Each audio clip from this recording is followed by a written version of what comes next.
Welcome, everyone. I'm going to call to order a regular meeting of the Hastings and Hudson Board of Education for January 23rd, 2024. We're going to start off with some district announcements. Anything you want to pull out that are highlights? It's a wonderfully long list of activities from A to Z, grade K to 12, all inclusive, all listed. About 8 major items there to focus on for activities in the next week or two. Thank you. We're skipping over our student report this evening. Our students are busy studying for their midterms, so they asked to take leave, and we granted it willingly. So moving on to one of the highlights of this evening, Principal Nguyen is going to present the FMS action plan to us. Does anybody want to preface it? I might preface it a little while Scott's getting warmed up. I'm the warm-up band for Mr. Nguyen. I'm so proud to be the warm-up band. So I'll be quick here. We're thrilled for all of you know, Scott has been appointed, if I may use first names, as the permanent principal of FMS.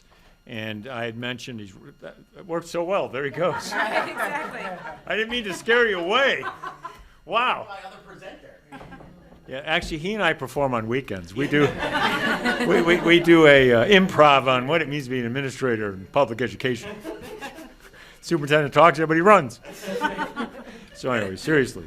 Incredibly excited that we have Scott now as the permanent principal of the middle school.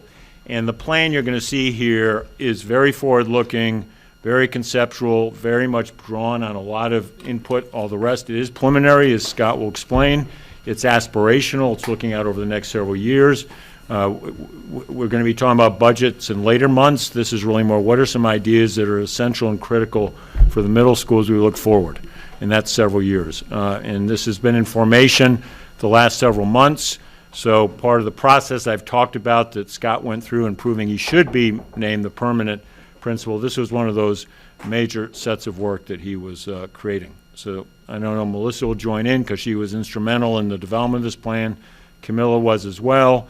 Janice, who's not here tonight, a little ill, was also part of it, but Melissa and Scott will tag team at that point. So Scott? Thank you. Appreciate it. So this is round 2. We tried 2 weeks ago in order to get this done, but the weather didn't cooperate. So thank you for having me back. And I know Ms. Dawkins is here. She'll join us in a minute or two. And I want to thank Melissa before we get started for all of her help and support in terms of putting this plan together. So when I started here, one of the first conversations that Bill and I had was really talking about the future of the middle school, where it was headed. And at the time, knowing that I was only the interim, really thinking about kind of the 2 stages of a plan. The first one being a short-term plan, and the second being a longer-term plan. And we'll talk a little bit more about that as we go through the presentation tonight. All right. Are we good?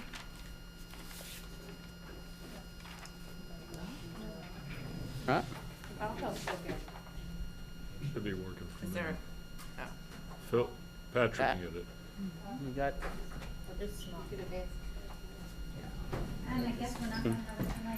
Oh, I can stand over there and press the button. That's easy, you know? I did press it. It's not. We're locked. It's not. It's locked. I That's pressed good. it over there. Ah. Maybe you were All right. supposed to wait for. Camilla. Absolutely. Yes, exactly. My partner in crime needs to be here in order for it to work.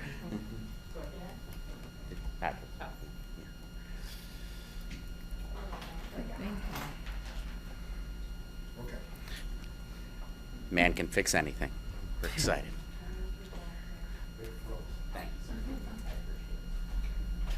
So let's just start in terms of the bigger picture. So what's the big idea of the plan?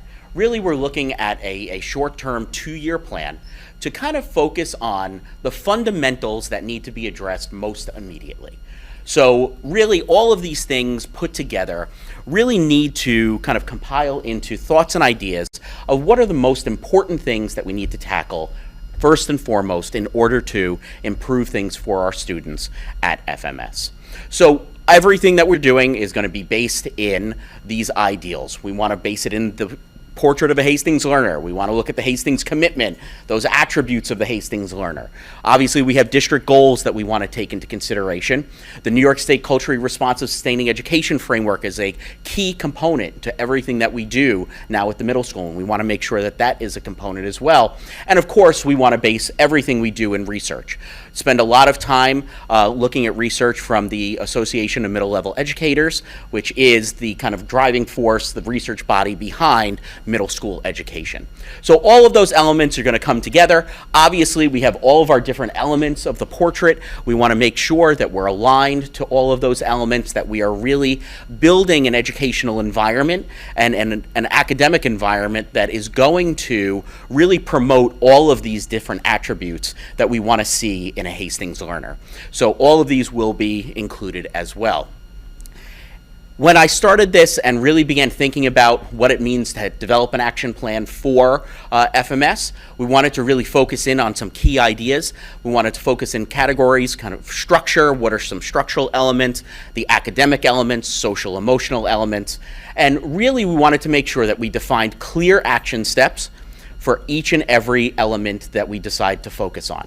We want to make sure it has a time frame, and we want to make sure that we have a way to measure each and every element that we're going to propose in order to make sure that we're actually making progress on each of these elements. And obviously, again, we want to make sure it's linked directly to the portrait of a Hastings learner. So tonight, we're going to give you the big overview.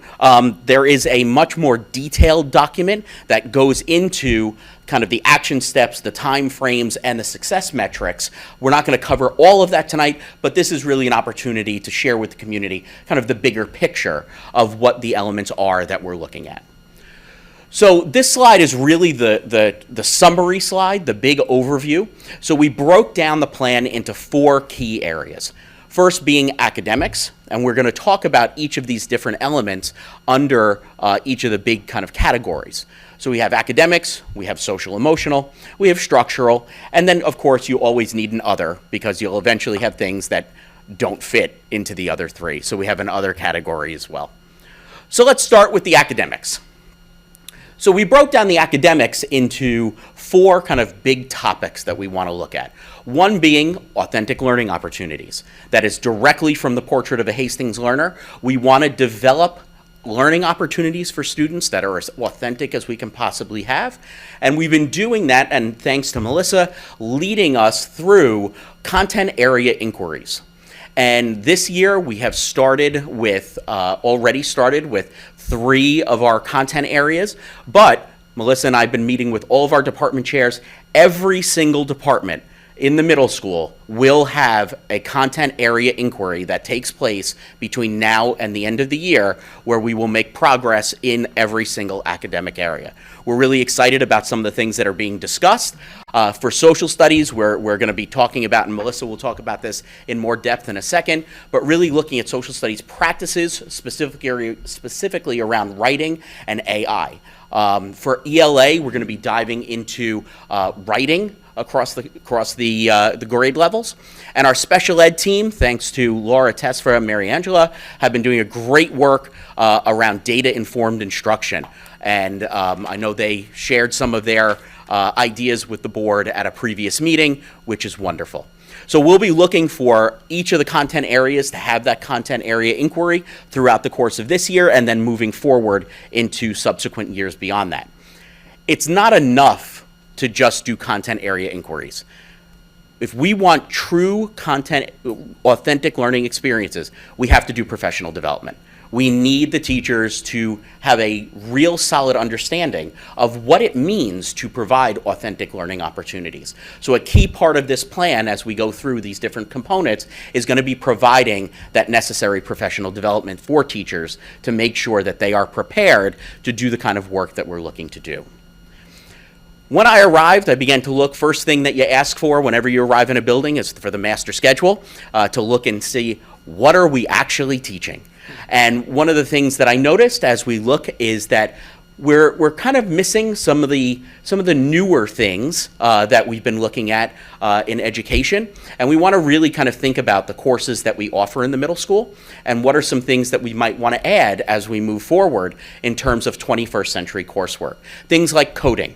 computer science, engineering, robotics, financial literacy, project-based learning, and of course, adding in those elements of cultural competency to make sure that our students are prepared as they move into Hastings High School and eventually into the real world, that they are prepared for the jobs and experiences that are out there in the world. So we're going to be doing a lot of work looking at what are those next step things that we want to add into our program of studies at the middle school.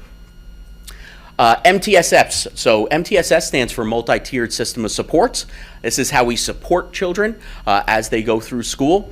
And really, we've been taking a deep dive in terms of looking at our MTSS structures at the middle school. I can say that we have a lot of work to do in terms of really building a great MTSS structure within the middle school.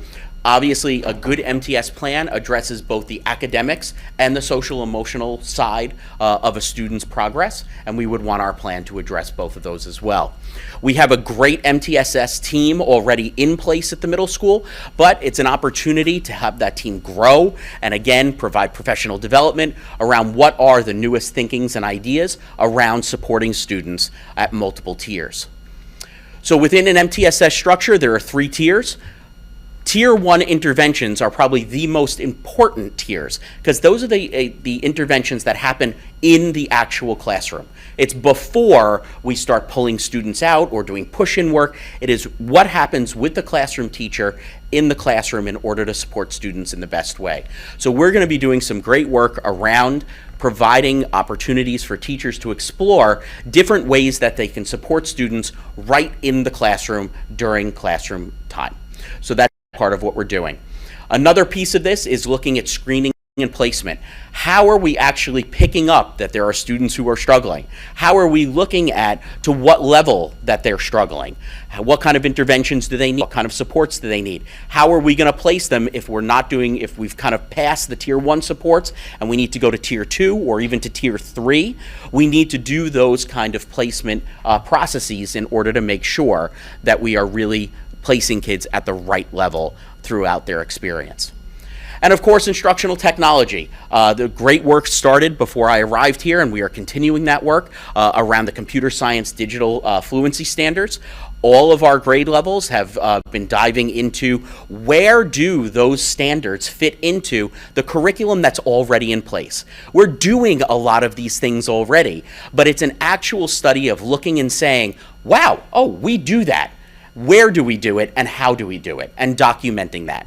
And our teachers have been doing a great job around that.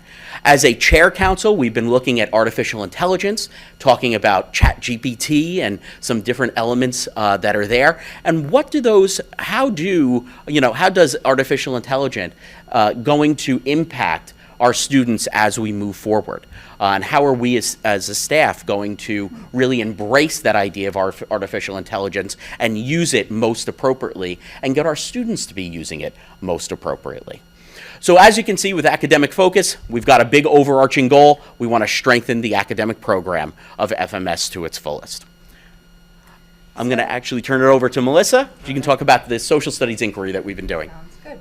So on the previous slide, Scott highlighted that we would be doing content area inquiries in all content areas, and he also highlighted certain content areas, social studies, ELA, and special education. So I just wanted to explain why. So they're all very important, but I will remind everyone that a few years back, the Professional Learning Committee created a curriculum review cycle. So certain content areas were already up for an inquiry, a stage 1 inquiry. And what we want to make sure that we're doing now that the portrait has been developed is making sure that everything is woven together. That it's not that the curriculum inquiry sits outside of the portrait work, but we've identified priority areas of focus through the portrait, and we've really exemplified beliefs and values, and now making sure that we're using that lens as we're going into the phase 1 inquiry. So the work has already begun in the area of social studies, and there's been pre-planning work that's occurred with Greg Smith, the department chair of the Social Studies Department, and the administrators. And then as far back as Superintendent's Conference Day, Greg and I met with the Social Studies Department to begin planning for the work this year. So that process started early. Then what we did was, after gathering some input and talking about the department's needs and what they're noticing from the students and what they're engaging in the classroom, we started thinking about, where we need to focus our inquiry lens, because it has to go somewhere. It can't be, let's look at every single thing related to social studies. We zoomed in on the practices, and the reason that we did that, within the social studies framework, there's content and there are practices. Content is king in the middle school and high school, in the sense that, by all standardized measures, we perform very well. And it's really around, when we're thinking about amplifying authentic learning opportunities, what do you do with what you know becomes more the forefront. Like, what are the practices in the classroom? And then thinking about, AI coming onto the scene and where that all fits in with authenticity, that's the lens through which we've entered the inquiry process. So that work started with not only in collaboration with the department ahead, just to kind of zero in on what is of interest in terms of that entry point, but then the department 5 through 12 were given the opportunities to dig in a bit more, to be thinking about elevating what they're already doing well in the area of authentic learning.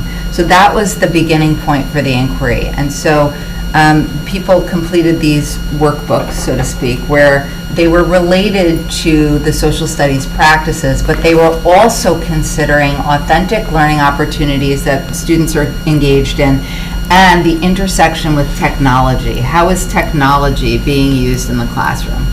So that's where we were. We've been partnering with Leslie Accardo, and she's been our thought partner from Model Schools. And she is, Scott also mentioned on the previous slide, professional learning. She is really intimately connected with technology and what's going on with the computer science and digital fluency standards, what's going on in the arena of AI, and this is really her primary bucket in her role. And so we've been partnering with her to learn from her around AI and thinking about what the capabilities are. So once we took a look at what the department's already doing well, we started taking that appreciative inquiry approach, highlighting exemplary practice. We're not going in through a deficit model. There's no need for that. We do very well. We have an excellent group of professionals, and it's around taking what we do and saying, okay, how do we do it even better, and what's the next level of work? So that's the approach that we've taken. So we've been celebrating tasks and approaches that have been leading to student success, using them as a springboard for enhancement.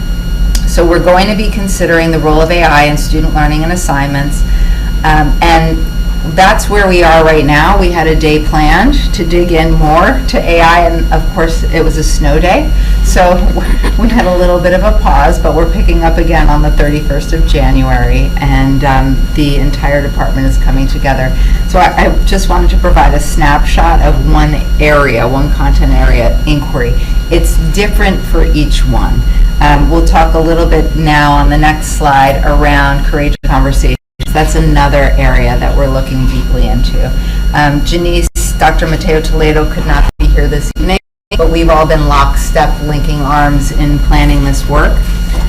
So there have been inquiry pre-planning sessions with Denise, Camila, Scott, and myself. And the first thing we started to do is dip into what is our current curriculum, what are our current resources, like what is it that we already have. Our next steps will be to start looking not only at coherence, but what is it we need to be thinking about as we are committed to cultural competency for our learners, and making sure that we're being broad in terms of the culturally responsive sustaining education framework, and thinking about also the developmental needs of middle school students. So we did talk from a process perspective around themes that we would be using to identify and actually coding our curriculum based on those themes.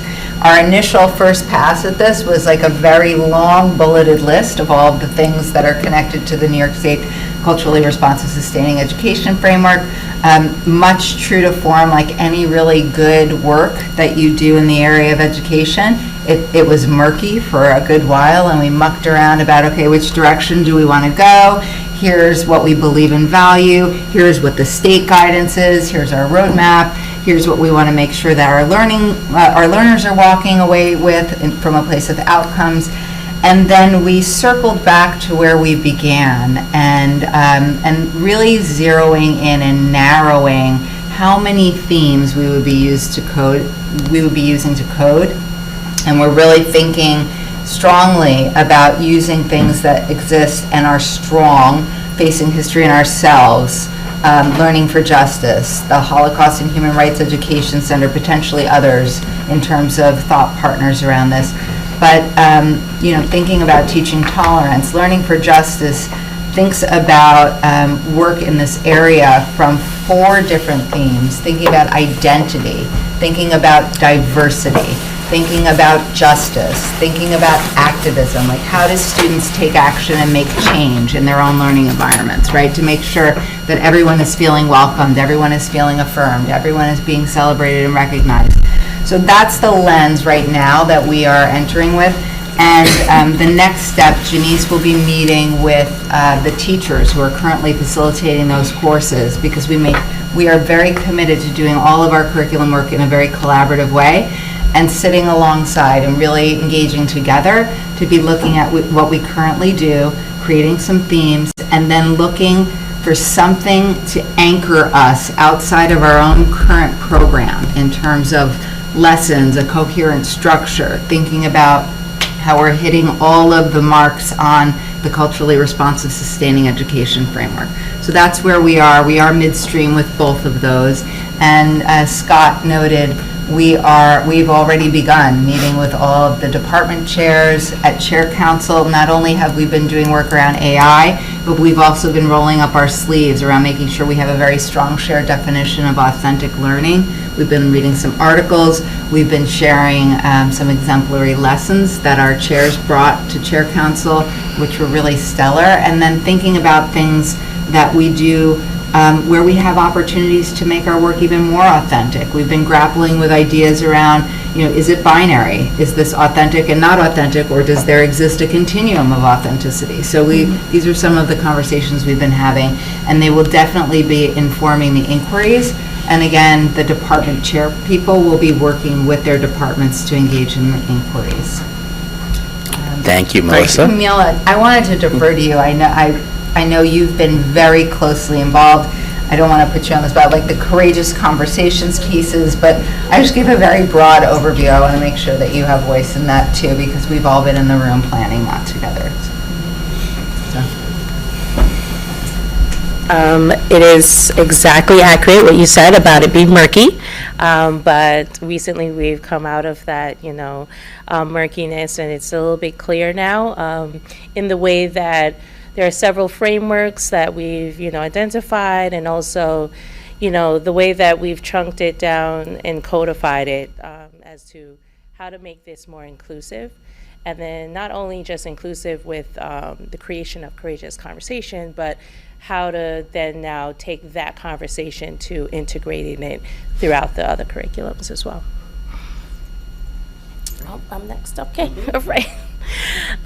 So for social emotional focus, so for most of you may or may not know, for 11 years I did teach on the high school level, but I've always had a strong personal attachment to the middle school, because of the middle school philosophy is so strong in social emotional, and it lends the way the schedule is created and the classes are created, it lends itself more to building a student's sense of self-advocacy, the self-esteem, and so when looking at creating the social emotional focus within the middle school, we did highlight and focus on our restorative practices, advisory, but then also revamping some of our student behavior and management. So the responsibilities of the student as a student while they're in the building, and the responsibilities also for the teachers as well,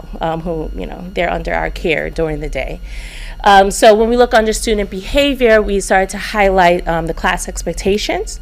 So expectations of the students, and during this summer, Mr. Nguyen did send out an email as well as a new reframed tiered approach to our discipline.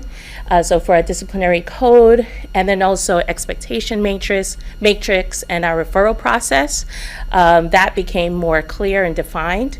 But also implementing, so not looking, like Dr. Szymanczyk said earlier, not just focusing on the deficit model, but also implementing back, which was part of the middle school philosophy here at Farragut, our PBIS, our positive behavioral interventions. So we've also looked at reframing that. Right now, that's currently at the process of working with the teachers and then also with our team leaders as how we're restructuring that to implement it for the upcoming school year. And then also the implementation of our student life advisory group. So also, like I mentioned before, the piece about self-advocacy, we wanted to highlight our students and give them a space for them to strengthen their leadership skills. So that's, we're looking at also implementing that for the upcoming school year as well. Advisory, we've already started on a small scale, so we do have our 7th and 8th graders, but we're looking at expanding that, so it will be something that all the students will be participating in. So currently, right now, we have it built into our school day for after school with our 7th and 8th graders, and we've seen great growth with that, with the regular attendance of the students, but also incorporating pieces of the restorative practices into the advisory, as well as highlighting the social emotional pieces into those lessons with them as well. And speaking of restorative practices, so right now we're taking the approach of training our teachers first before we completely roll it out as something incorporated into the classes for the upcoming school year. So right now we have our first cohort. Actually, day 2 of the training is this Friday, but they are being trained with Duke Fisher, and I want to give a great thank you to. We did receive a HEF grant that helps support us with this training, and so we're looking at. Right now, we're going by grade level in different departments and rolling that out so that within 2 years, everyone in the building should be trained and have completed the 3-day training. But myself and Dr. Toledo is also doing the training with Mr. Fisher, along with doing the training with them. And also, it's a book study we've done with the teachers, Better Than Carrots and Sticks. We're also started the conversations with the teachers that we are training as to how we can create this and how does it look implementing that in our school. So we looked at several different models and how it's implemented in other schools, but how do we actually adapt that and build it out into our own school?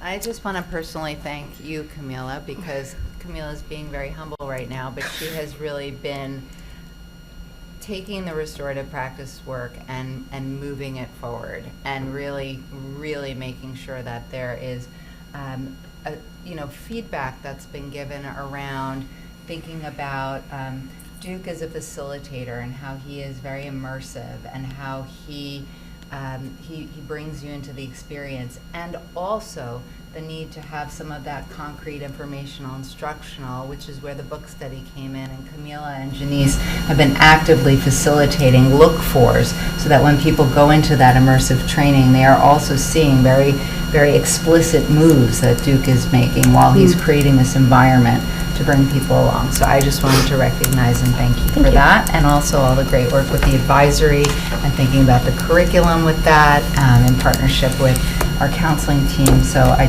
just want to say thank you.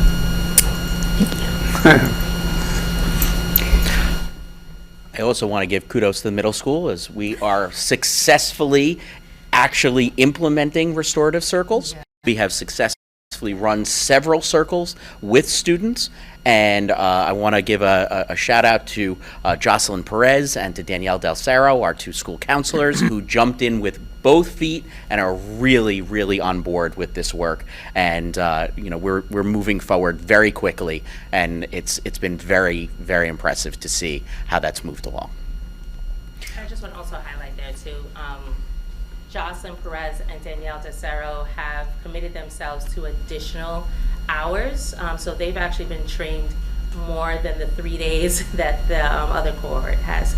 But they've done that because of the fact that they are going to take the approach of being the facilitators of the restorative circles when harm is done, which is different from the community circles that would be conducted in classroom as an instructional piece. So I just want to, definitely shout out and give them their praise. They've done a phenomenal job with taking that on. So moving into our third area of focus, now we get down to some nuts and bolts, because we need an environment that is going to support all of the work that we're trying to do.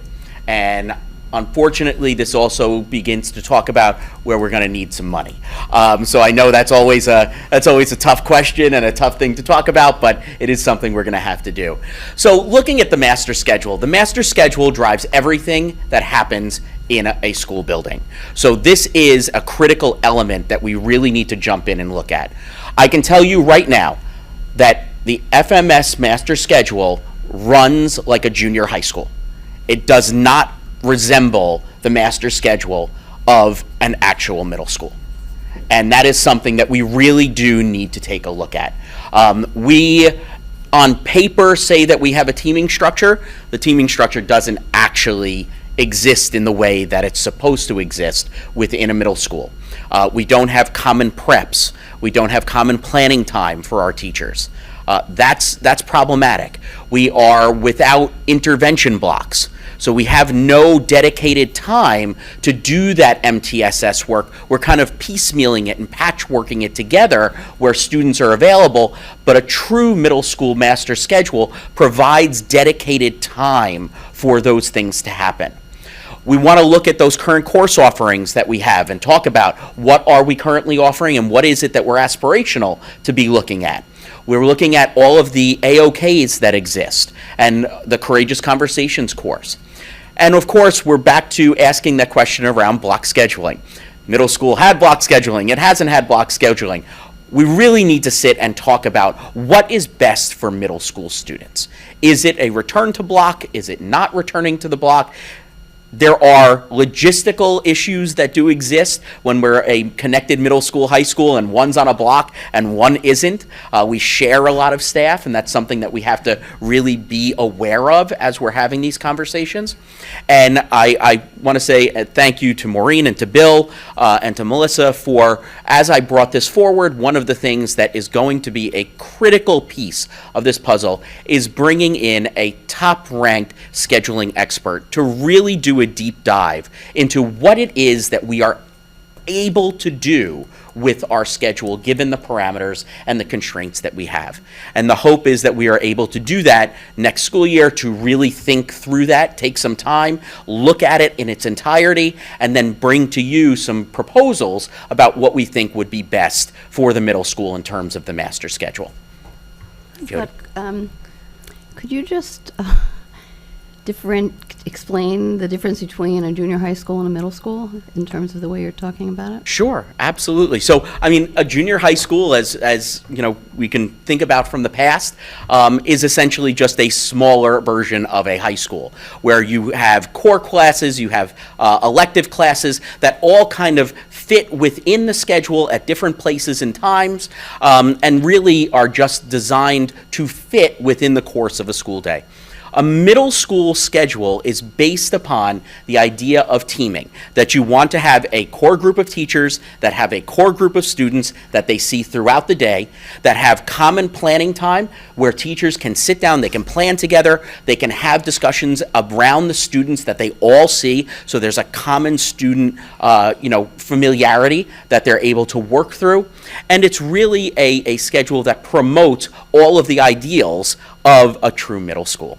Thank you. Of course. To make it a great explanation and great way to interrupt with a great question. If you think of it from the student out, middle school, if you think about the development and evolution of children at that age, they need to connect, they need to understand, they're figuring themselves out, leaving them to really what is sort of a broken up approach to learning, which is okay at the high school level as you grow. More autonomy. It doesn't work at that level. You want to blend the academic, the intellectual, with where they are in their social emotional development.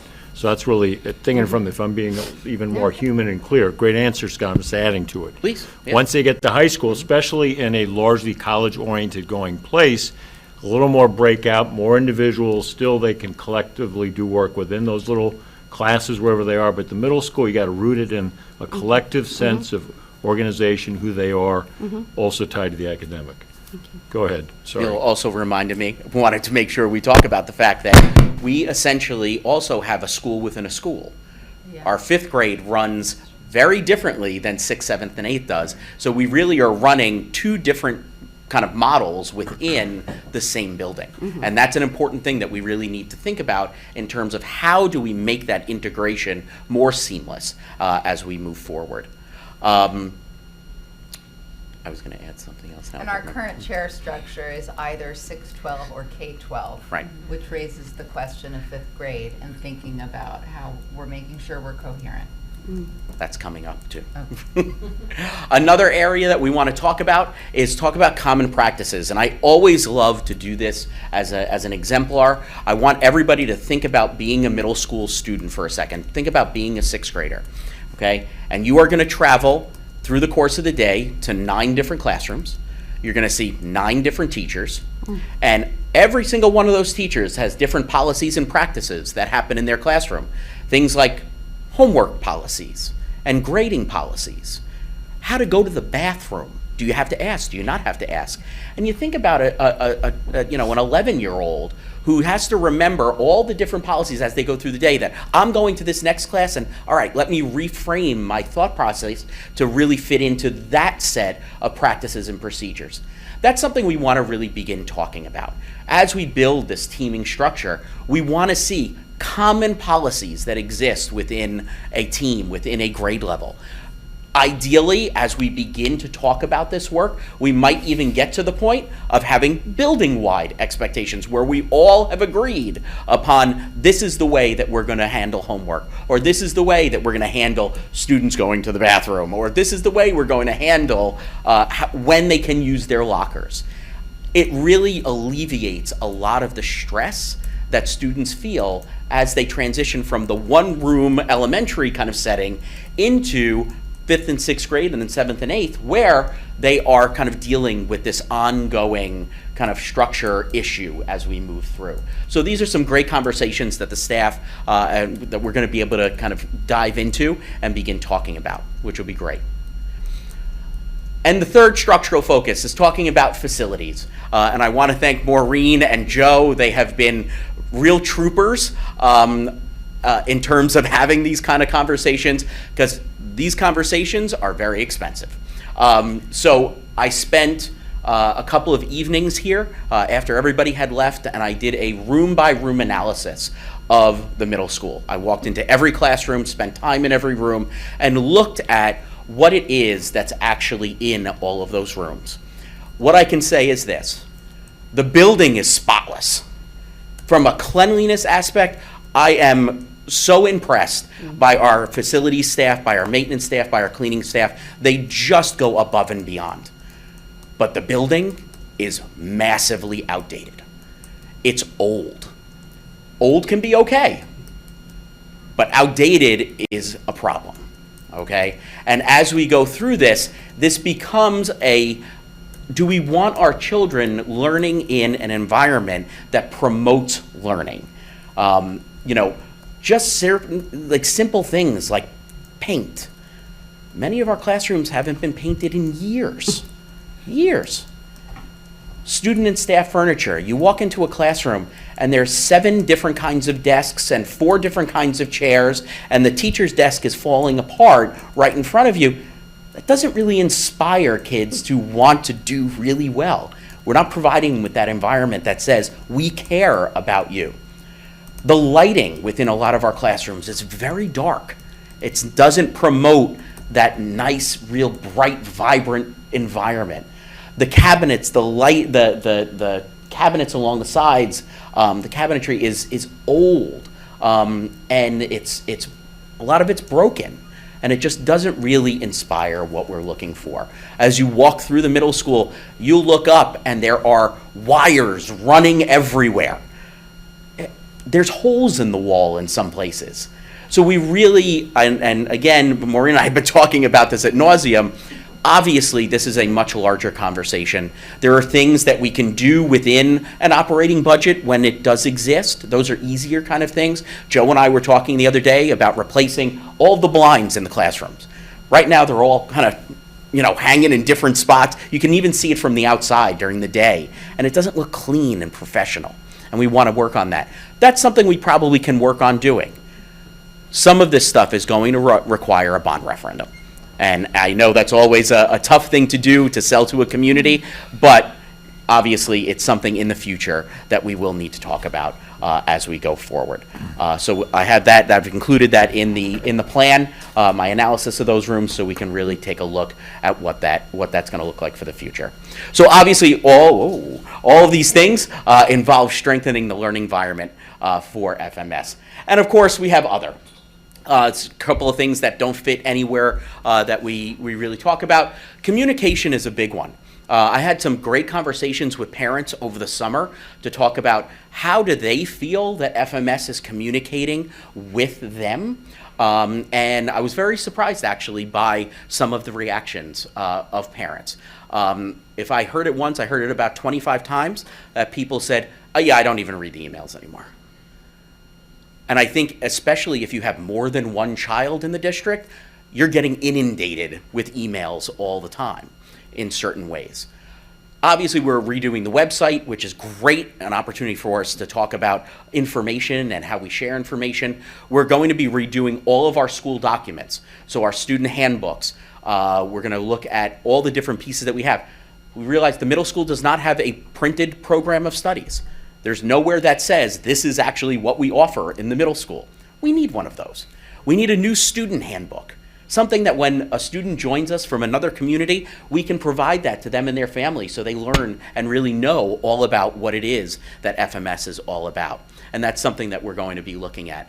And I think the question is, how can we streamline yet enhance communication to parents? What are some tools that we can use? And so that's something that we want to think about as we move forward.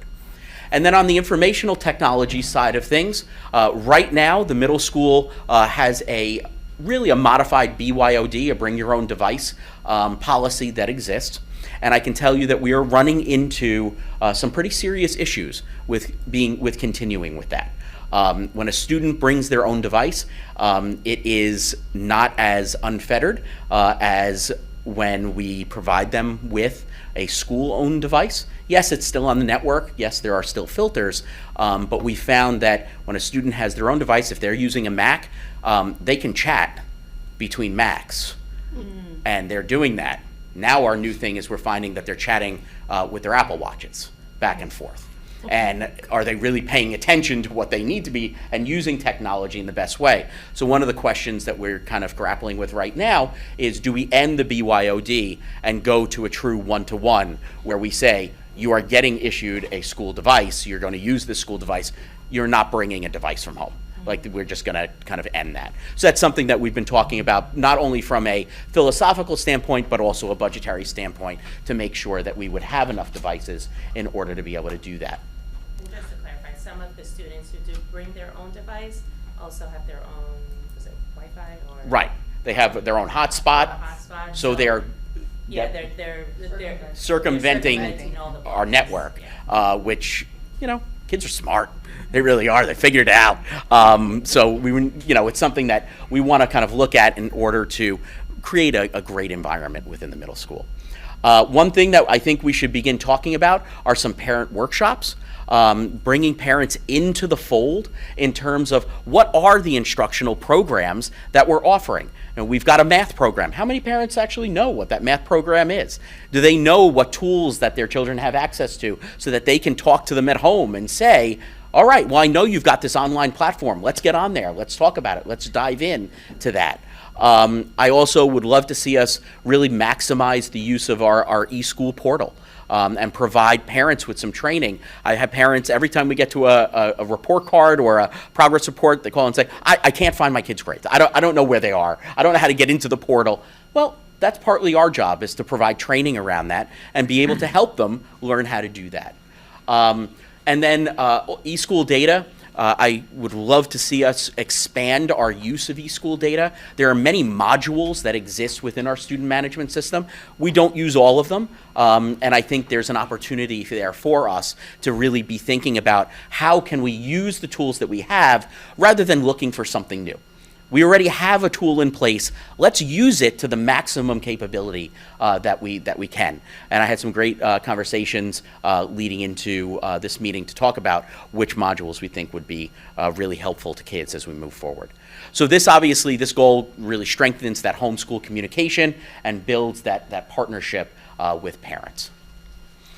So looking to the future, what does all this mean? Obviously, we have started work on all of this, and we are going to continue through the rest of this year and into next year. But really, I want to stress that this is a short-term plan. What the middle school really needs to start thinking about is a longer-term strategic plan. And that it's not created by me and Camila. It is really a community effort to say, where do we want to see FMS in the next 5 years? And that involves the staff, the administration, families, students saying what's working, what's not working, and where do we want to see ourselves.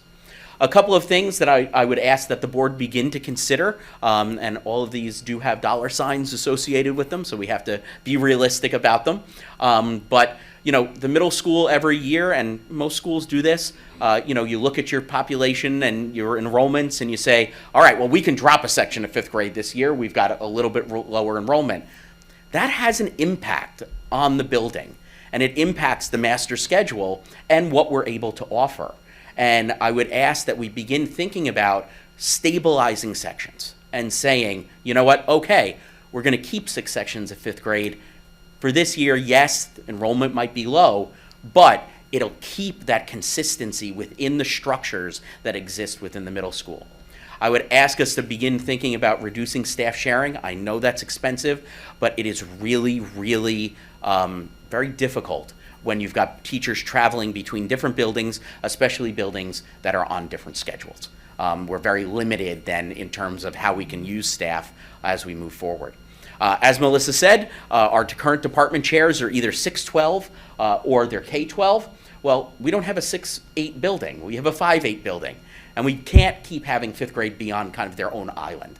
We want to really bring them into the fold under the leadership of our amazing department chairs. And I would ask that we consider expanding that role of the department chairs to be 512 rather than 612.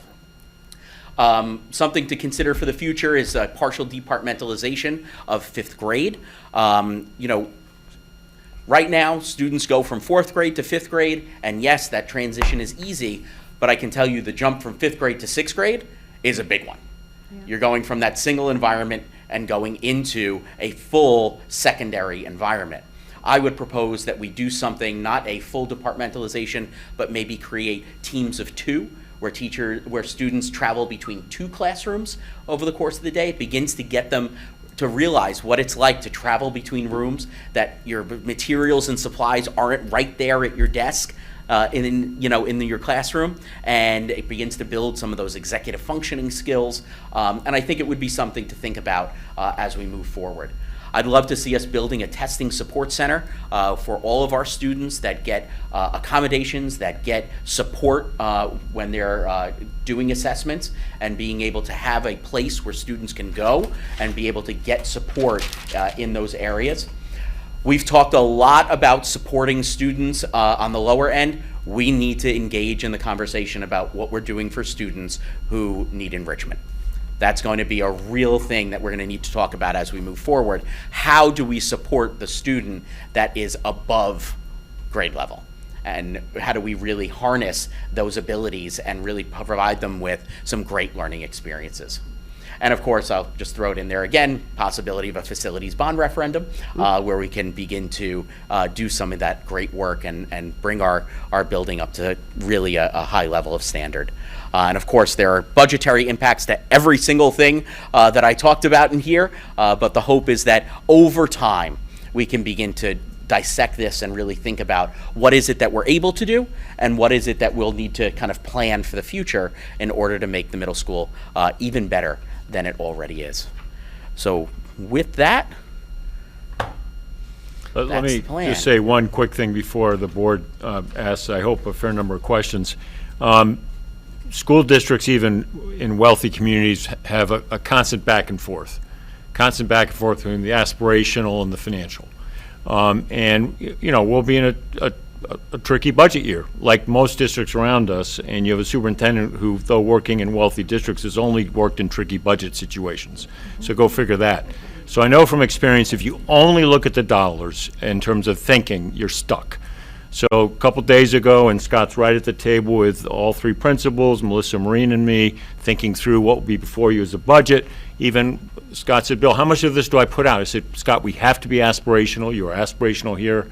And we go nowhere in Hastings unless we're aspirational, looking where we can be, and then make those difficult decisions about what can happen, maybe not even now or now, and then build that out.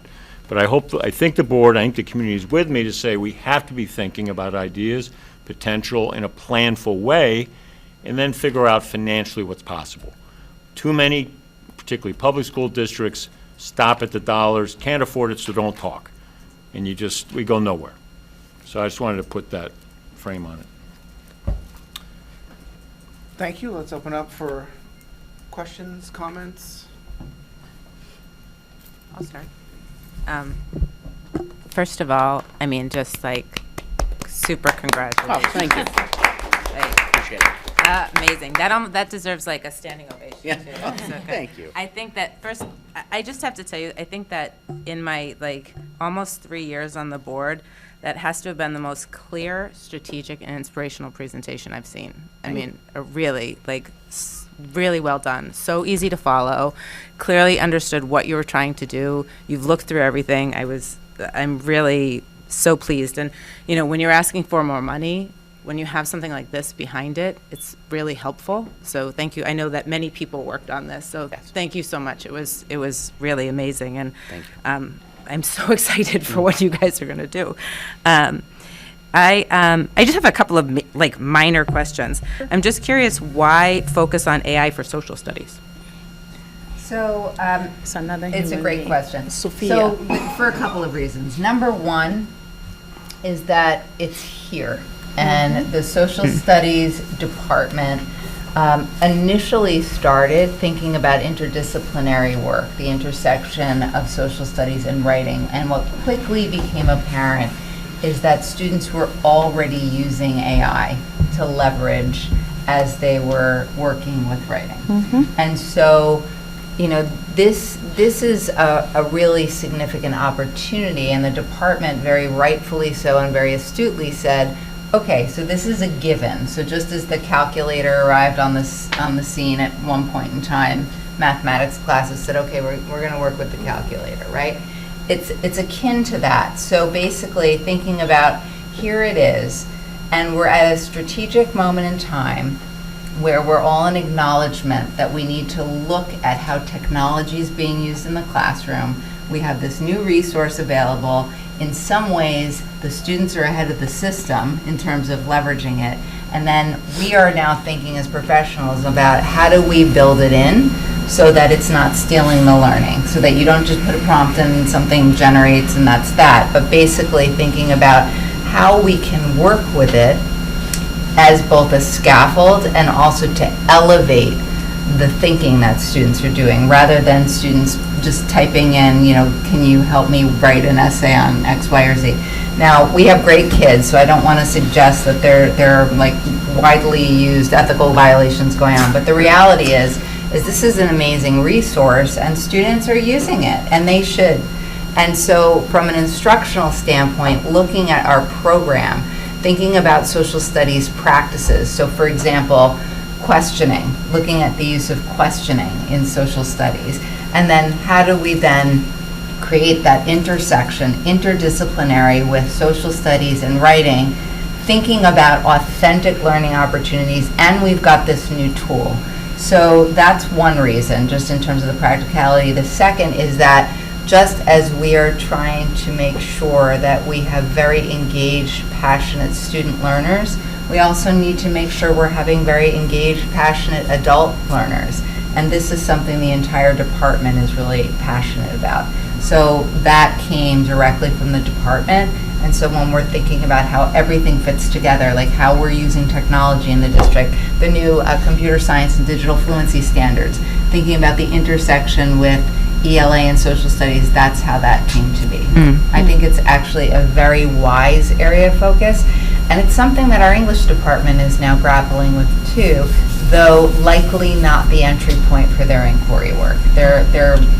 We're still figuring out. We're in a phase in English where we're just beginning, and we're starting to ask questions about, what is it we're seeing, what is it we're doing, what are the structures we're using in the English classroom. But I hope that answers the question. Yeah, it's really clear. It never would have occurred to me. And then I just have two more points. One is the block schedule and looking at the scheduling. I think that's a great idea. I imagine that beyond just money, it also involves the teacher contract and times and things like that. So knowing that this is coming up next year, the year after, at some point, might be interesting to get your plan in, and then we can, see what that looks like. There's one thing we wanted the board to definitely take out of today was more immediately, if we can find monies from this year and we can find the right talent, is actually begin digging into this. The block scheduling now? Just scheduling, analyzing Yeah, it. great. Because I know how important scheduling is, so I go nowhere near it.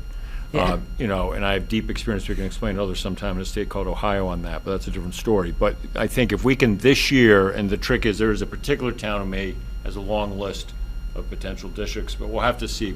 My love as superintendent would be if this year we could start moving on it, just to begin figuring Well, out. it would seem like we would, But it it's has so to many be things, It has to yeah. be inclusive, collaborative, well-designed, because it has an effect on all students, all staff, and there's, as with anything, some baked-in ideas about what's good and bad. We have to let people, Yeah. get past that.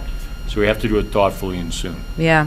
I mean, I don't know how much it costs, obviously, but well- that totally makes sense to do it sooner rather than later. And we want to make sure any schedule that we create really optimizes the learning for all students. Yeah. We had a great conversation today with Laura Sullivan and TESFA about, what would changes to the schedule do for our special education students? How would it benefit them? How could it potentially be harmful? And we want to stay away from anything that's harmful for kids. We want to make sure that all the changes we make really support all of our kids as we make that change. Right. When you lay out that you have like a kid going from 5th to 6th and suddenly they have all the different classes with all the different roles, I mean, you made it crystal clear, the need to look at that. And my last point was just about this, the bring your own devices. I guess I didn't even really know that existed. I don't know what % of kids do it, but just from an equity standpoint, I don't think that we should, I don't want to speak for it. It wouldn't seem like it would be allowable that some could have better than others. If everybody has to have the same one, then that seems to me a more equitable option. Absolutely. Agreed. To be clear, we see it more on the upper grades, so Yes. more like the 7th and 8th graders. Yeah. The 5th graders, they have access to their Chromebooks in the classroom with the carts, and then 6th grade, they all individually get their Chromebooks, and they're like, oh my God, I have my own Chromebook. So they all just enjoy having the Chromebook, and then by 7th grade, they're like, oh no, I want my Mac back. Yeah. So then that's where we see Right. the differences. I get it. usage. Yeah, and it doesn't seem fair. And then just one last thing. You know what? I feel like we haven't, as you're thinking about what to teach, and maybe it's beyond me, but I don't know. I feel like one of the big hurdles for kids that I've heard from my own kids and other kids getting into middle school is learning how to study. What does it even mean to study? I don't even, I remember when my kids were that little, they were like, how do you study? I was like, I actually don't really remember. Block it and then try to remember and look up. So I think, teaching them how to study, especially as all these tests are moving to be online, then that gets even more taking a test. Anyway, just one thought that I A had. number of schools have begun to add in executive functioning classes where Amazing. You learn how to study, you learn how to take notes, you learn how to organize yourself, you learn how to create a schedule, you learn how to get yourself into the mode of learning. And a lot of kids, I would say a lot of adults, still struggle 100%. with that. That's an amazing idea. It's something that definitely is part of our thinking as we move forward. Great. That's it. Thank you so much. So Very I was good. just saying, something that's also built onto the philosophy of teaming and block scheduling, because that is something that each team can look at, which class would discussing executive functioning actually work the best. And then, but those cohort of 120 kids that have those teachers, they all will be in that same class covering the same set of skills. And then as they move on to the other classes within the team, each member would also strengthen that as they go. But it's definitely something that is built upon being able to incorporate the block scheduling. Great. Thanks again so much, guys. Really amazing. I wanted to speak to two things before I come to my question that you mentioned, Doreen. So in terms of talking about the AI social studies, if you think about it, even with television, right, it became an additional voice, an additional person, an additional input, be it politics, the social media, all of it. AI is like that. Even if it's giving generative responses, it's another voice to your social reasoning, to your reasoning that you are going to use for your social impartation. So it's And I wasn't criticizing it. I was curious why social studies and not So science it's and not very math and relevant. not English. I Yeah, mean, now it's- that you it's- explained it, I can see, of course, why Correct. it would make sense It's with also social studies. applicable in other areas, but also social studies. Yeah, So yeah. That's what I mean. Yeah, yeah. No, I didn't mean we shouldn't be looking into AI. Yeah, I yeah. meant like why AI and social yeah. studies. And then I think that with the executive functioning that you mentioned, I'm not sure, this is just from my end, just to throw it in there. One of the things that they've also seen that is very important to create a framework, but you mentioned project-based learning, and I was so excited about it because that allows for students to actually also develop their own learning skills that they thought they did not have.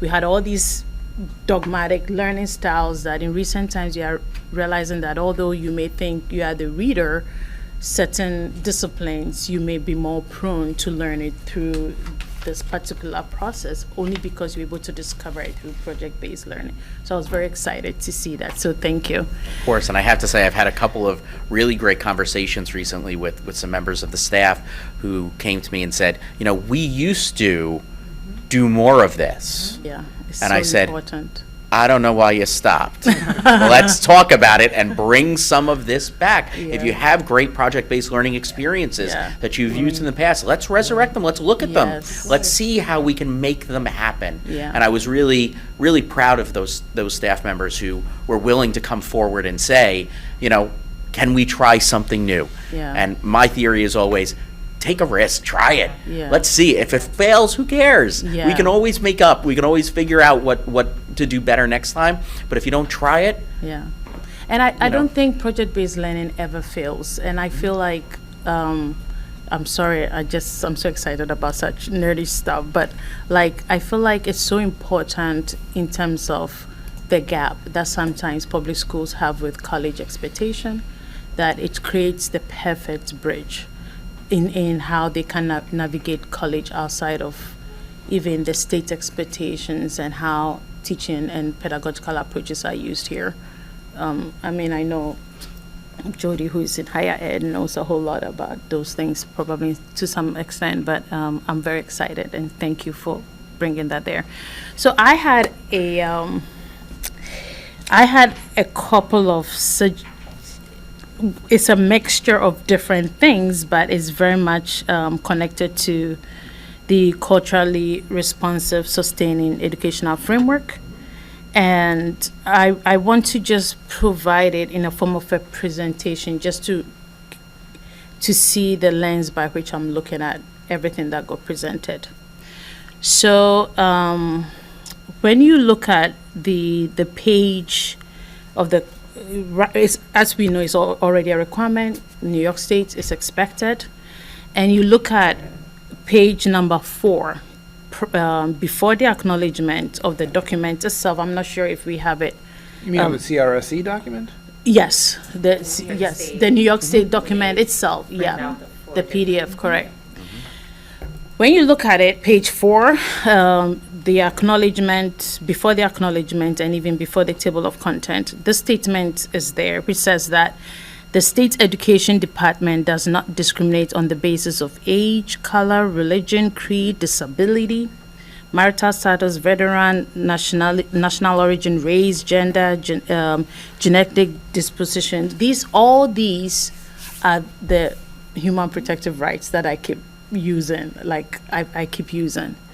And all these have been mentioned because that's what the work of DEI is about. Because these specific categories are the ones that, depending on where they fall on the spectrum, can become marginalized.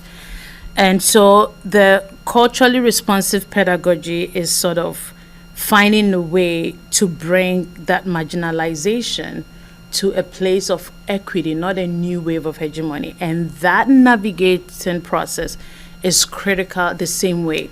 It has disability there, and we've done a good work with the disability part with special ed, where we have an administrative placement where we have continuous training.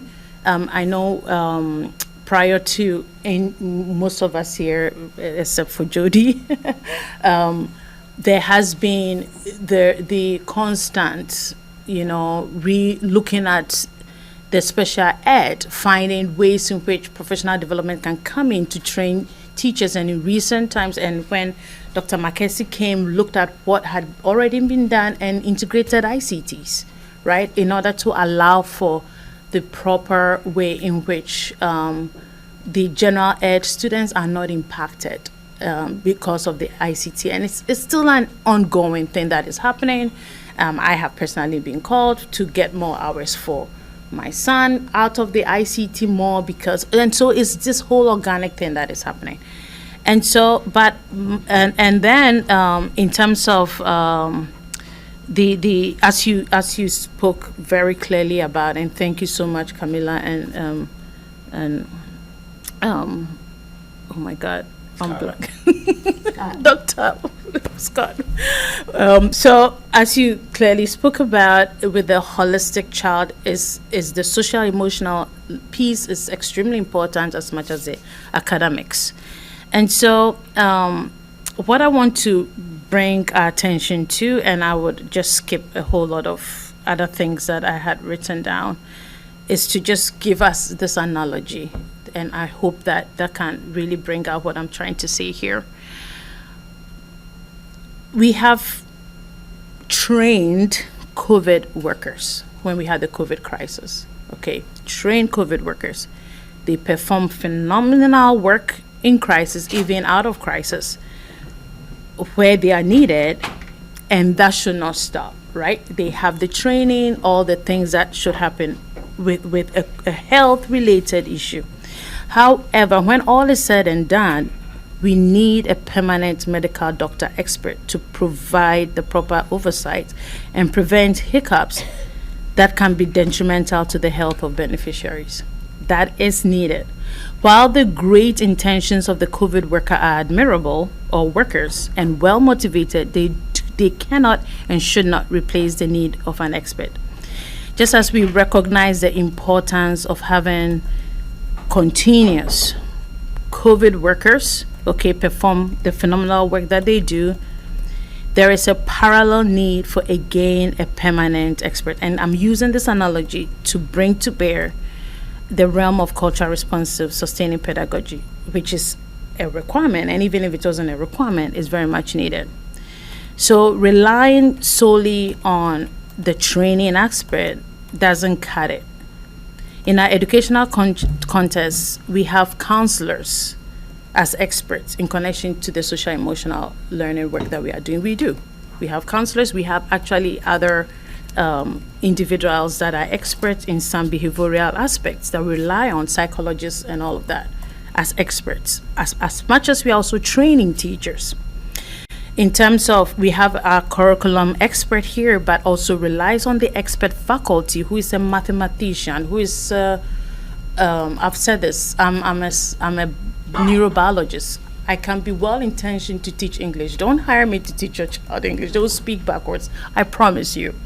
Okay? I don't even attempt to teach my own son who can speak well English, because I know I'll teach him the wrong thing. I always rely on his teacher. So there is a need for that expert. And so far as I'm concerned, this collective desire, everyone sitting in this room shares it. And I'm not sure why I'm not sure why there's I'm not sure what to say, but I don't know anyone sitting in this room currently that is hesitant about us having an administrative position for this work. And it has nothing to do with an individual. It has to do with the position.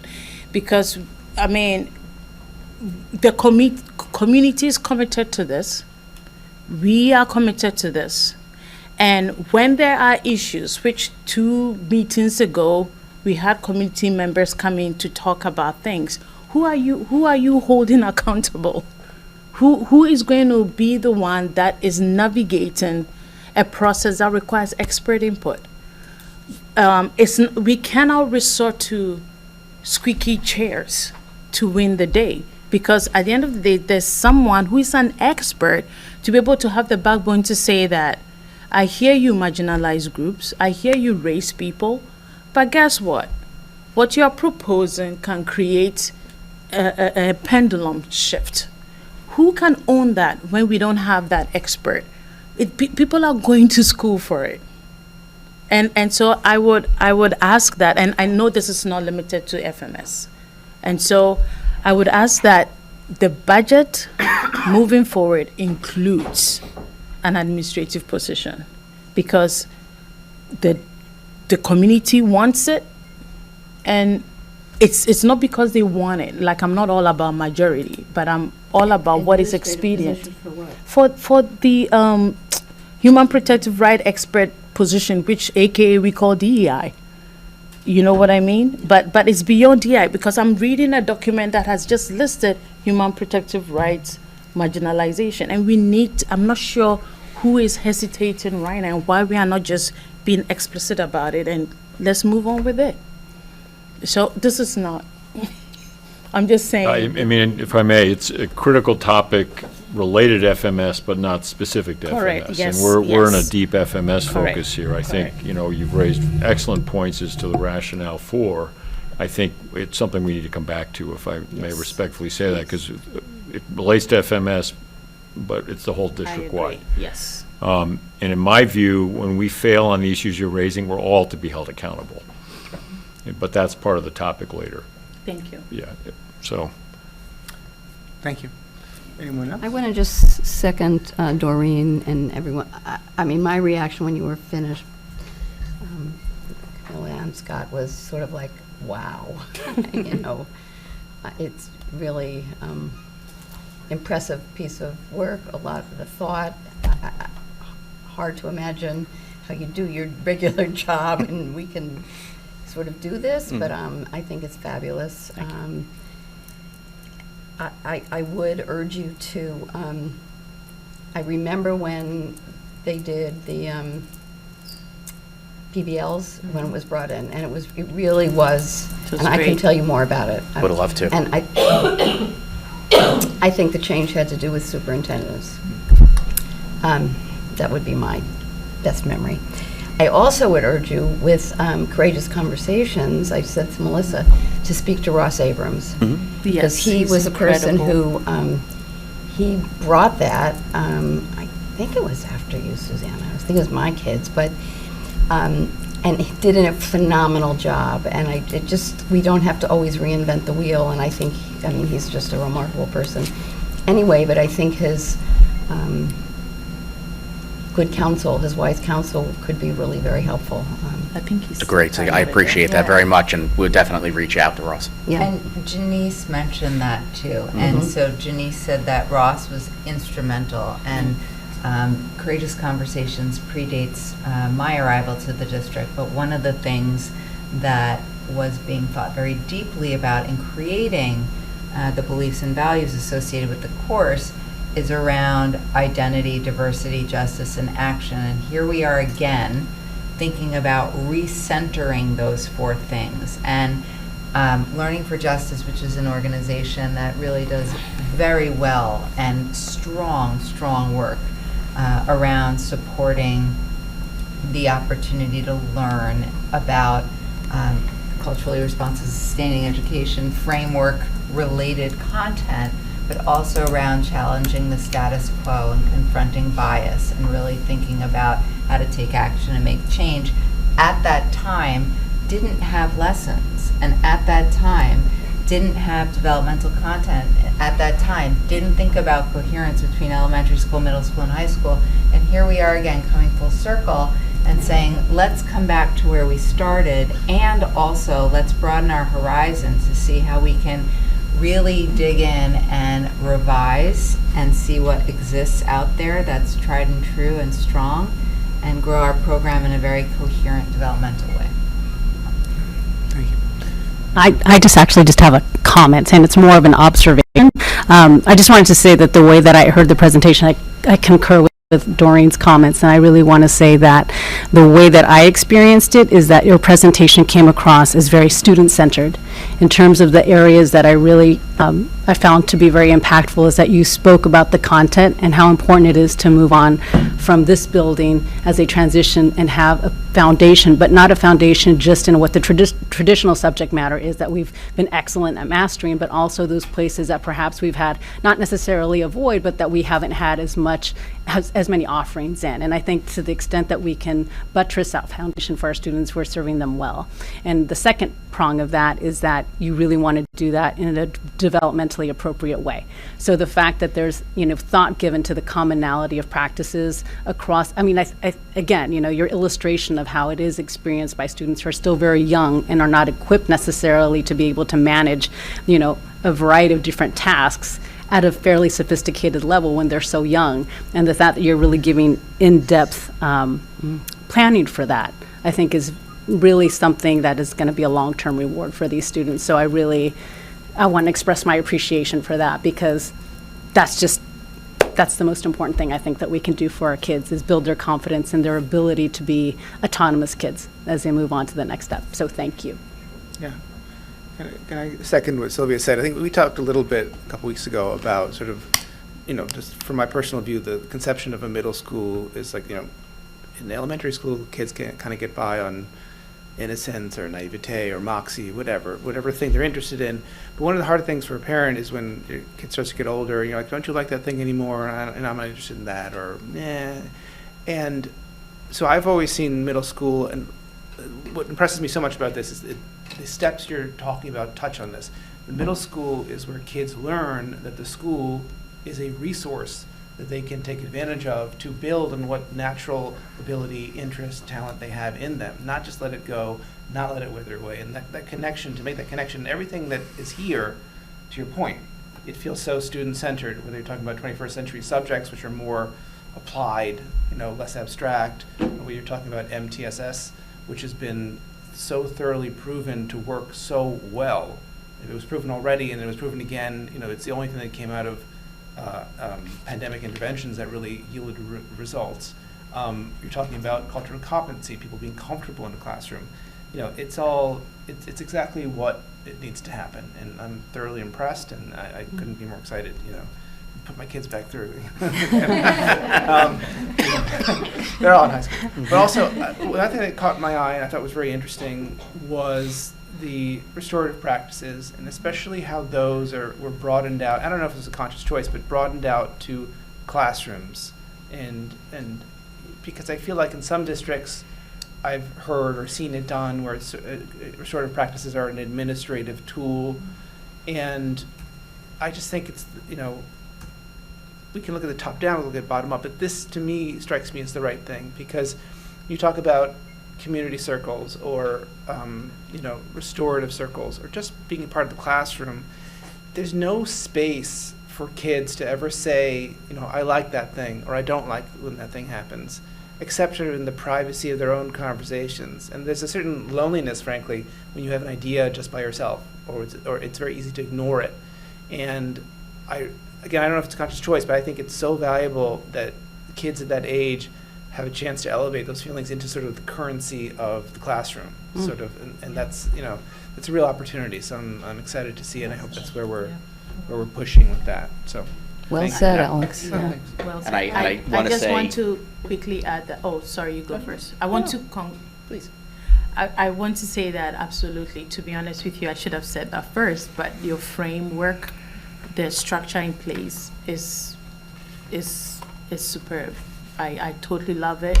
I just don't want you to confuse my passion for what I said as anything contrary to what has been placed. My only thing is if it's a social circle, it should be done well, not for the wrong information or the wrong results or outcome, which does happen to occur. So that I as an administrator, thank you, kudos, thank you. It's amazing, and all of us love it, and I hope we would maintain and it's just amazing. I just want you to know that. Thank you.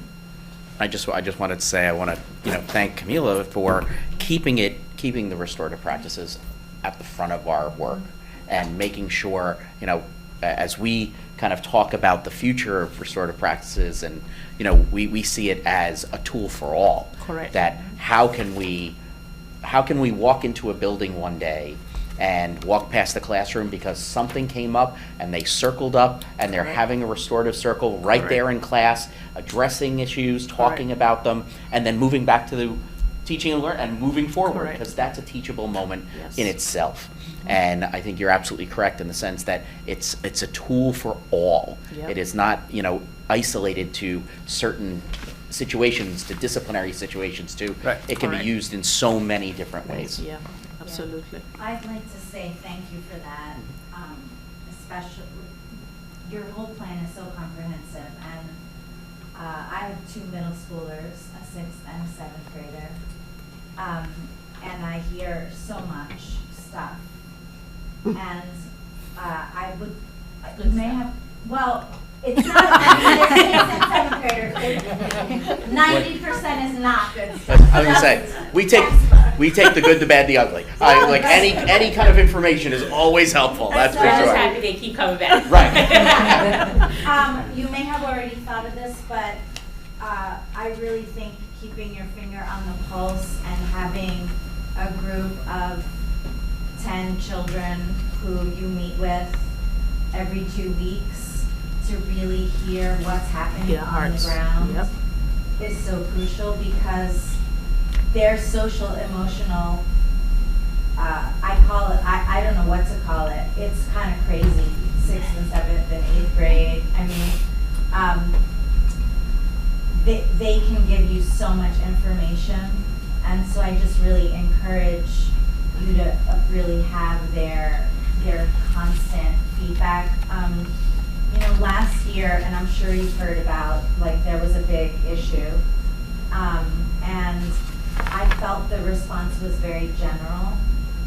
And so I'm happy to hear you say that all the teachers will get restorative justice training so that anyone can stop at any point. And I'm so glad you will give permission to teachers to stop their academic lessons and focus on whatever the issue is. Mhm. And I hope you will encourage them to name actually what is happening and keep it real. And I think that would elevate the school and make us more as progressive as we hope to have our school. And I'm very impressed that you went to each classroom. I think that's so important. Critical. So thank you. Thank you both. It was great to find all the little nooks and crannies and closets See how and, many there are. So impressive, and I think Joe's panicked that I found some of those places, that's for sure. But to your point, the learning that can happen from a teacher stopping a lesson, circling kids up and addressing an issue is as important as whatever content they plan to cover that day. I would much rather they stop, Yep. talk to kids in a real, honest way. We can always make up the other stuff. Yep. That's for sure. That learning is Yeah. as important, if not more, for creating good human beings. Yeah. And that's really what our goal is. And exactly, and if that is not addressed, some of the students will not hear anything that is being taught. Right. Like if your emotional state is all over out, shut down. You just shut down. Yes. You just not hear anything. And so, and I remember when we spoke first, when you spoke to the board, you told us about your quality. I just observed from afar, and I've heard you are doing that. You even you talk to students, you move. So thank you for keeping that word of yours, and I appreciate it, and looking forward to. I mean, you've all heard me. The social circles is more important than some kids' tribunal to snitch on each other. It's totally not. Anyway. And I think that your plan for like team structure would even help that more, because then all the teachers are like aware of the kids in a different way, so that even, that just adds to that support, and then can talk and say, we did this in my class, and Yep. it's great. Yep. It's clearly, everything is clearly interlinked. And it's also linked to even with the idea of cultural competency. So, because cultural competency is the work of all the educators. Everyone needs to understand how they need to create welcoming and affirming environments for all their students. And so restorative practices also is another tool for the teachers on how they can create that kind of classroom environment. And I also want to say a huge thank you, because when I brought this idea to Melissa, she completely wholeheartedly, this level of trust, and said, all right, that's what we're going to do, and, allowed me to go ahead with it. And Scott, when you came on, you're like, well, you already started, so keep going. So thank you for allowing the work to continue as well. And also in the high school, they've also started implementing it as well. I know this is a presentation about the middle school, but I definitely want to also highlight how the high school has been working with me as well, especially with the HAS program, and Duke has been working directly with the teachers in the HAS, but also with the students as well. So, Can I just ask one more question? I know we've gone so long, but you just made me think of something, which is that one of the things that we'd heard from some of the high school teachers was that they felt like the kids weren't prepared, that their 8th grade going into 9th grade, once they got into 9th grade, they weren't prepared for 9th grade from an academic standpoint, probably emotional too, but from an academic standpoint. So when you bring these things in, are you bringing in like the high school teachers, or is that where the department heads come in to try to help understand? The department chairs have been a critical component of these discussions. Right. When I first arrived, I met with all the department chairs individually to talk about that exact question. I posed to them, are our students ready when they come to you? And listen, you go to any school district and ask a 9th grade teacher, they're going to say, oh, the kids aren't, they don't remember anything. The same way that middle school teachers in 5th grade can turn around and say, what did they do in elementary school? Right. That's a common reaction everywhere you go. College too. And I'm sure in college as well.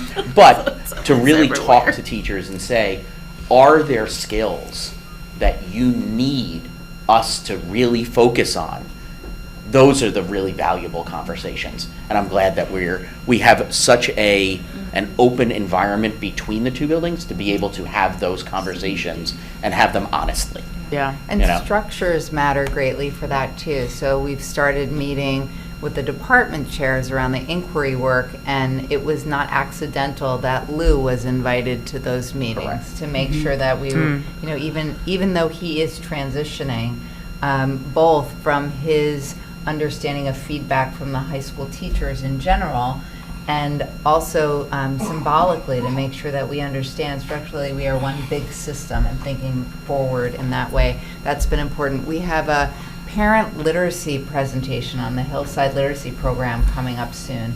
And, this happy accident that this came up right now in our conversation, but I sent an invitation to the ELA teachers in the middle school to say, who would like to come attend this to see, so we can start some of that cross-pollination, what's going on. And the CSDF work, the Computer Science Digital Fluency Standard, we've had reps from each of the grades, and we've had Ariana, who's been really great, and in terms of thinking programmatically about that, district-wide. So structures matter, and I think, we continue to grapple with, we have this wonderful chair council structure, and we should preserve it, and also we should be thinking about how to grow coherence, so that even if the structure is currently 6-12, and we have a 5th grade that's a little bit alone on an island, though they have been invited in to sit in the social studies inquiry work, right? So we are working on those structures to make sure we do have an arc.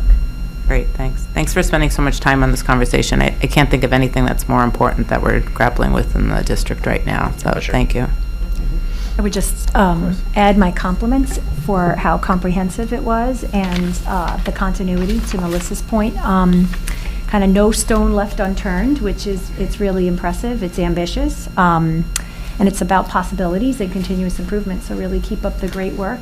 I wish my kids were back in that grade as well to benefit. But, yeah, it's a real plan. I agree with you wholeheartedly. The word ambitious is 100% the case, but if you set ambitious goals and you accomplish even 80% of those ambitious goals, you've done amazing work.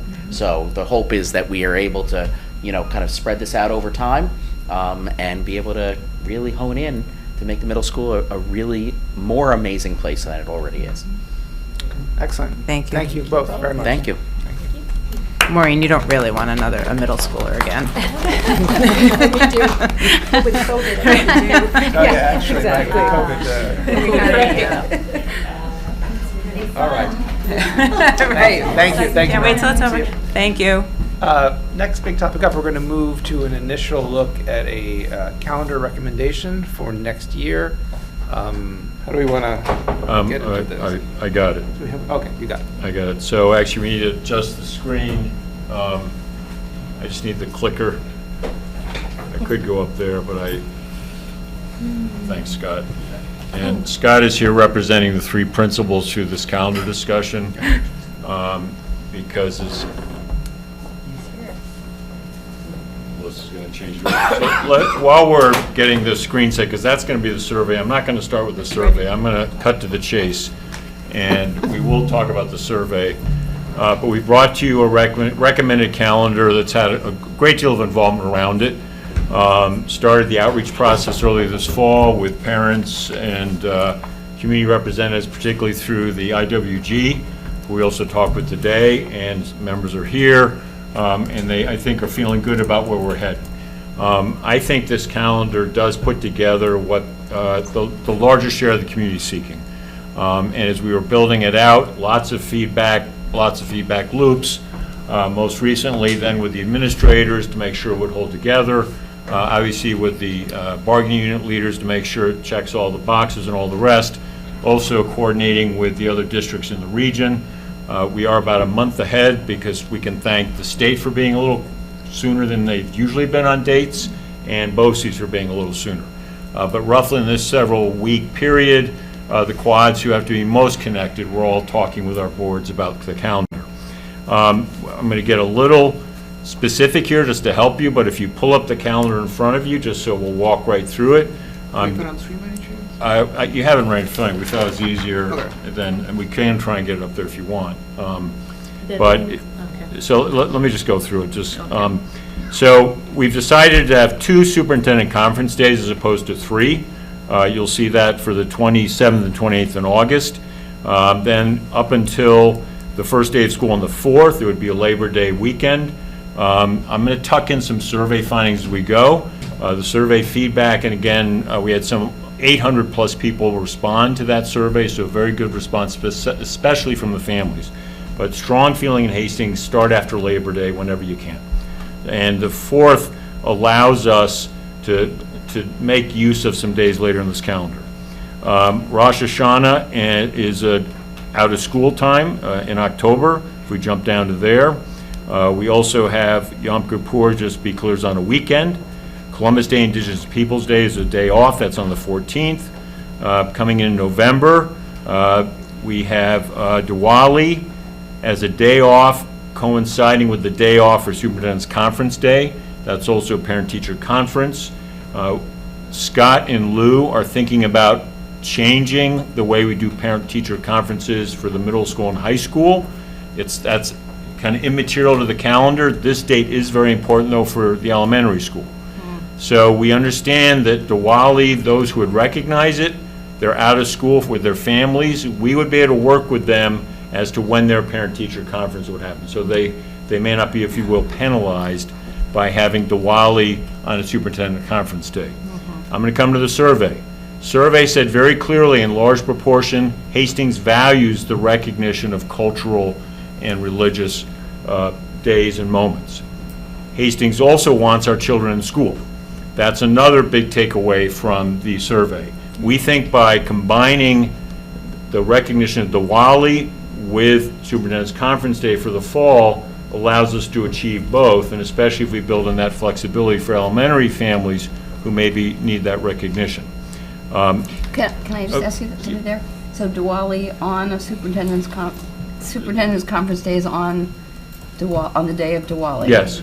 And so what if someone celebrates Diwali who is supposed to participate in the superintendent conference? Well, we can manage that. I mean, the numbers here, we want to recognize, it's small, we can manage that. Okay. We can manage from the family end. Got it. And we can manage from the staff employee end. Okay. We feel that this allows us to do the recognitions because there are other priority dates that we know families value. Coming down deeper in November, Veterans Day is a standard holiday. We have come back with that Wednesday off before Thanksgiving break. We did that this year, very strong support for that across the board. So at least, Survey supported also. yes, so weaving in the survey, very strong support in the survey for that. Again, the survey's not a vote, it's indicative. Way before the survey, I was getting a lot of feedback that people said that if we could do it. Coming into December, the holiday recess, we have listed across the calendar religious holidays and others, even if they're not off, so we were recognizing, we're honoring them in the calendar. We're using the calendar as a tool to raise up these important moments for families. So obviously we're off for Christmas, but we list it in the calendar. Similarly for the first night of Hanukkah, for the first day of Kwanzaa, it's listed here.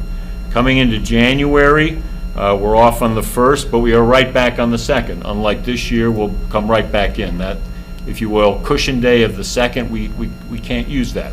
We've said it's more important in that case to move to some recognitions for cultural religious. We also know where the survey data came in that ranked highest was if you can give us that Wednesday before Thanksgiving, we would like that. Further down the list was the day after New Year's. Martin Luther King, standard day off. Now Lunar New Year on the 29th, that's now required by the state of New York. And the governor has now required Diwali for New York City only. We had been in superintendent's advised there might be some other mandated days off coming from the governor. Right now we think that was the one focused on New York City, but we have picked up ourselves in Hastings, Diwali. Then February, President's Day, midwinter's recess, fairly standard where we've been. March, first day of Ramadan listed, not as a day off, but on the calendar. Now Eid here on March 25th is again this combination of a superintendent's conference day and Eid. So once again. March 31st? I said March 31st. Didn't I say March 31st? You did, yeah, because I think the year 25, I guess, 25 already. March 20, did I not say the wrong thing? No, you said the wrong thing, that's okay. I'm glad I said the wrong thing, I'm good at that. March 31st, again, a combination. Superintendent's Conference Day and again, trying to match the need and desire for recognitions and minimizing the out-of-school time. We also, this is important, we had not had a March Superintendent's Conference Day for a couple of years. Most districts have that. We've moved away from that. Credit Scott Wynn with the principals that's saying, could we get that back in?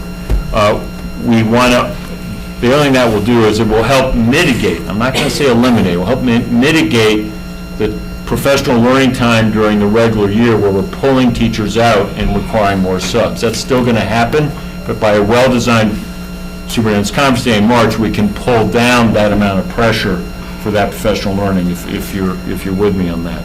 April, very straightforward, the April break. Coming into May, Memorial Day, very straightforward. Down to June, Juneteenth on the 19th. And then also, in this case, Eid is on the 7th, that's a Saturday, so this year it's not a day that we would take off. And then lastly, in this state, the Board of Regents sets the end of school date. This is very late. We have no control over that. None. Like it or not, unlike my previous state that doesn't do that, in New York State, they do that. So we have to work with it. Conceivably, if we don't use all 6 inclement weather days, which will still exist contractually next year, we could pull back 1 day. We can't pull back more than that. Because of the regions? Yes. Regents Day. Yeah, and the fact, which we honor and respect, that you have Juneteenth sitting in that last, that's really an exam period, so we're balancing and juggling that. And what's the But, last day of the regions? It's the we have it in the, 27th, already day. 22nd? 27. Oh, no, region. the last day of the would be Oh, usually the school, sorry. 25th, 26th. 26th. I have to look So, at Regents rating. Yeah, so this is, and I've just learned the hard way to go literally month by month, line by line when explaining a calendar. And I think, now let me step back. Last spring brought forward a calendar that didn't have any recognitions in it, and there was concern about that. So we then brought a second calendar, which was adopted, and at that point, I committed to the community that I would do an outreach process, an inquiry process. And so in the one-page memo, there's 3 links in it for tonight. You've got the calendars, the top link, we've just talked about that. The second link is an updated, what I'm now calling school calendar development guidelines. Boy, does that sound bureaucratic. But it's an important read for anyone who tries to figure out how do you come up with a calendar in the state of New York and in this region. It lays out all the key elements and parameters, and also updated it so it's current for this year with the various days off and all the rest. So anyone has a question about why are we doing certain things, that's the source document. And then did have the link to the survey. Truncated a bit of what the outreach process was going to be. I thank the IWG for being so active with us starting in the early fall. Remember here, we had talked earlier today. And then also that the survey became very, very important. Again, not as a vote, but as a way to get some indication of where we are. Let me stop, board, and see if you have some questions. I can go into the survey in a bit, just to hit certain points, but I tried to tuck in survey findings as I went on how we came up with this calendar. I would just say that, oh, you go first. No, you go. No, you go first. Please. Okay. Thanks, Jody. I would just say that for the most part, I like the survey. And I sent, as a disclaimer, I sent one particular aspect. I sent one particular aspect that I felt it's lacked internal validity, only because which I'm hoping that as an educational institution I'm not saying we should retract it, but if we can not use, okay, let me say this first. I will support the calendar. I was focused on the calendar now. We'll get to the survey if you want. So I will support the calendar. I don't want to make anybody nervous, but I will support it regardless of, I'll join the team to support it. But I wanted to bring a mind to something that I felt we could do it the next time instead of thinking that's the end all. So that the next, we do another survey. I know there were thought partnership in developing it, and that is always a good thing to include that, but I would like to, when we do this, when you go through the survey, I'd like to point out what my thought process was. Okay, Yeah. that'd be great. Yes. So I will support the calendar, but I want to say, this is always an area of, people's personal preferences and bigger issues, and I really respect the way it was approached this year, and this whole idea of giving recognition on the calendar, even if it's not a day off, holiday, and accommodating as many people that we can, as that's what we have to do. That said, I have 2 thoughts. One is, and this is also said as someone who has been in a college admissions committee. I won't even go into what I think about the Regents. I think it's ridiculous, and the notion of a Regents diploma is total bullshit. That said, That's a technical term.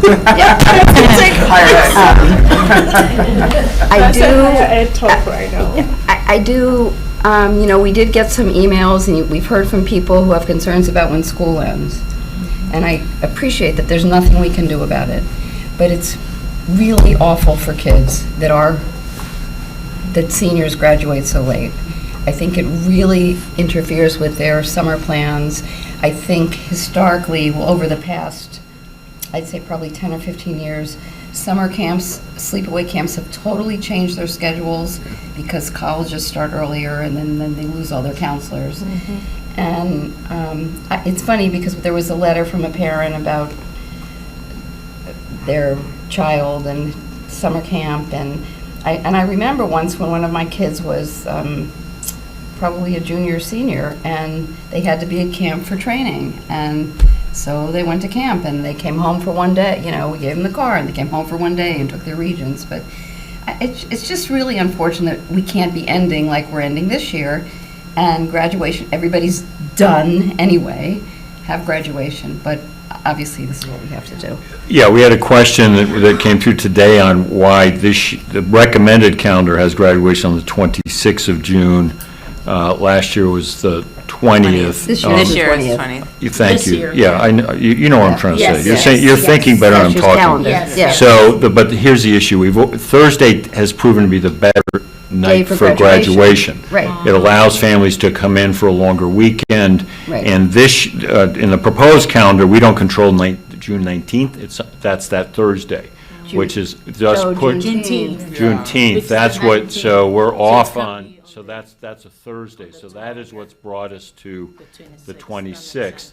We did talk a little bit But with wait a minute, Luke. that doesn't make sense to me, because then if Juneteenth for 1 year is on a Thursday, why couldn't we just do graduation on Friday the 20th? Well, I mean, we can raise that question back. That's a deep operational question.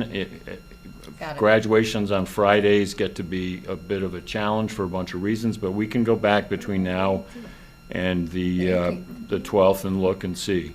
But there's been a strong tradition here of the Thursday evening Yeah, graduation, and not going into the weekend, and also not early or midweek. Got it. And we can't satisfy everybody, I understand, but it's just, it is very late, I think, for It's too late. families and kids. The other thing that I've said year after year, and this is not for this year to be talked about, and it could be very controversial, but I don't personally believe that we need to give off 2 days for Rosh Hashanah. And that's being said as someone who is Jewish and who goes to the synagogue for 2 days for Rosh Hashanah.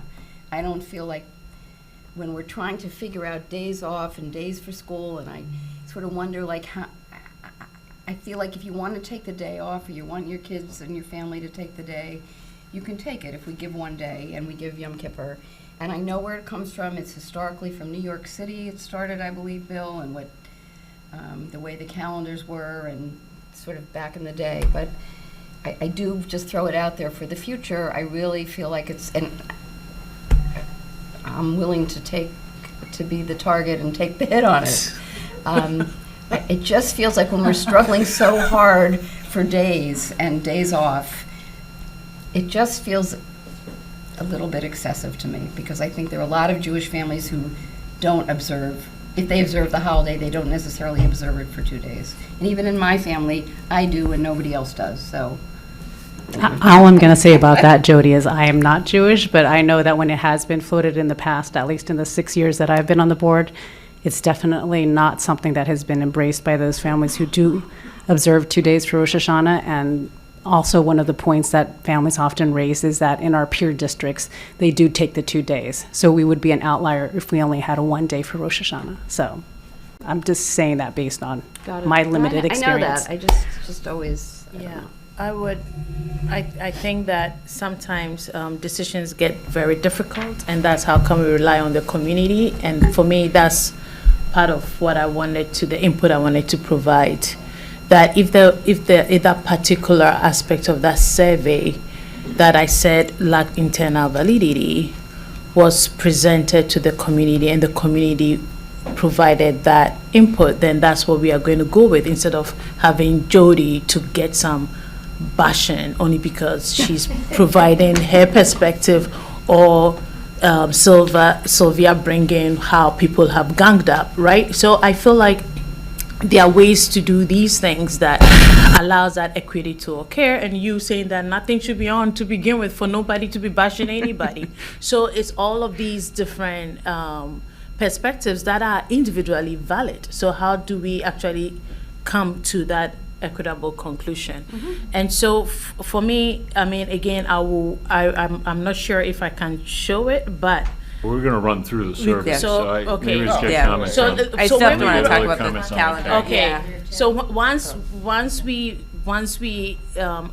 I will table what I'm saying. I don't want to repeat myself, but once I come in, I'm just trying to connect. So This to let me, it, yeah. I have a method to leading with the calendar, because right. the end product that matters here is the recommended calendar. And there were multiple points of information and sources on this. I've done a lot of surveys. They are not a vote, they are not the sole indicator, they're a piece.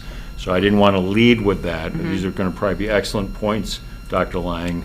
I just want us to focus on the calendar first, because that's the main focus here. Then we can backtrack into things about the information flow that may have been a problem. I But, have a question. yeah, please. If I may. Yep. The 3rd of September, is that a New York State mandated day off? The 3rd of September? Yes. No. Labor Day is Monday, the 2nd. Right. If we're looking for days, which I do believe we are, because I totally appreciate how difficult making a calendar is. Right. But having Diwali and Eid as half days, kinda, as like. Well, they're not you know, half days, they're full not days half off. I don't Yep. mean to say that, but they're not complete days of Off. observance. And we have a day, we don't need September 3rd off. As a matter of fact, parents are dying for their kids Yeah. to go back to school on September 3rd. Right, no, I hear you. In the day count, again, incredible detail goes into this. I mean, the Right. 3rd, we had an extra day to take off. And so, and we were trying to be consistent in the combination of the Diwali and the Eid using superintendent's conference Right. days. So that way, we're consistent in that blending. Okay. And that meant we could be consistent there in that approach. And that gave us this additional day, and we thought right now, we would still start with a 3-day school week. Also, September is the only month where, while they're coming back from school, it's the only one with a full month of school without a break. So we just thought, put it there. The board may have other ideas, and that's why you do a 2-step review. But we'd have to, you'd either say, we're willing to have one of the recognitions be Right. tied to superintendent's conference day, the other not. Right. So then kind of figure out, then you're into something's not equitable at some level. Right, I see what you're saying. And then you've got to find another place to put that day off. Yes. Also bear in mind, that as the calendar rolls along, we have the 6 give-back days. Our average snow inclement weather usage is 3 or 4 days. Last year was an anomaly, we didn't use any. We've legitimately used 2 so far, hopefully no more. So that, as we get later in the calendar, there are some things we can try and do for other time. But anyway, that's a lot of words. If the board's feeling that they want to look differently at that September 3rd, I mean, we as an administration will do that. We'll go back to the drawing board a bit. Thank you.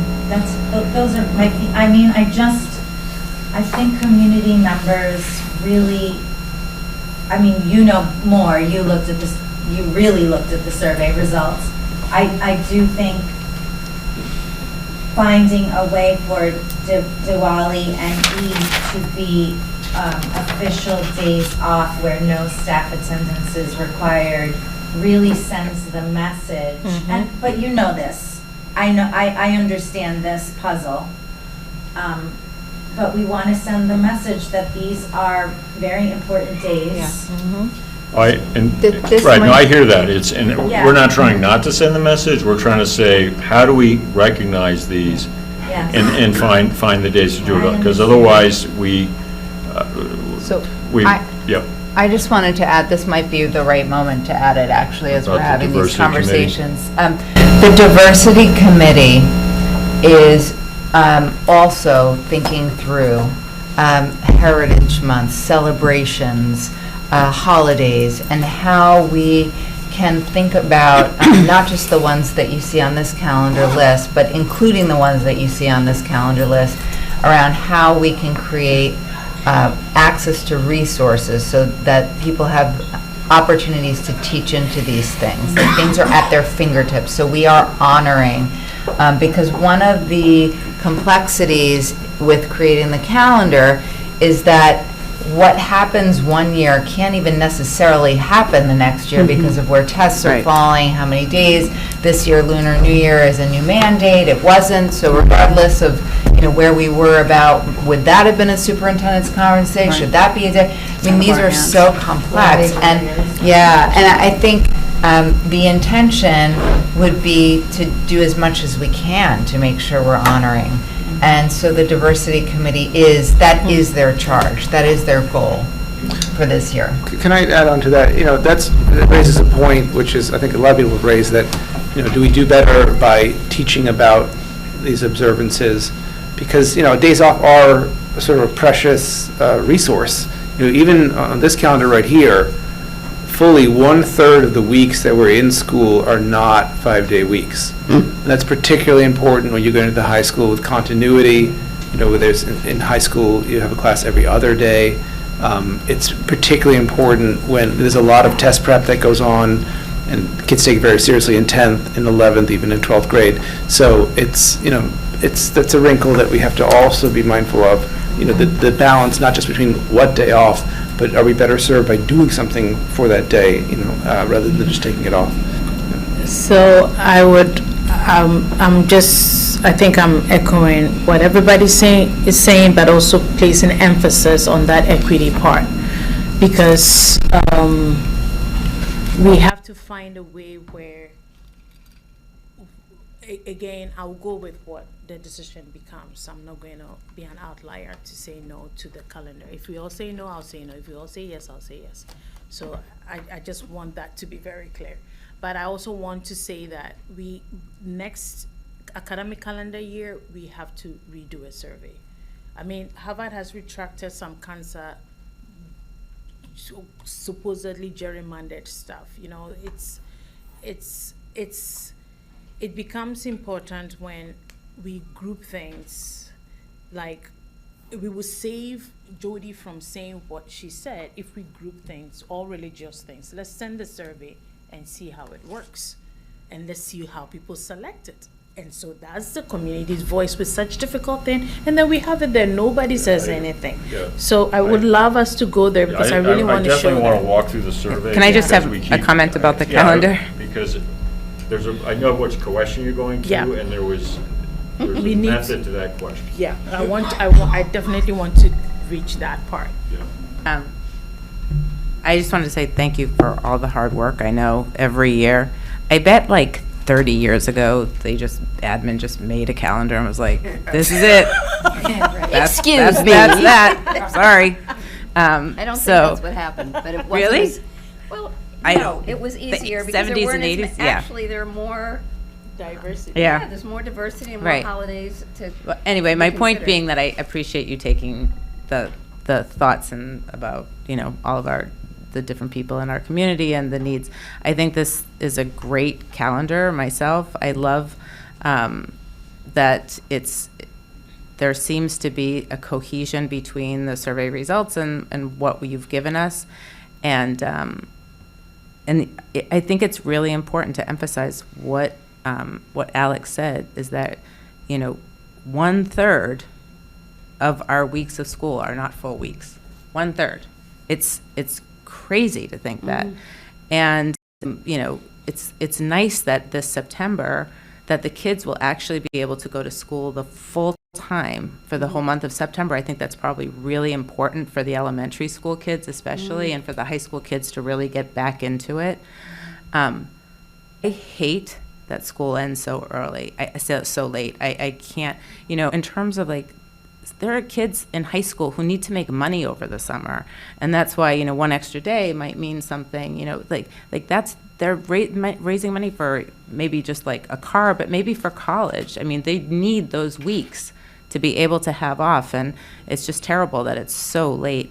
And I would love it if you were to look into having graduation on the 18th or the 20th. Exactly. I think that there would be Yeah. probably some parents in the area who would really appreciate that, because the kids have checked out by then anyway. So like having one extra week, and then, even if we bring back a day for a snow day, that means we end on the 26th, and the last day of school is the graduation. It gets, I don't know, you guys think about this, but it's Yeah, I mean, I know that these are out of your control, so, but I really appreciate you putting this together, and I think that it answers a lot of the questions that we need. And one more thing that I bring up every time that I think is important, and I see this from a point of equity, is that when we look at the dates in the middle, you know, again, for me, this is a tool about what days we have off. It's not possible to include every single holiday in the middle section. And so we end up leaving out holidays because of holidays that we think should be in there. But inevitably, somebody's going to feel left out. I think that there are other places to put those holidays, like the calendar, that's the main calendar that we see on the website that has every single day on it, and that this is just a tool that showcases the days that we have off, and perhaps a reason why we have it off. But otherwise, I think it's confusing, and I don't think it's equitable. So I would say something to what you said, which was exactly what you said last Yep. year. Every year. Yeah. So, but I said last year because of the input we got from the community. I said this publicly and I'm repeating it. If we are doing bare bone, let's do bare bone. If we are doing bare bone, which means that only federally New York State sanctioned holidays on there, let's do it. But that's not what happened. That is not what happened. We gave respect to other holidays on there, and that's what got people storming in here, because you are more. The message to the community is that this religious group are being recognized more than others. Therefore, they are part of the bare bone, which is not New York State sanctioned, only because people choose to gang up. But I'm not And saying, I think request- there are other places for it. I'm just saying maybe this isn't the place. You know, like when you go on the website and you see the calendar, and if we want to recognize holidays the way the survey said, we should definitely recognize holidays even if it's not with a day off. So I will I think speak we're to doing a what- disservice to What's doing it one here. example? Can you So share?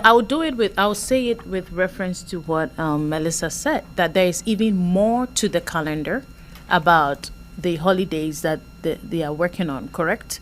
Where even it's not just, and I think you were in that meeting, it's not just going to be about just listing it, but about actually learning about them. So that, and the equity part with this is that if again we are doing bare bone New York State federal sanctioned holidays there, then everybody knows that's what it is.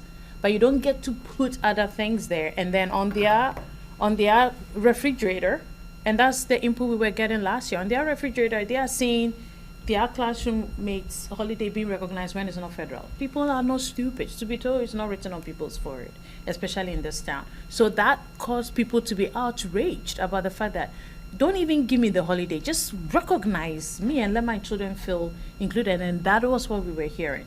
Now, if that's the direction we want to go, like I said, for me, I just want equity. I will follow it so far as it's fair. And for me, again, I'm going to follow this but all I'm saying is that next calendar year, we have to do something, a little bit of a tweak on the survey to just get the correct input from the community.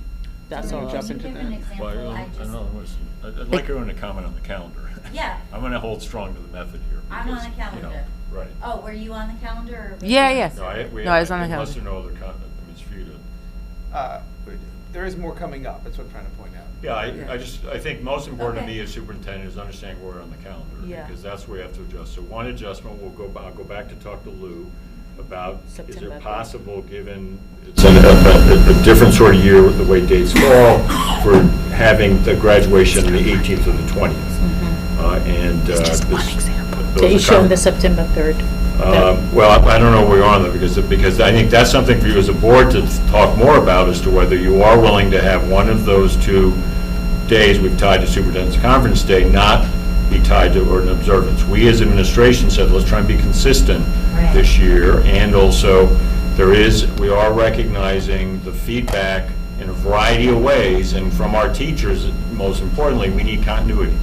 We So- like time off, but we need continuity, and that fact that Alex has raised, and Scott's here to kind of help give that school level voice, we said this is a way to recognize, minimize additional time out, because your time out for Super Conference Day and your time out then for 2. So that's 4 days. So you'd Dr. be out. Marquez, So, I have anyway. a direct question. So if you say consistency, why these two? Why Diwali and Eid when there are other religious groups and religious observances, when there are other cultural observances? There's a coincidence there when they're falling in the flow. We usually have had a March Superintendent's Conference Day as a way to provide that type of professional learning opportunity, and that falls with that March Eid. So we saw an opportunity there to address both. Then the November Superintendent's Conference Day, Parent Teachers, is right there where we have Diwali. In the 25-26 year, you're not going to have that same match. The board will have to, going into that year, decide Diwali may be freestanding, because I think it's October 20th. Is that right? It's a Monday, and I think that would be too early for the Parent-Teacher Conference Day, Superintendent Conference Day combination. So we're looking at kind of, you look long-term, but you build a calendar year by year. And I think there's also the commitment to, let's keep the recognitions for Diwali. Let's keep the recognitions day out, day off for Eid. Lunar, we're going to keep. So now as we go into that, how do we manage that? Mandated, right? Yes, Lunar is state law mandated. that you were out for Lunar New Year. Okay. So that, again, was trying to maximize the good, minimize the challenges. Okay, so let me ask this explicitly again, is the calendar, I think I sent an email, but which holidays are federally or state mandated? I know Juneteenth, I mean, going through, let me look at. New Year's, Martin Luther King, right? Martin Thanks. Luther His King. birthday. It's in the, if we go into the memo. Yeah, page 3. I opened it, but it was all mixed up, like No, when it's chronological unless something. oh, it was okay, 13 or because that's when 14 I was trying days to. that are- Yeah, if you go in the memo, if you go to, It's under federal, religious, and yeah, cultural if you go to observances. page 3. Yeah, You've got I legal saw that. holidays must, both, they're all listed there. So I saw that and I copied and pasted it. So it says federally, Federal and state law. religious, cultural, and Damaris, what holiday do you feel isn't being recognized? no, It should I'm be? not. I'm just again. I don't need to be out of school or in school to be religious in my beliefs, but I'm just trying to make sure that. So I'm looking at it.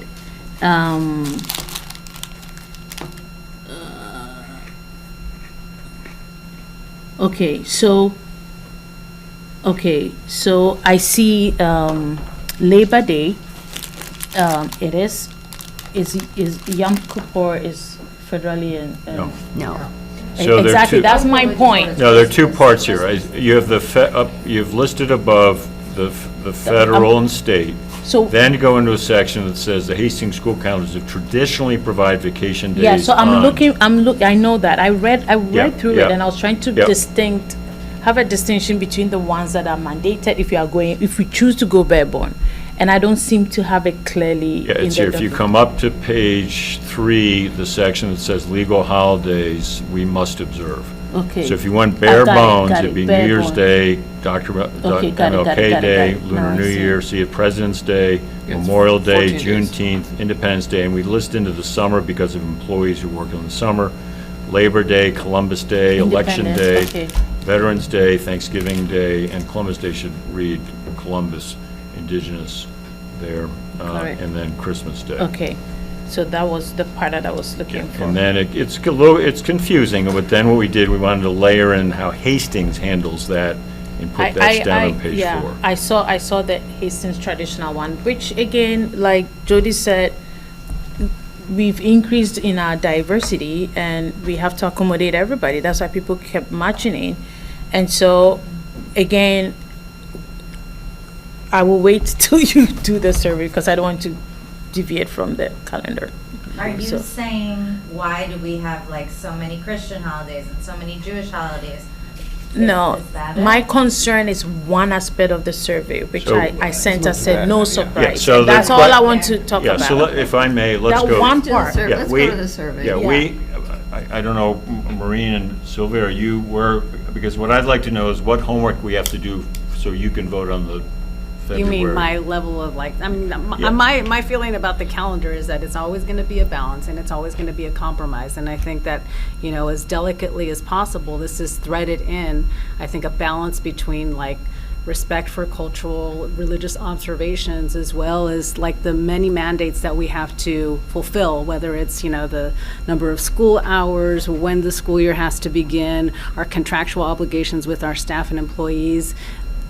This is what we get. We don't have a lot of wiggle room, and that's the reality. And I think if this has actually been vetted by the folks who have to do the administering of the, you know, of what it takes to make the school year work within the 3 buildings, then I'm in support of that. I mean, are there places that can be tweaked, you know, like the graduation day, or I don't know about the first day or the second day of Labor Day? Maybe that shouldn't be there, but I do think that there should be, I mean, I feel that as it is drafted right now, I don't feel that there's anything that's a glaring, that's a mistake to me, having been through this a few times. And it's every single year it's contentious for different reasons.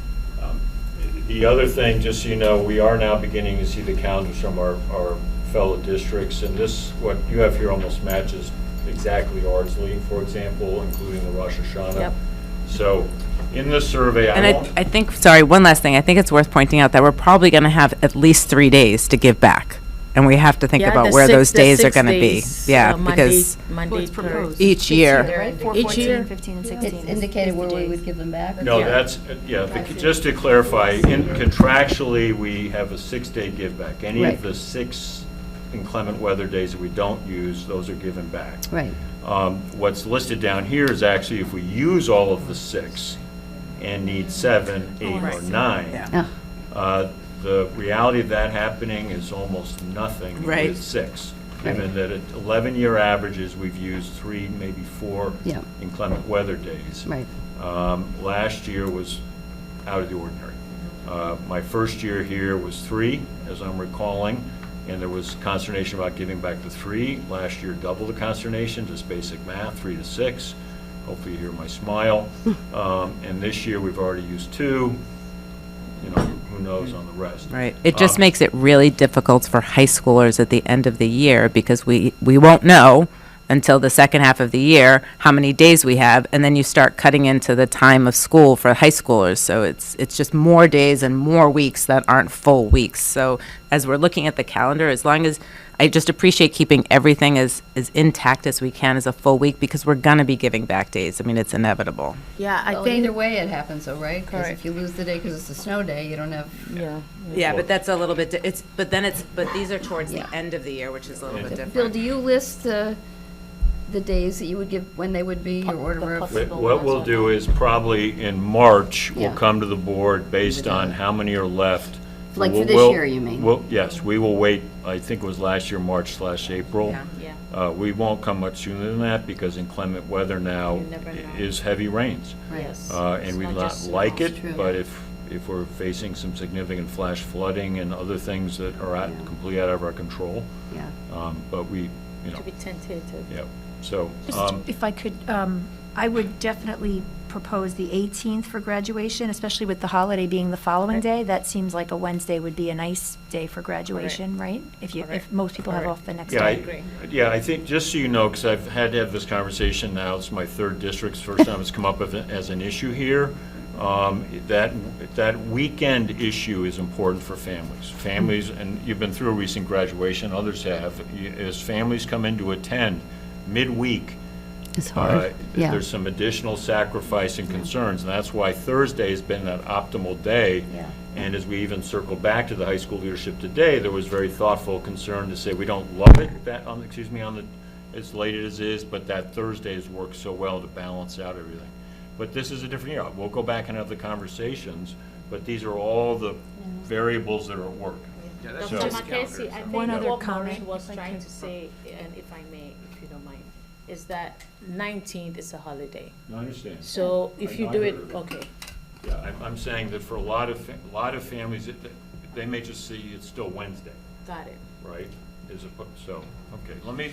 Just one other comment, if I could, Bill, and I don't know if this applies, but I like that you're kind of creatively using the the superintendent, the parent-teacher conferences on those 2 days. I guess my question would be, because the kids are off, but are there any teachers who, you know, the intent is that it is a recognition of a holiday, so I would just also be kind of Yes. sensitive to any teachers that might Yes. observe, right? That they kind of Yes. are considered in that. what I said. That's what you were saying. I didn't realize that. Yeah. Yeah, Okay. no, those are very thoughtful questions. We grapple with that. Our sense is that the number of faculty, staff, employees who would need that, we would work with that, honor that, respect that, Thank you. and not penalize them for that from an And HR we also standpoint. just, I mean, there are currently, like, this is an example, Orthodox Easter or whatever the date Yes. that may fall on. We have a number of faculty and staff here that observe that day, and it's like. What day are you Easter, talking about? Orthodox Easter. Mm. And that's one that I know that just as one Interesting. example. And people have, like, in their contract, personal days to use towards religious observances, and there are people who are very devout Jewish folks who then take other, like, high holidays for them, and often that's all during the week. So that's something we already have, and I think that's what you were saying with the observances. We have quite a few people who actually are, they celebrate that Orthodox Easter. Yeah. Also, I would always add Easter Monday when we're considering give-back days. I always feel like that's a, And we. and it used to be on the calendar as a and- day off years Yep. ago. Right, and that's been in our calculus, and that's falling late enough, well, Easter's quite early this year. But Easter typically would It's fit later. within the give back. Yeah. We were able to give it back last year, and that's something, you know, we're thinking about this year, because for the next calendar year, because Easter's gonna fall late enough. Because So- Easter Sunday is always a Sunday. It will never be a school day. It's Right. never going to So, be a school day. yeah, so it had been on the calendar as a recognized day. Again, we have only so many days to work with. And we're trying to maximize instructional time, minimize out And have time, school. and we're Correct. making Have some school. very difficult decisions. I know. what a concept. Yeah, and you're getting a sense of why most superintendents would say, New York State, make the decisions for us. Exactly. And keep it But there, there's Bobby. some superintendents say, please don't do that. Yeah, yeah. They appreciate the local piece. Let me just go, Okay, I'm not. I have one more very important thing that I think is important to point out too, when we think about that and kids being in school, is that not all parents have those days off. And so every time we give back a day, or every time we add sort of a non-traditional day, it requires parents who have when there are two parents who work outside the home, They have to to scramble figure it out. to find a day, They to would find struggle. some sort of care for their kids. It's not just easy for them to be like, oh, because maybe their work doesn't allow them to have that day off. Yeah. So, I think that we have to consider those working families in our district as well, who these kind of things aren't, just like, yeah, get whatever we want. You have to balance out financial questions and time questions and everything else. I'm sorry, I just want to delineate, I know we've had a lot of conversations, but just because I'll be asking that, I want to delineate the points of conversations for my own head. First, I will support what everybody supports with the calendar. So whatever I'm about to say is not because I'm trying to say we should not go with the calendar as is, depending on what the collective says. So I want to make that disclaimer very clear. The second thing is that I had this in my mind, and Maureen mentioned it, so I just want to pull it out now. So Maureen mentioned how individuals are able to take days off based on observances if it's not being recognized as well. And for me, that was my emphasis about the superintendent's day superimposing with Diwali and Eid, and I'm neither of them, so I'm not necessarily trying to make it a personal situation here. My concern is, we all know professional development and all these things are important. So when it superimposes like that, then, and on a day that they need to recognize it, then they are at a loss as to what they should choose. But if it's on a day that is not superimposing, then it's more of their choice. Those who observe it, fine. Those who don't get to not, or like it's, I don't know. But that I would let it slide off, and Yeah, then. and we've looked at the number of employees that may be affected Oh, by this. got it. Again, It's we- minimal. Okay, got it. Yeah, got I it, mean, got it. so, My method, I wanted to see where you were on the calendar first, because Okay, the got it. survey, for all the effort on the survey, and we had great input on it, this is my style, wait, please. Sorry. I own the survey. Okay. Any mistakes in the survey, they're Bill McCurcy's. Because there was a reference earlier, I want those who participated to say next year they'll help again. Okay, got it. Right? Because the good goes to others. I own any errors. If there's validity issues, I spent a lot of life of my doing research. You know, if there are any validity issues, It's all you. that stops with me, okay? And the method here is, there's so many permutations and combinations in trying to create a calendar. That's why we came back, and Melissa D., thank you for tightening up that longer document. Everybody needs to keep going back to that. Okay. Because that just shows, we actually have very few degrees of freedom. So the survey is important. The survey only adjusts maybe a couple days out of 180, 181. It only gives us that much room to work with. We have to keep remembering that. I mean, the vast majority has nothing to do with the survey. It's just those little adjustments we can make around the edges. Correct. So that's why, you know, again, you know, we'll see where we get. I'll be quick on this. Survey, when it went out, great involvement from IWG, great involvement from Janice on this, but again, things you don't like in it, hands raised right here. All right, but great input, great involvement. And a lot of flexibility as we modified it and worked with it. The base of this survey was an Ardsley survey. Was very valuable for them. I think we streamlined it, we modified it and all the rest, but that did give us some comparative information to look at when need be. And you get to see when it was open and the number of responses, which we go into in a little more detail here. So you see here, pretty good spread across the 3 buildings.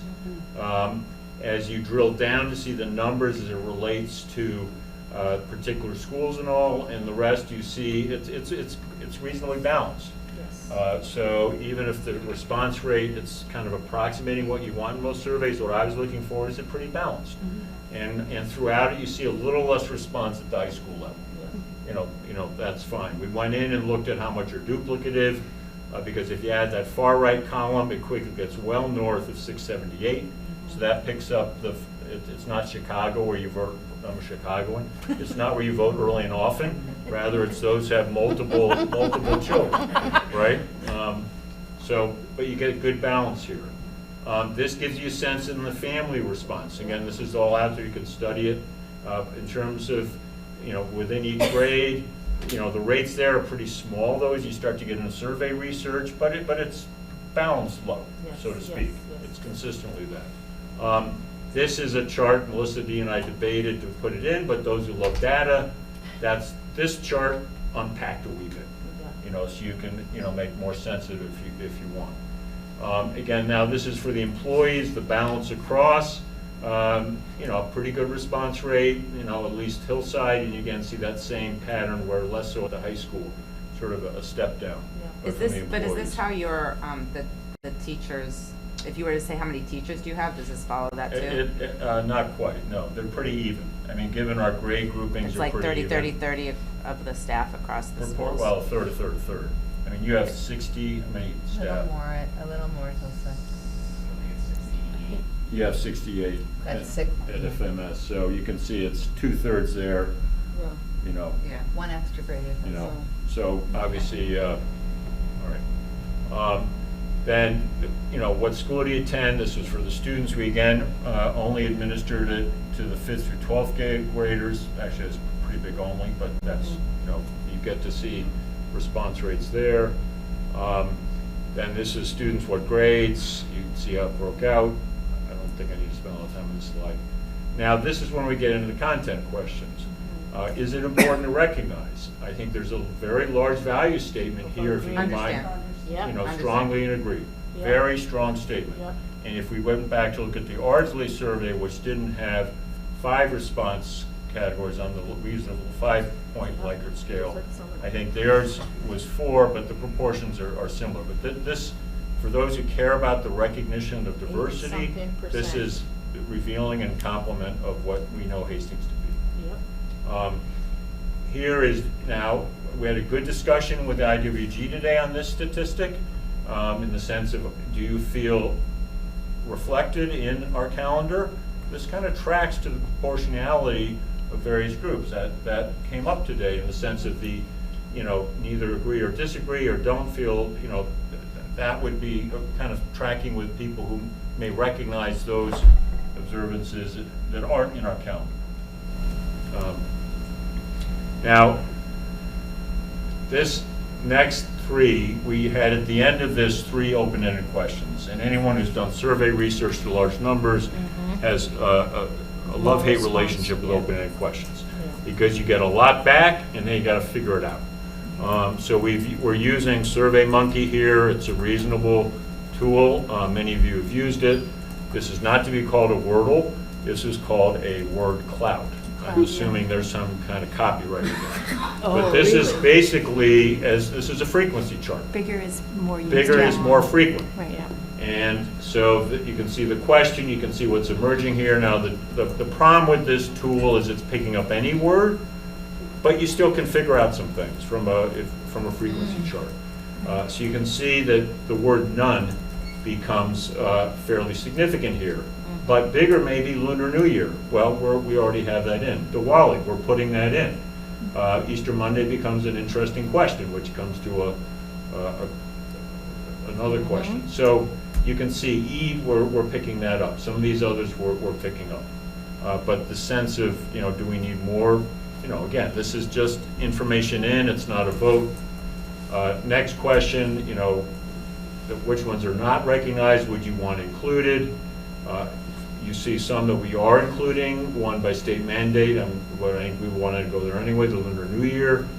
Diwali is in, again, none is a big word here.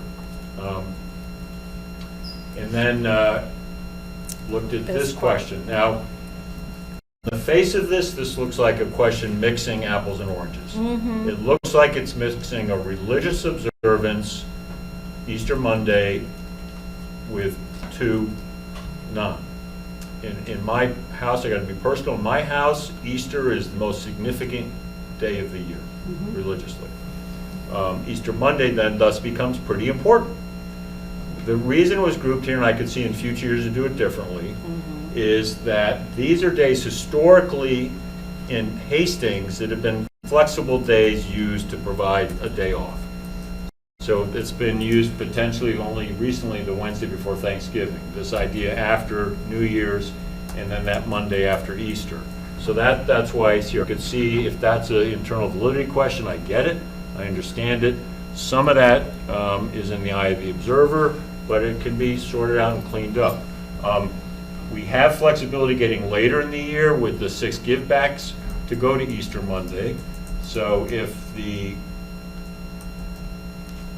word clouds are revealing, you see Easter Monday showing up a couple times, which may say to the board, okay, please advise the administration that as we get later in the year where there's flexibility, we could pick up the Easter Monday. Now a survey, we don't have that question about 2 days on Rosh Hashanah.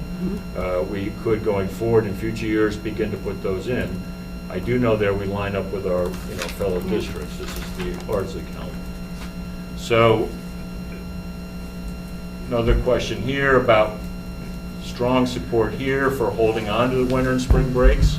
Some thought, could we carve into that to get some days? Very little support for doing that, you can see. Can I make a comment about that now, or do you want me to wait till the end?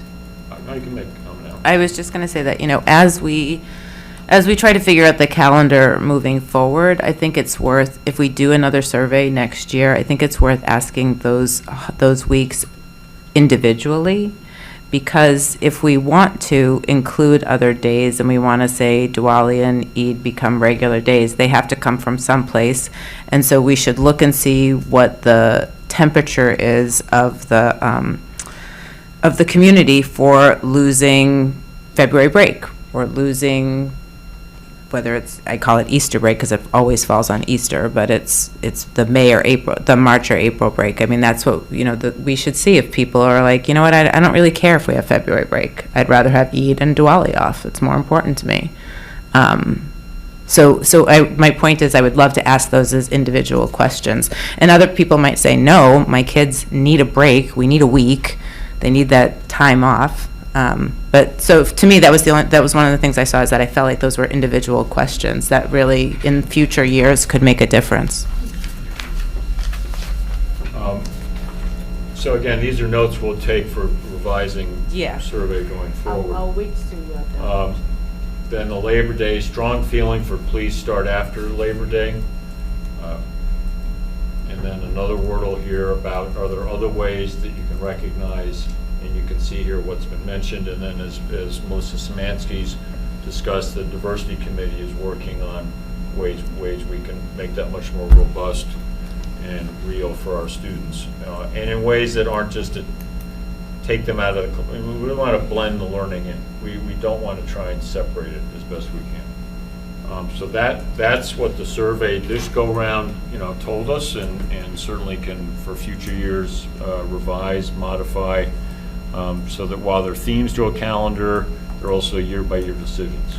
So Bill, we have a couple points that got raised that are food for thought for us this week and for the administrators. Do you have what you need from us as far as next steps? What would be the next step in the process? so I'm not done. Oh, no, that's fine. Yeah, well, ideally, I hear tonight what you want considered for adjustment, so that on the next meeting, which is the 13th of February, then you have that adjusted calendar relative to this one. You can then make a decision. Okay. For sure, I've heard the need to talk with Lou and the high school administrators about the 18th versus 20th, given just that last week's a problem. For future years, I think the issues of the survey validity, I'm all ears on that. The Rosh Hashanah questions come up. I didn't hear that as for this year as much as for when we next do a survey to try and get our handle on that. Then the other is this issue of, do we stay with the blended superintendent conference day and Diwali and Eid? That's 11/1 and March 31st. If we don't do that, we have to go find some days. Okay. That could be a significant lift, meaning we're going to have to do some creative work to find days. We may swing out of the superintendent's conference day during the year, which is a sacrifice to professional learning. That's that also trying to minimize the lost time that we're taking teachers out. We also might have an inconsistency then. So that's why, it's a compromise. We felt we brought a compromise to recognize the days, and manage that. Okay. And if after this year, if we do that and we have to adjust it for future years, we find a way to adjust it. Marcy. I want us to, if we can I click back, or if you could click back. So there were a lot of pointers that I wanted, and this is not in any way me trying to, I'm just hoping that we just do a work that no one would have anything to say about it. And that way we know that we've done the best we could. That's all I want to bring out. So if you could go to the slide that's before the word, no, the other, what do you call it? Do you remember the question? Yeah, the one before. Okay, this one. So I'm just wondering the next, I'm not saying now, but the next survey, which I'm hoping we are going to do for the next calendar year, we ask for demographics, which can be anonymous in nature. Demographics are important because from neither disagree and strongly disagree. If it's a marginalized group that have it there, and let's say you have 10 people, and 9 of them are the ones there because they are a marginalized group out of the 871, it's 100%, almost 90% of them saying that because they are in the marginalized group. So the presentation here doesn't bring out the voices of the marginalized group. And so that obscures it only because we are looking at the whole 871. And what if it's the 71 people that are all, let's say, Jewish people that feel like the side that are saying they disagree and is 67 of them, is close to 100% of them feeling that response. So the demographics allows us to disaggregate the information better than thinking we can bunch it all together. Or what if they are all the atheist people? Right. That I'm don't afraid read- of that don't read- I'm afraid of I'm- doing that, and then you're like, No, then it's you like start. tracking. It feels like Yes. you're tracking. Totally. You have to link it to multiple questions. It kind of It feels like you're going to doesn't- be tracked with that. Just for this one, it's not linking it, because this is the case where the question It always has to do with the way you ask the question. Not all of them. This particular question is saying that the holidays that I celebrate are recognized in the current school calendar year. What if those are said, the 8 plus 3 plus 2 is what? So 9, 10, 11, 12, let's say 15, these 15% are a specific marginalized May I ask you a question?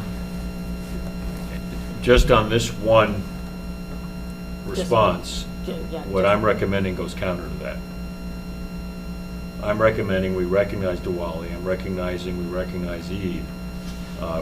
So meaning, and it was very helpful in the IWG today to say, you probably down at the lower end have those populations that now will be more recognized. So this is part of my methodology. Let's talk about the calendar, then we'll come back to the survey. Because if we started tonight here, you wouldn't have seen the outcome. The outcome is, even though this slide might say, we're fine, you don't need to add any more, there are a set of other values at work that we're saying we should add more. And those are picked up as you bring all the questions together. Got it.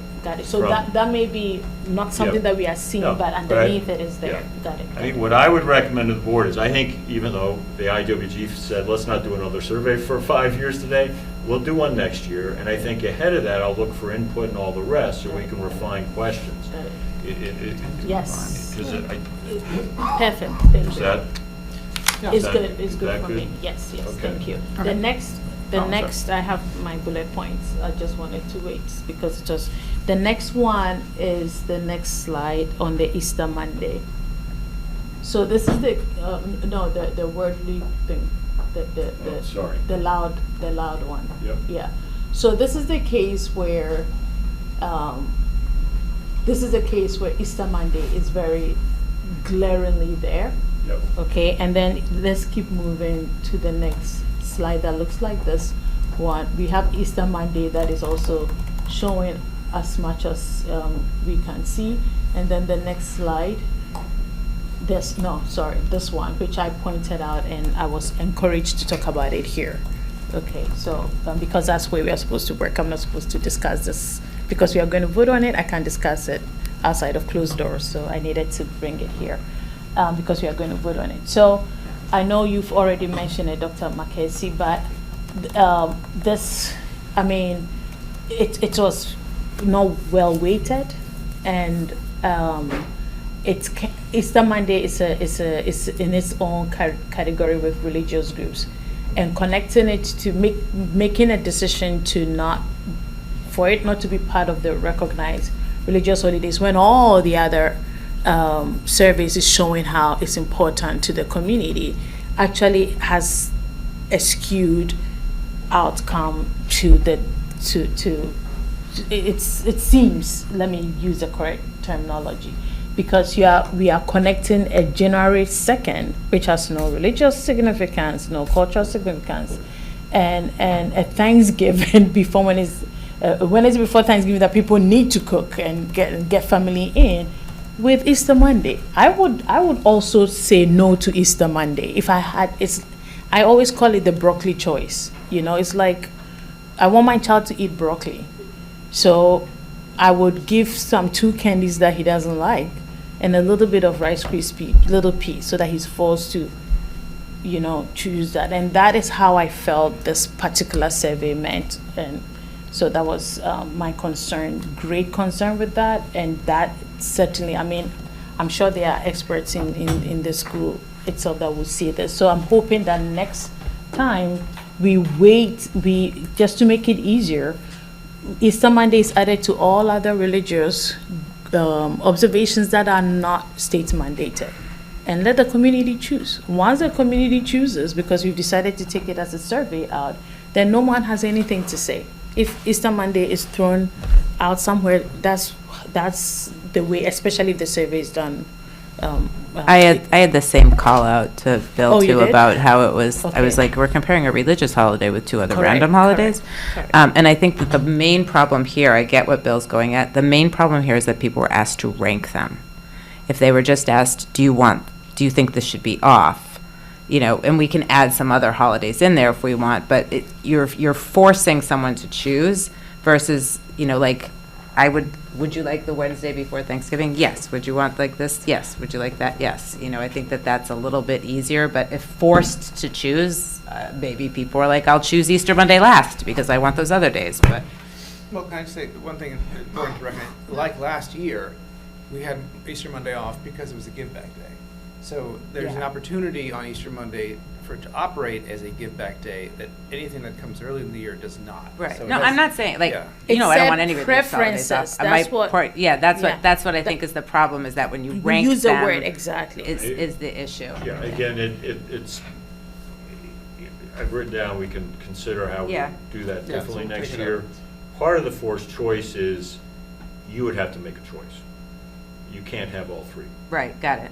At building this calendar, you can't have all three. So we were trying to design the survey to reflect the reality. Remember, there are only very few Yeah, flex but days we why have. But that's can't where- Easter- that's why I my- think my that the- question is, mine's explicit question is, Easter Monday should be compared to, should be grouped with all the other religious So- holiday, be it the non-mandated ones. Yeah, so I. Rosh Hashanah, Yom Exactly. Kippur, Yeah, so Dr. Eid. Lang, again, the survey's instructive, it's not the decision maker. We're Correct. the decision makers. I think you could say as a board member, I would like to see Easter Monday added to this calendar, and is the rest of the board gonna be with me on that? I And don't there roll could be- like that. Well, no, but I'm saying, in terms of resolving where we are on this, because we will definitely revise the survey for next year. We'll look for input so we can avoid some of these errors. Having said all that, I think from a decision standpoint, we're not in a very different place. Correct. Even if we word it correctly, we'd still be kind of in the same Correct, spot. correct, Yeah. correct, correct. Which is, do you want to, because Easter is quite late again next year. Right, So there's a good bet that, and we're going to still on the contract have the 6 give back days. right. Correct. Right, so there's a very good bet that you could say, the way we'll handle this is in March, we're gonna, when the superintendent brings us the give back days, we wanna see, Easter Monday. Easter, April got it, 21st got it. on that list, Got it, got it. right? Yeah. And that would be a way to handle it. Correct. Alternatively, you could say, we wanna see a date moved on this now to pick up the No, now, 21st. So- like I said, I want would the recommend calendar. not to Yeah. do Yeah, that. no. So Bill, I Now think like we've this given you a calendar. lot of Information, feedback yeah, that, yeah. to be considered for next Yep. year. I do want to say, I think you've put a lot of thought and effort into this. Correct. And Yes. are No we changes. voting on this tonight? No. No. No. Okay, just for Okay. discussion. Yeah. I'm in support, like I Right. said. I But give yeah, that but I think, disclaimer, but that so- goes back to like, I think, asking about the specific holiday weeks, because if you get rid of February break, then you can give Wednesday before Thanksgiving, January 2nd, Easter Monday, Eid and Diwali right there. That's 5 days. And I think you'll get a Oh, lot of the six of mandated blowback about one? giving up that week. I mean, I think. I know, that's why I said it Right. should be a survey question. Exactly. For the 6 days of the Okay, Like, let's which move days on. are Yeah. important to you? Got Do you it. want these days? If you do, are you willing to get rid of school vacation weeks? We have to give away 6 days anyway. We're almost at 9, so I'm going to make a move to, because we have public here, we're waiting very patiently, thank you. I'm going to move public comment up Yeah. ahead of the superintendent Sure, report sure, and the sure, administrator report, just to clear, Okay, that's fine. So, is that okay? Melissa, is that okay? Scott, you go. Thank you. Scott, thank you very much, and thank you for the presentation. Thanks for representing the principals in the calendar discussion, sir. Thank you.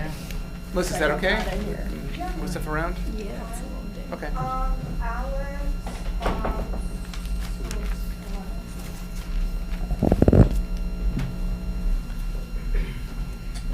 You can come to the, yeah, you've been here before, right? I think, yeah.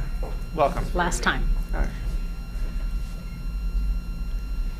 Hello. Hi. Hi. Alex Lunius, 14 Euclid.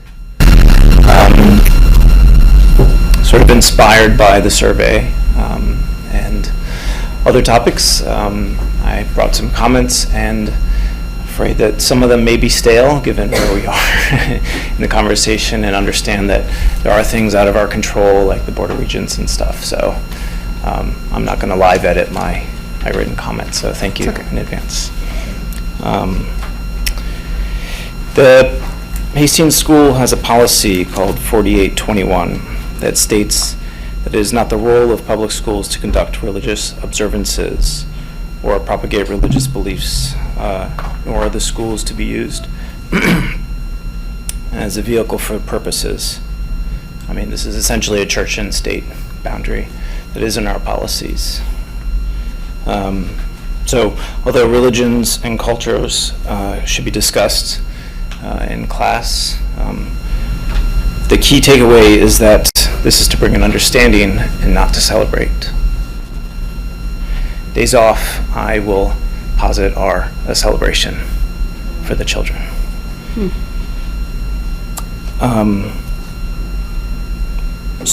Solutions for having a multicultural population where, as we've seen with the lively discussion just now, it may not be practical to take off everyone's holidays, is to have floating holidays where people can take off for their own observations. It doesn't count against their attendance. And in fact, this is what most companies do. I think most people are familiar with that sort of. This gives them, each individual family, the maximum flexibility for celebrating their religions. And so an idea like a floating holiday, aligned with the state and federal mandated holidays, would give families and children and the school kind of the most alignment. The second sort of comment, which is separate but similar, is in regards to inclement weather. The Give Back Days policy kind of changes the arena of uncertainty from weather being kind of like an act of God to a human decision-making process. We go into each school year knowing that 6 days will go unplanned. They could happen at any point. It's very difficult for families when these happen. The Give Back Day policy incentivizes a more conservative approach because you know you're going to have to give back 6 anyway, so why not this time? And it will also, as we've seen in the discussion, upend schedules at the end of the year. So if we end on the 26th and then you give back 3 days, it's the 21st, and now, although that seems fine on sort of a calendar, I mean, and I think you pointed out, kids want to work, older kids, but also younger kids have music camps, sports camps that they can't attend. But if they knew in advance that they could, they would have planned for that. And families that might want to travel to see their extended families can't get tickets at last minute or schedule PTO for that sort of event. So really the question is, why 6 days? I think it was on average 3. So I think 3 feels right from my own historical memory of being out of school. You know, where's the 6 coming from? Why is the give back negotiated in the way that it is and not something more reasonable where they're just 3 snow days just baked in, right? And we either have them. Oh, okay. And if there's no bad weather, the school is open. Thank you very much. Thank you. Thank you. Thank you.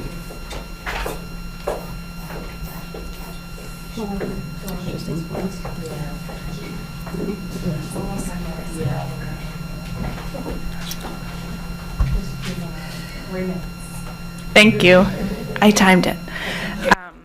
Dorothy Nagel, 19 Terrace Drive.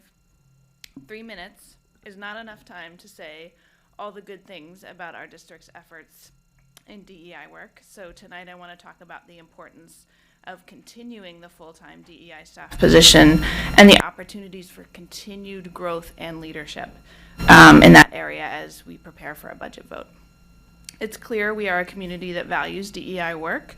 Just one example is the letter circulated in February of last year, thanking the district for their dedication to the work and signed by more than 500 Hastings residents and members of the school district.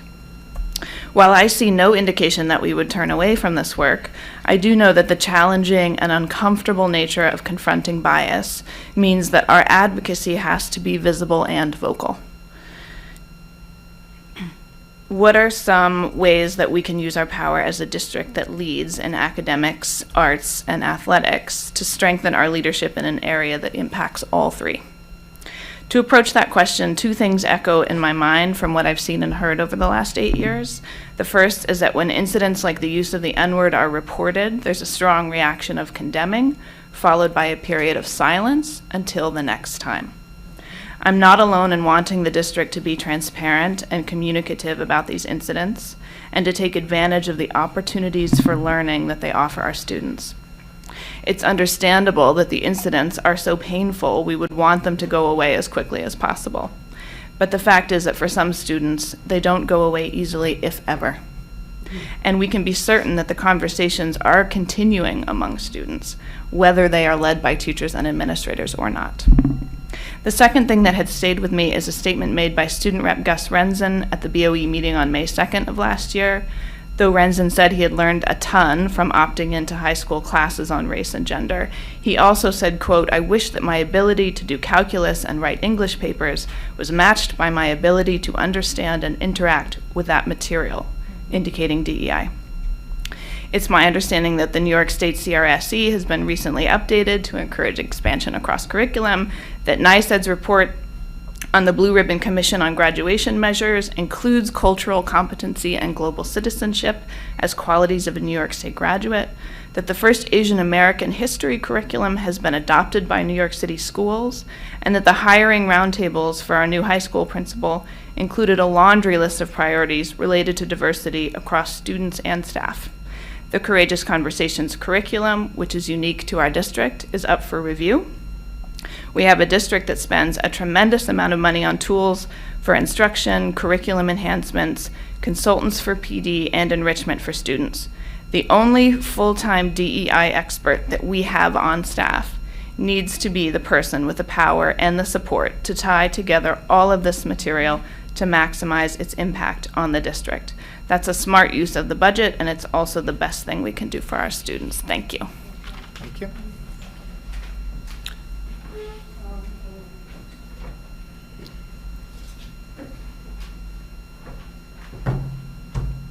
Hello, Amy Nichols, 35 Mount Hope Boulevard. As budget discussions are underway, I am speaking to advocate for the Diversity and Inclusion Coordinator position to be changed from teacher on special assignment to a full-time administrative role. I want to thank the board and administration for their support of the Diversity and Inclusion Coordinator position, and I appreciate that Hastings was a trailblazer among public schools in its creation. I hope that Hastings will demonstrate further leadership among Westchester schools by granting the position the authority, access, and respect that it requires and deserves. The teacher on special assignment role does not grant official access or authority beyond any other teacher at the school, and therefore requires a specific invitation to collaborate on DASA cases or issues of identity-based harassment or discrimination. We know that identity-based harassment is a serious issue in our schools. During the past few years alone, there have been numerous reports of sexual harassment, anti-LGBTQ comments, anti-Semitism, Islamophobia, harassment of students with disabilities, and repeated incidents of racial slurs written on school property. In order for our schools to be effective places of learning, all students must feel seen, protected, and valued for who they are, and any students engaging in unacceptable behavior must be educated to fully understand the impact of their actions, take responsibility for making appropriate amends, and be enabled to contribute positively to the community. We all share the responsibility of ensuring these needs are met, and we are simply failing all of our children when they are not. I am grateful to the administrators, board members, faculty, and staff who continue to push for and implement effective interventions, several of which were referred to earlier tonight. I greatly appreciate the district's support for gender diversity education and the Courageous Conversations program, which I believe to be essential towards the prevention of further incidents, and hope that these programs, in addition to faculty trainings, Racial Equity Day, restorative practices, and other efforts, will continue to be supported and bolstered.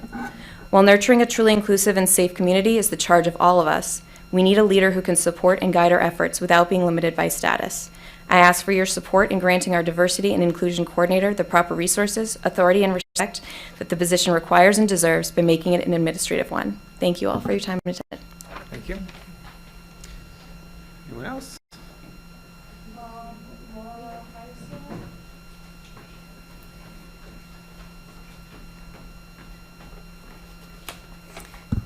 Hi, Laura Heisler-Mitten, 45 Chestnut Drive. I am here to add my voice to those calling for the position of the DEI coordinator to be made an administrative position, and I can launch into the same talking points that the coordinator position as a teacher on special assignment, as it is currently structured, seems to be kind of cut off at the knees. But I want to acknowledge that I've stood here before, along with my fellow IWG advocates and concerned parents, and we've made calls for this before. for the position to be given the proper access, respect, and authority that it needs for at least 2 years.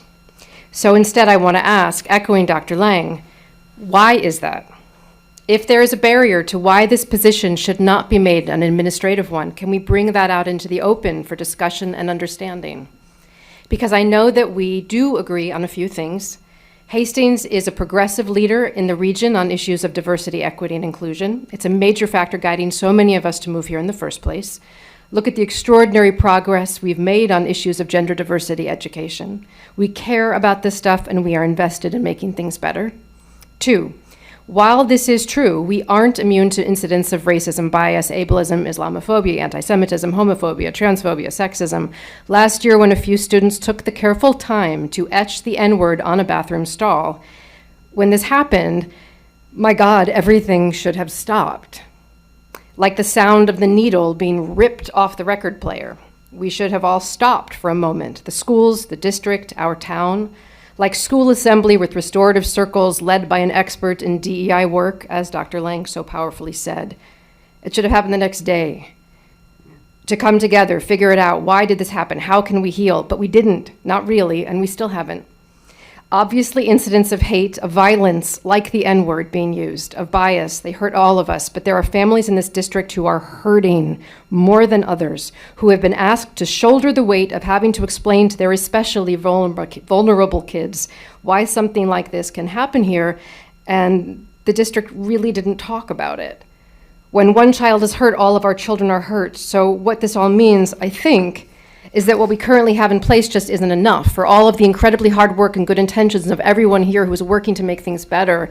And I would want to add all of the amazing initiatives and proposals outlined tonight, which are really exciting and really encouraging. But still, when I sat in that parents' meeting at FMS last year, the meeting for the parents to share their pain with the administrators about the FMS incident, I looked to the back of the room and saw Dr. Mateo Toledo, who is so skilled and so very ready for the rigor of this conversation, required to just watch silently, not able to participate in that evening's conversation, let alone to lead it. That was shocking. That was disappointing. What are we saying if we have a DEI position, but they can't be brought into that enormously important conversation? That can't be what we mean if we are who we say we are. So a request, please, as you look at the budget and where and how the money on DEI gets spent, as you fund the continuation of courageous conversations, last sentence, racial equity day and all the professional development, as you make these programs better and stronger, administrators and Board of Ed, can we please also bring this particular conversation about the coordinator out into the open so it can be had with the transparency and rigor and respect it deserves. Thank you. Thank you.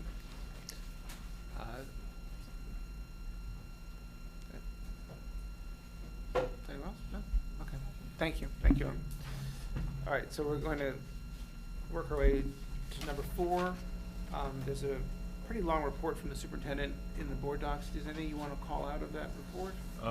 It's, I think, all there to be read. I think the top matter is probably most important. Let me just say a few things.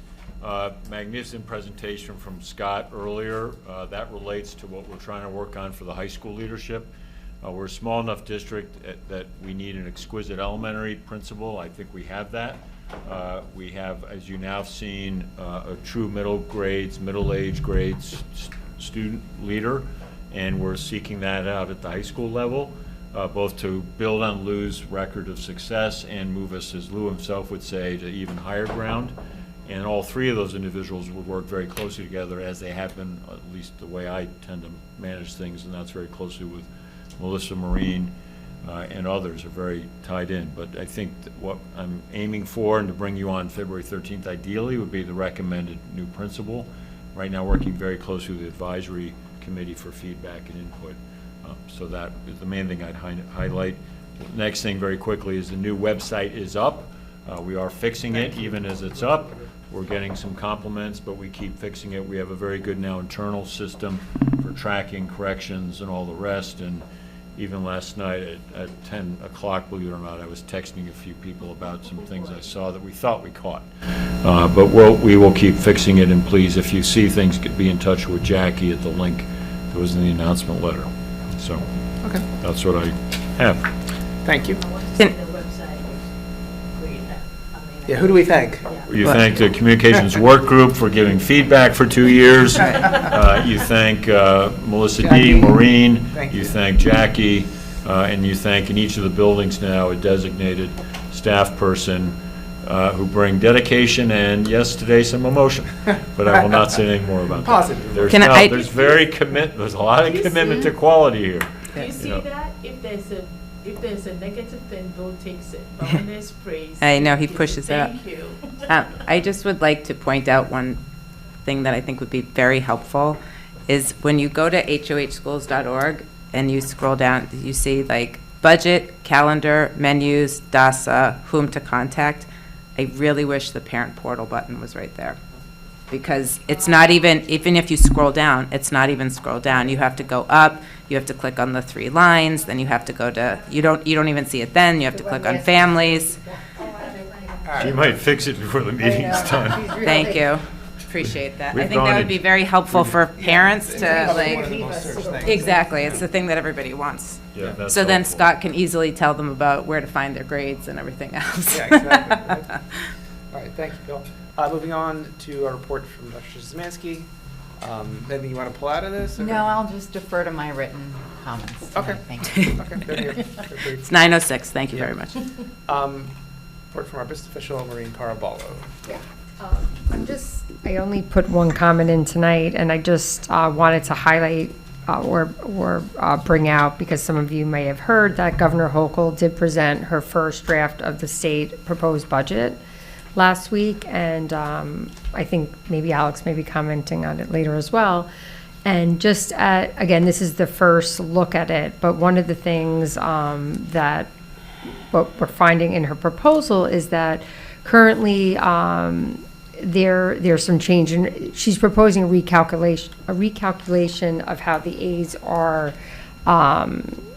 how we get our number of dollars, and basically would high wealth districts such as Hastings and most of our counterparts in Westchester, she's proposing a recalculation of the formula, which would actually result in less aid for us and as well as other districts. Like how much? I mean, right lot. now it's showing, I mean, the difference is when you look year to year, sometimes that comparison is not correct because they have things in which our proposals are what they think we're going to receive because we have a lot of our money comes from expenditure-driven aids.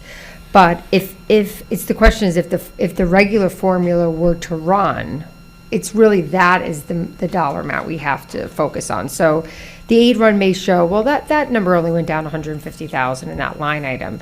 But in actuality, had the formula run, we would have received 300,000 more. So it's not only what we lose, it's what we haven't gained. What we didn't gain. It's Yeah. So, several hundred thousand which you had dollars. already factored in to your original budget plan? I did. I mean, we're very early on than our counterparts, but I mean, I did factor that there'd be some less money, or at least a leveling off of money, because I think just from, following what the state controller's report is suggesting that the state really doesn't have the money to continue to fund at least the education aid at its current level, because they had a big drop off of federal monies, as we did, that were provided to all state and school districts during the pandemic and actually ran through this year, quite frankly.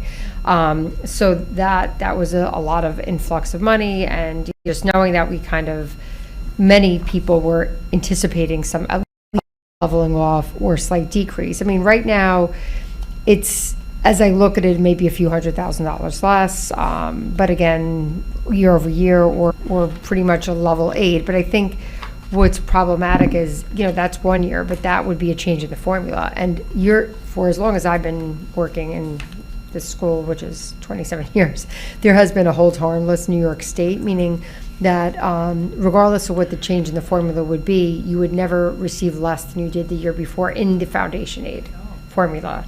And there will be a change in that. And I believe that these changes, although they may be softened a bit, I believe that there will be I think that's what everyone anticipated, like there's no chance they'll be able to continue to fund at that same level. But those type of formula aid changes, lack of hold harmless, which again have never occurred, are problematic. are but that being said, there is only so much money in the state. And I think, the idea is that there's districts that have higher needs, and that money would then, although there's an increase in school funding as a dollar amount, it's not necessarily coming to us. It could result, like somebody could get 25% more and others could get 10% less. So that's kind of how. But it really affects us, Maureen, because we have things that we fund right now that are coming from pandemic money that will no longer exist. Right. And we had just had 3 parents talk about the DEI position, which is funded out of that. Partially, yeah. Partially funded, because it was normal, it was a 0.6 and we added the 0.4 or whatever. So not only are we losing the money for that, we'd have to find the money from someplace else, but our bucket is getting smaller because the amount of money that we thought we were going to have is going away. Yeah. So I think that this could have it seems as though it could have a significant impact on the decisions we're making for how to spend the money next year. Right, and I think, the good news of me sharing, I don't want to cause any panic here, but our foundation aid over the last 2 or 3 years is significantly increased from, historic levels. So on one hand, we're getting about $1 million more, from 3 years ago than. You mean like half? No, meaning, no, excuse me, our foundation aid. Foundation aid from New York State. Not sorry. education. Sorry. Yeah, but the foundation aid. So overall, we are receiving a oh. lot more, so we are receiving less, and that's why I think as we grew our budget, you have to be cautious of that, because although, it was wonderful to receive more state aid and all the rest, we kind of understood that maybe as a result of the state having some more money because of the COVID aid, and understanding that they may, in fact, as what has happened before, when the state has less money, they have to balance their budget. And by balancing their budget, they'll just, and this has happened since I've worked here, where there was 2008, after the crash, there for 7 years, they took $1 million away from us each year. And you never get it back. They're just budget adjustment.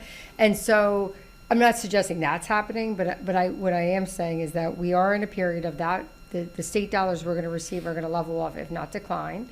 And while we also still have expenses that are increasing. So as we look at our budgets moving forward, and this is not just Hastings, unique to Hastings, this is every district. Every district is now, that does have a double impact, right? So less money, increases of expenses, other monies that are going away. So each year becomes a little bit more tricky. I'm not suggesting that we had to handle $1 million decreases on much smaller budgets, which were pretty significant at that time. But it is something that we anticipated, and the long-term concern is more this recalculation of all the expense-driven aids, because that is problematic. And that would impact transportation aid, BOCES aid, so much of what we do. That would be a significant shift that has never been seen since I've been doing this. But there's also, in her state budget, there are a lot of different things. There's a big push. We have a big line item for pre-K, as do most of our counterparts, and we've gone out to bid and tried to partner with groups. But the problem is they'll give you a big allocation on paper. We have not been able to collect $1 of that because we can't run a pre-K program. We don't have space. To rent space would require us to take the aid and then add another $1 million to our budget to do it. Yeah, so there's a lot of things on paper that is in that budget that no district ever receives. So we also, we've been kind of advocating, saying that they're not being transparent, the state, and how they're showing our aid, because many districts like ours that would love, unless you're a large district, we've even said, well, could we, I know this sounds crazy, but could we partner with Yonkers and possibly they have big, universal pre-Ks and provide the funding, but there's a lot of flaws with that, but there's a big push, as we know, statewide, a lot of money in the bucket for pre-K that never existed, so that has to come from somewhere. And I know there's a lot of money also being provided to schools that have big migrant populations, and that money had to be funded. And of course, we don't, right? So the districts in which have that, there's a big allocation to support, the schools that are having to have who would now have those children in their, which again, that has to be made up elsewhere too. So I do think it's not the end of the world, but it's not great, and I believe that will be, as many do think, that going forward, that money will level off and be going down. I don't think it'll fall out. It is only 12% of our funding, but still, it's not. Anytime we lose a few $100,000, it does have to come from somewhere. Right. Especially when you have a tax cap that this upcoming year will allow us to levy under the formula like $1.4 million more, which does seem like a lot. But if you already lose a few $100,000 in revenues, now now we only have $1 million to increase. And I don't want to steal the thunder of the Finance and Audit Committee tomorrow, but we have numbers that in 1 year, just our benefit increases just driven by what we're required to pay are over $1 million for that one without salary increases. So Yeah. you're done. So I want you to, sorry, I wanted to. Let me just put a headline on it. So, because of externalities, the governor's proposed budget, big jump in health costs, we are under some significant pressure to stay under the tax cap. Yeah. We are above that tax cap now as we look at things, but we think through Maureen's leadership, we've been working very actively with the principals and all the rest. We'll be able to bring you a budget under the tax cap or thereabouts, which still allows us to keep moving ahead in very fundamental ways. There'll be some new things that we won't be able to do this year, and that's part of what I was mentioning is Scott's presenting very robust, necessary improvements. Some of that with existing monies, i.e. a scheduler, we try and get after the existing monies this year for that. Other things still want to be aspirational, but specific new ads, we just are not going to be able to get to in the coming year as we maintain what we're doing. So we'll fold that into the recommendation. We can talk with you as to where we're making some adjustments. There are some natural enrollment-driven adjustments that we'll do. But the simple takeaway right now, we're not going to give you the details because we're figuring it out. Yeah, we're too early. Two big externalities have driven us to have to look at maintaining where we are and some very careful, thoughtful reductions. Got it. All right, and you'll deal with that in total. That's the most healthy way to deal with it, if that's clear. Yes. I wanted to just. You want to add to that? No, I mean, again, I Sorry. just wanted No to problem. flag because the state budget is out. And once the state budget is out, there's obviously, I don't know, maybe people like myself read it, but, I know, I do know that there's been some, talk about it. Many people, because obviously it includes other things beyond education, people have spoken about it. So I just wanted to touch upon it because sometimes, people see a number or don't see or think there's, the increase in spending is X and what does that mean for Hastings? So it's not to cause panic and we're early on in I the appreciate the process. heads up. Yeah. So it's really just to flag it because it is it's one of the key dates in our budget process that is an extremely important, everyone's, when is the state, I watched her state of, the presentation state of the state, and then she releases the budget later, and everyone's kind of like waiting, on pins and needles for it because she doesn't exactly say what it's, going to do to you individually. So it is important. It helps us understand some other external factors a bit more, but the way the state budget works, just to be clear, is that these, she releases her budget, then all the advocates, we will advocate to our local folks to say, these are things we find very problematic. This is the impact. This is what the impact would be. We have, we meet with them, my colleagues and I know Bill meets with his colleagues and, the senator, or our local reps. And so that when they go back to Albany, they know what to advocate for. I mean, they can't do everything, so we all try to get together and say what would be the most important things, understanding that there are some real needs at the state level and there's only so much dollars to go around. So we will be doing that. I know many of us want to at least keep that hold harmless in place or something like of that. We understand that we may not be able to get everything done, but we're working together. So typically what ends up occurring is whoever the governor is at any given time presents, it typically gets a bit better. You know what I mean? It won't get, I don't think it'll get significantly better, but I would anticipate, the numbers may be a little bit better by the time the state budget is finalized. But I also think that realistically, it will not be. It'll be a leveling off of state aid, and that'll be troubling when we have increases. Can I just underline that? Sure. The real headline here is our state aid is going down. The other aspect is we have to think of it not just as state aid. This is taxes paid by Hastings residents to New York State, from which we get a fairly small fraction of those taxes back. So it's Hastings money, so to speak. It's not a gift from the state. The dropping of the hold harmless, which allows for the first time for the state to essentially direct reductions towards districts, is a very it's a small line, but it's a very novel thing, and very, very different.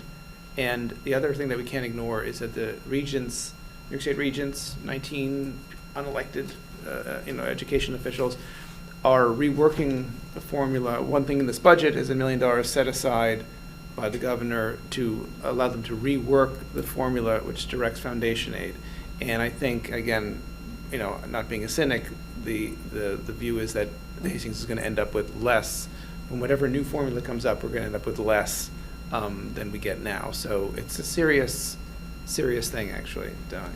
And not to keep, because you had mentioned something, and I was talking to a colleague the other day, but I guess 80% of the state budget is funded by Westchester and Long Island, like even more so than New York City in terms of personal income taxes. So in terms of what we get back is like a fraction of that. But that, I mean, we all know that, and that's fine, because I mean, we know upstate districts we're funded 12% of our budget. Buffalo's funded at 85% of their budget's funded by the state. Rochester, right? Syracuse. Where actually the people who have the biggest gripes are districts like Mount Vernon, Yonkers, and White Plains that are, Yonkers is a big 5, and they only get 20% of their school budget from the state, where, the upstate district, anyway, that's another whole thing. Yeah, But most of the money goes upstate. That's how it's been. I think that'll continue. That's nothing new. But I think there is still some, with kind of less money on hand for them, they're kind of like, moving it around a bit, so. Yeah. I wanted to say something earlier. Doreen isn't here, but so in terms of she was alluding, I wasn't sure whether she was alluding to the position, the administrative position I just want a disclaimer here. I know community members have been coming in to talk about the diversity issue, but today, I'm saying it on record, I said it without knowing that they were coming in today to go say it, because again, I'm a person of color. People have all kinds of assumptions, and let me say it correctly. I'm a black woman, and I'm not giving the benefit of the doubt. So sometimes I like to just give this disclaimer. The other disclaimer I want to give is that I know we all know what happened with FMS and blah, blah, blah. I did not send that information to the newspaper, because I heard something that I'm like, what? The whole newspaper blowout thing? I mean, last year? Last year. Oh, okay. And you are my witness, Alex. Remember when they no, I was shocked that people thought I had something to do with it, which pissed me off. And you were my witness when the newspapers called me, and I said, I called you about it. Sure. So again, as a black person, you're not given the benefit of the doubt. An N-word thing happens, and people are looking at you like you were the snitch. So I'm saying it.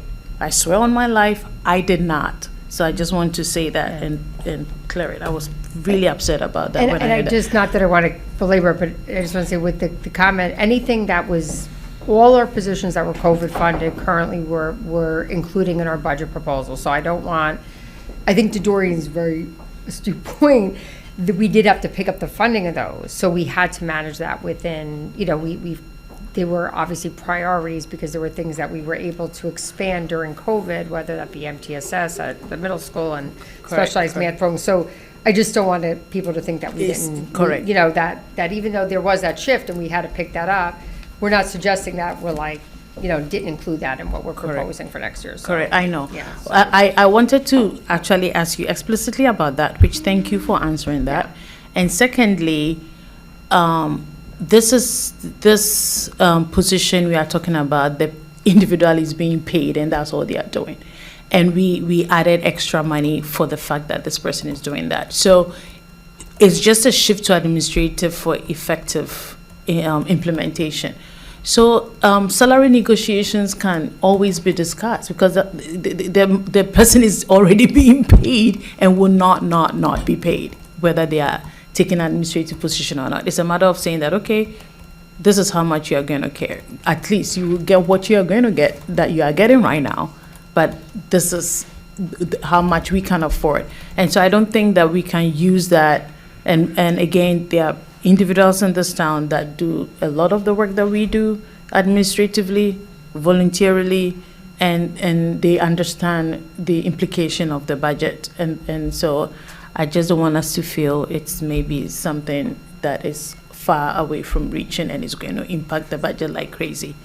So I just wanted to point that out, and if it is, let's see it. Let's see the numbers very clearly. So yeah, I just wanted to say that. Okay, thank you.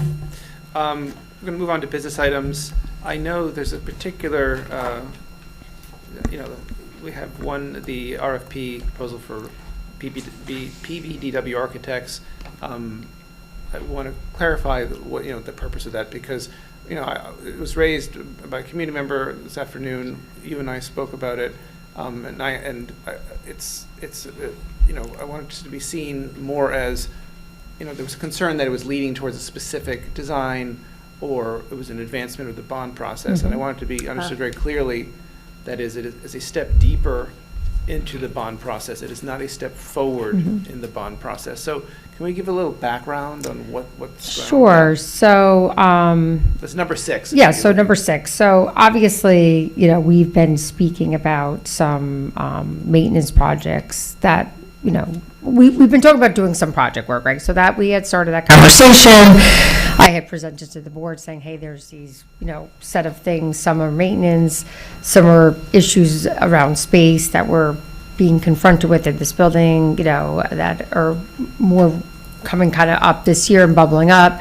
And we were kind of looking at, we had our architect working with us to kind of provide to us some information, and we kind of had this saying, well, if we need to get this done, we're going to have to we would go out. And then I think there was, so I think there's things that are clearly defined. We have the boiler, we know what we're doing with that now. We've talked about it here, that we'd be separating that out. That'll be done separately. We'll fund that out of our reserve that we can pay for that work.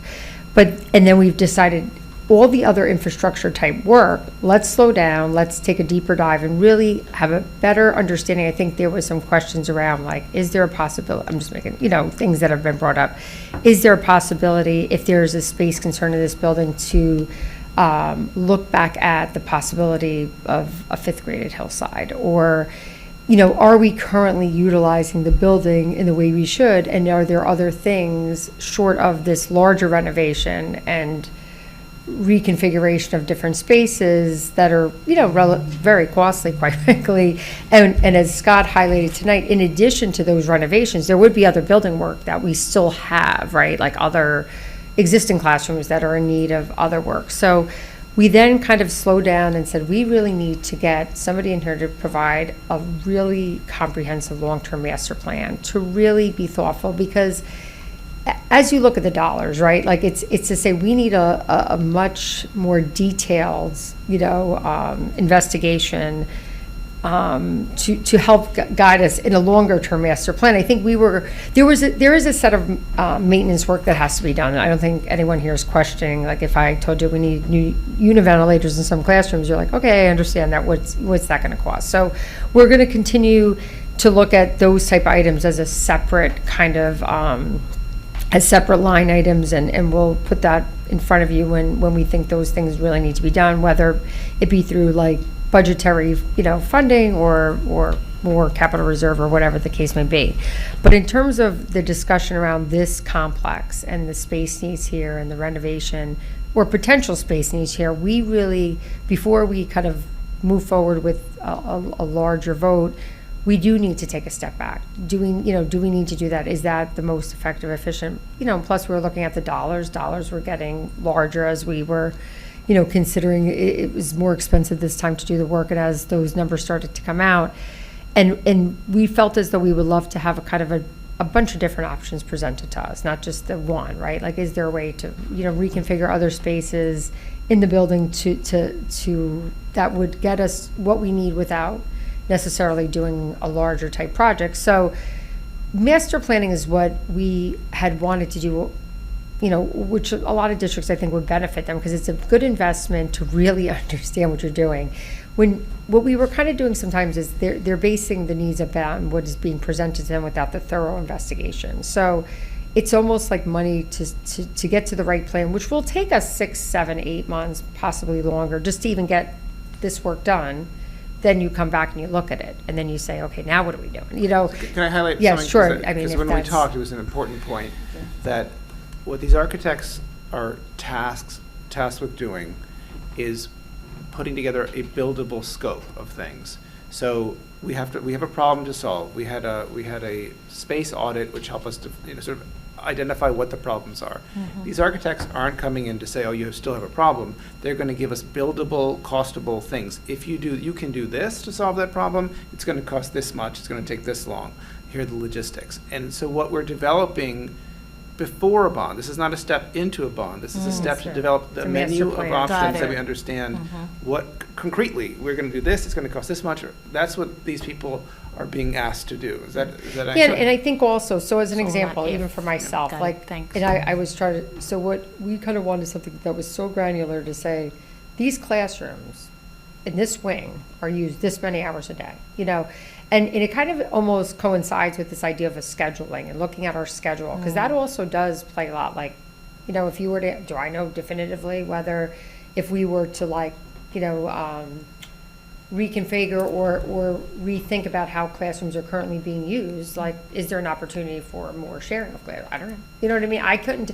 So I think that this actually is going to get at that. Now, I will say that I know for sure there probably will need to be, there's some dead space in this building, even this room, possibly could be renovated, but we don't, what I'm saying, it could be joking. for like classroom space, learning space, there could be other opportunities. And we know we probably are a bit tight, but we also want to make sure that everything, that there may be even some recommendations just for utilization that aren't necessarily construction, and that's really what part of the work is. I think. It's like the a space utilization. Yeah, I mean, we have very clear and definite problems. Yeah. Farragut is overcrowded.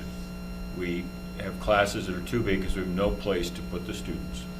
And so we have to look very seriously at what are the best options, and they are expensive options. So before going down the path of committing to a bond around those, it's a smart move. You analyze better relative to that problem, what those options are, and that's what you see on the chart here. And on that list, educationally, we're not sure if a shift back to Hillside for the 5th grade would work, But people but have at least consider it. And that's actually probably quite costly, with a lot of risk to instructional time while that work's getting done. But these are all legitimate questions that need answering, and any thoughtful, smart community and district takes this step before committing to a significant ask of the community. I think for the board, I hope it's beyond debate that Farragut is overcrowded. Just join me for a walk during the day in the building. Come see those algebra classes that were at 31 plus, because we had no place to, even if we hired the teacher, we had no place to put the students. Incredibly thoughtful insight from Scott tonight. Clean building, and just a pile up of facility issues that need attention. So we just got to analyze better. That's what this allows us to do.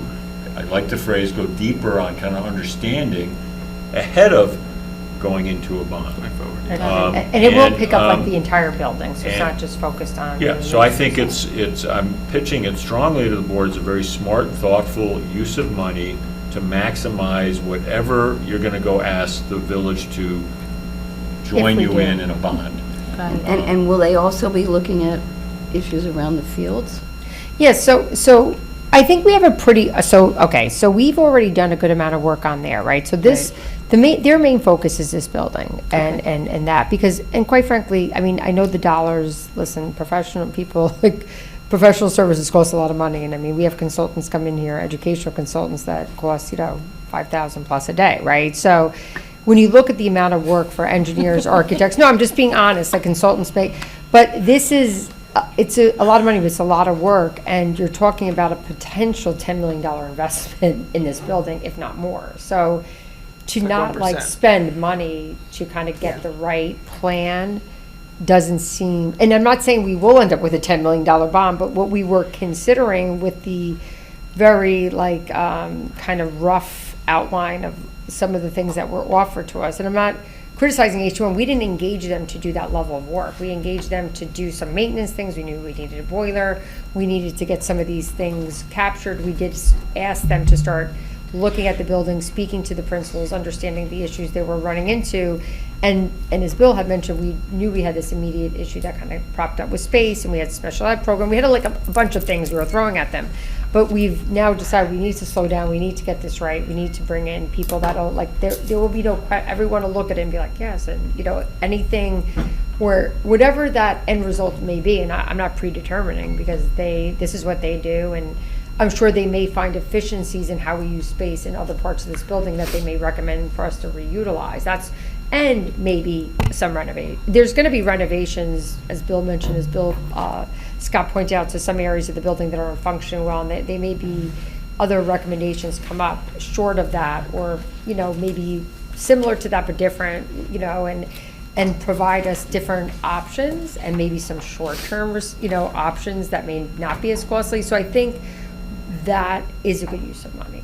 Can I ask you a question, Yes, Maureen? sure. I'm just wondering if you did an RFP for this, and Yes. this is the group that you wanted, like, the Yes. best? Yeah. And do you like it based off of, Well, we worked in with terms them, of right? cost, were Well, they no, the? I mean, I think, well, professional services cost doesn't need to be, I mean, it is one consideration. Most of the bids were in around the same amount. I mean, I think one of the things PBDW did design Hillside, and I think we've worked with them, they're local. Well, I mean, they're based out of the city, but two of the live in Hastings, you know, either went through here or had children go through here, are really excellent, you know, the top notch, you know. Got it, we're- that's all I we're- want, yeah, we're I just wanted grateful to. that they bid on that you it, quite Right, so we had the frankly. others, and then that they Yeah. bid, and we've used them before, we liked them.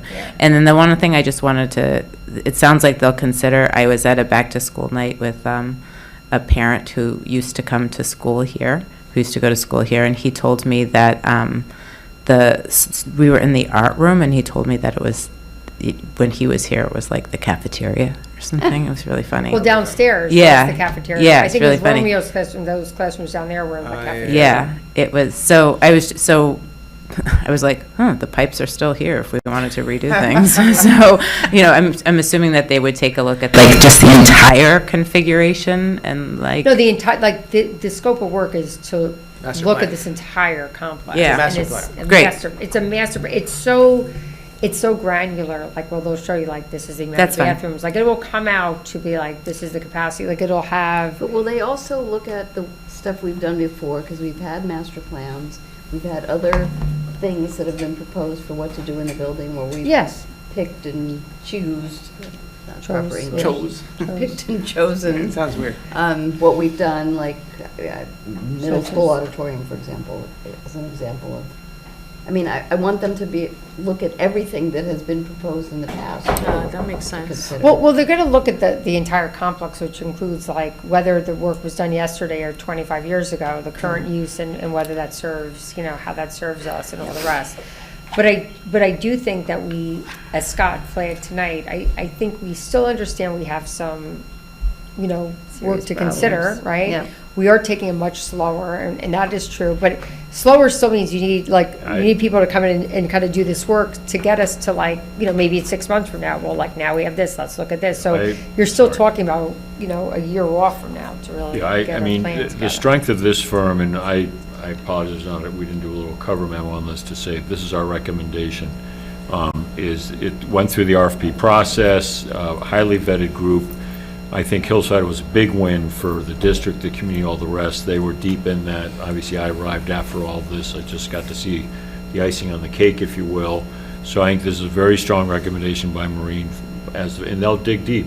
I think the advantage of this firm, knowing us, having worked with us before, they won't just stop at things. And I think what you're hearing here is really a shift in understanding that, yes, we have a field problem. But we've got a bigger internal problem. And so those out there who are hoping for the turf field, that, for me, professionally, that's still a priority when we can do that. We had, 60 contests not viable this fall. Yeah. And we're going to likely have lots of falls like that going forward. But this is right now, the Farragut complex needs attention. We have to understand what's the best use of dollar, which is going to relate to a bond. So that's what this is for. And so we've been listening and learning, led by Maureen, and that's what we want to do right now. Yeah, So to Jody's point, we've had master plans before, but not to this Not to this extent, no.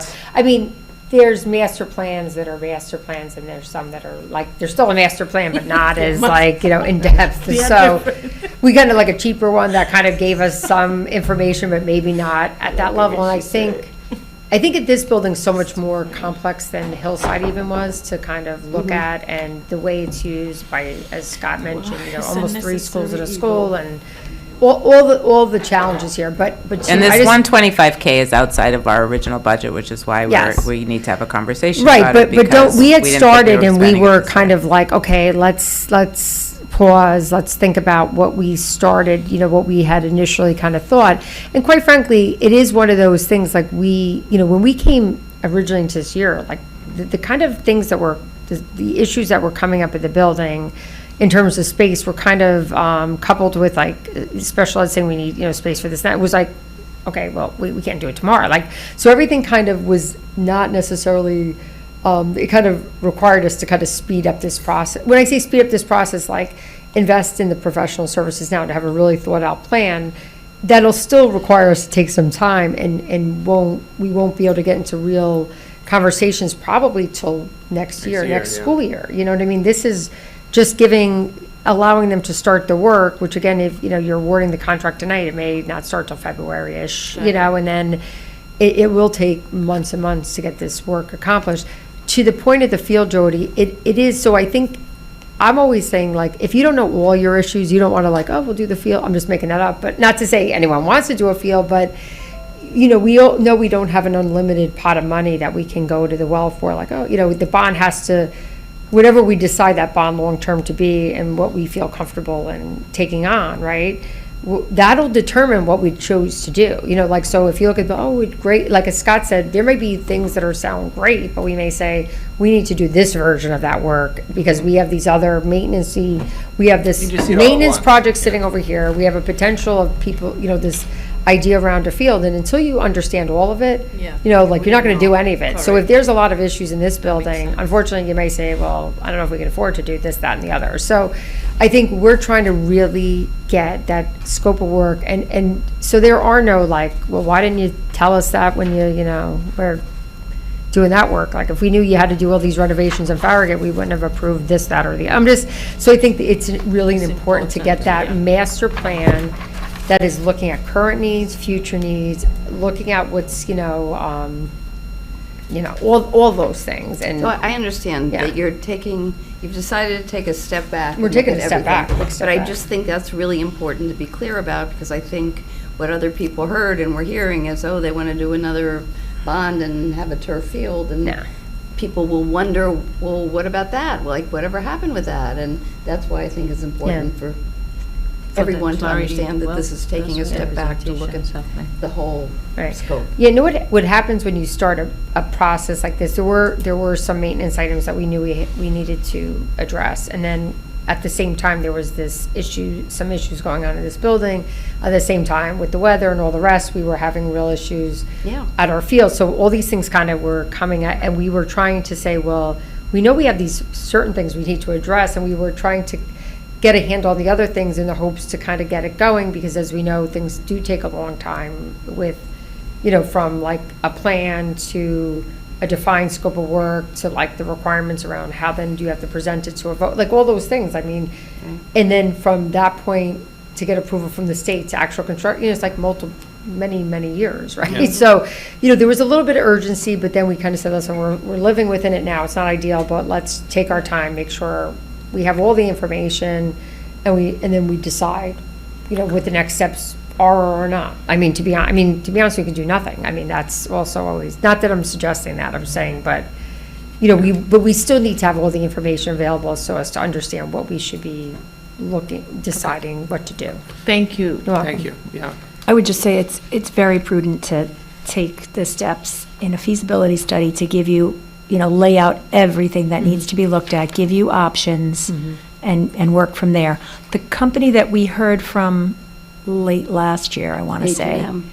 they gave us like rough order of magnitude. What do they provide to us? So we've worked with, H2M are architects that do a lot of work with schools, and they're relatively, inexpensive in in comparison, and they actually are compared to many firms. Their expertise really lies in like maintenance projects, although they do additions and things such as that. I mean, when I was trying to get what we were hoping to get, like the level of detail of that kind of intentional, like really understanding and being able to bring that here and really lay out like the way the building's used and what we kind of envision, because we've seen it, I've seen other people have had that type of work provided. So H2M is wonderful, we'll continue to work with them.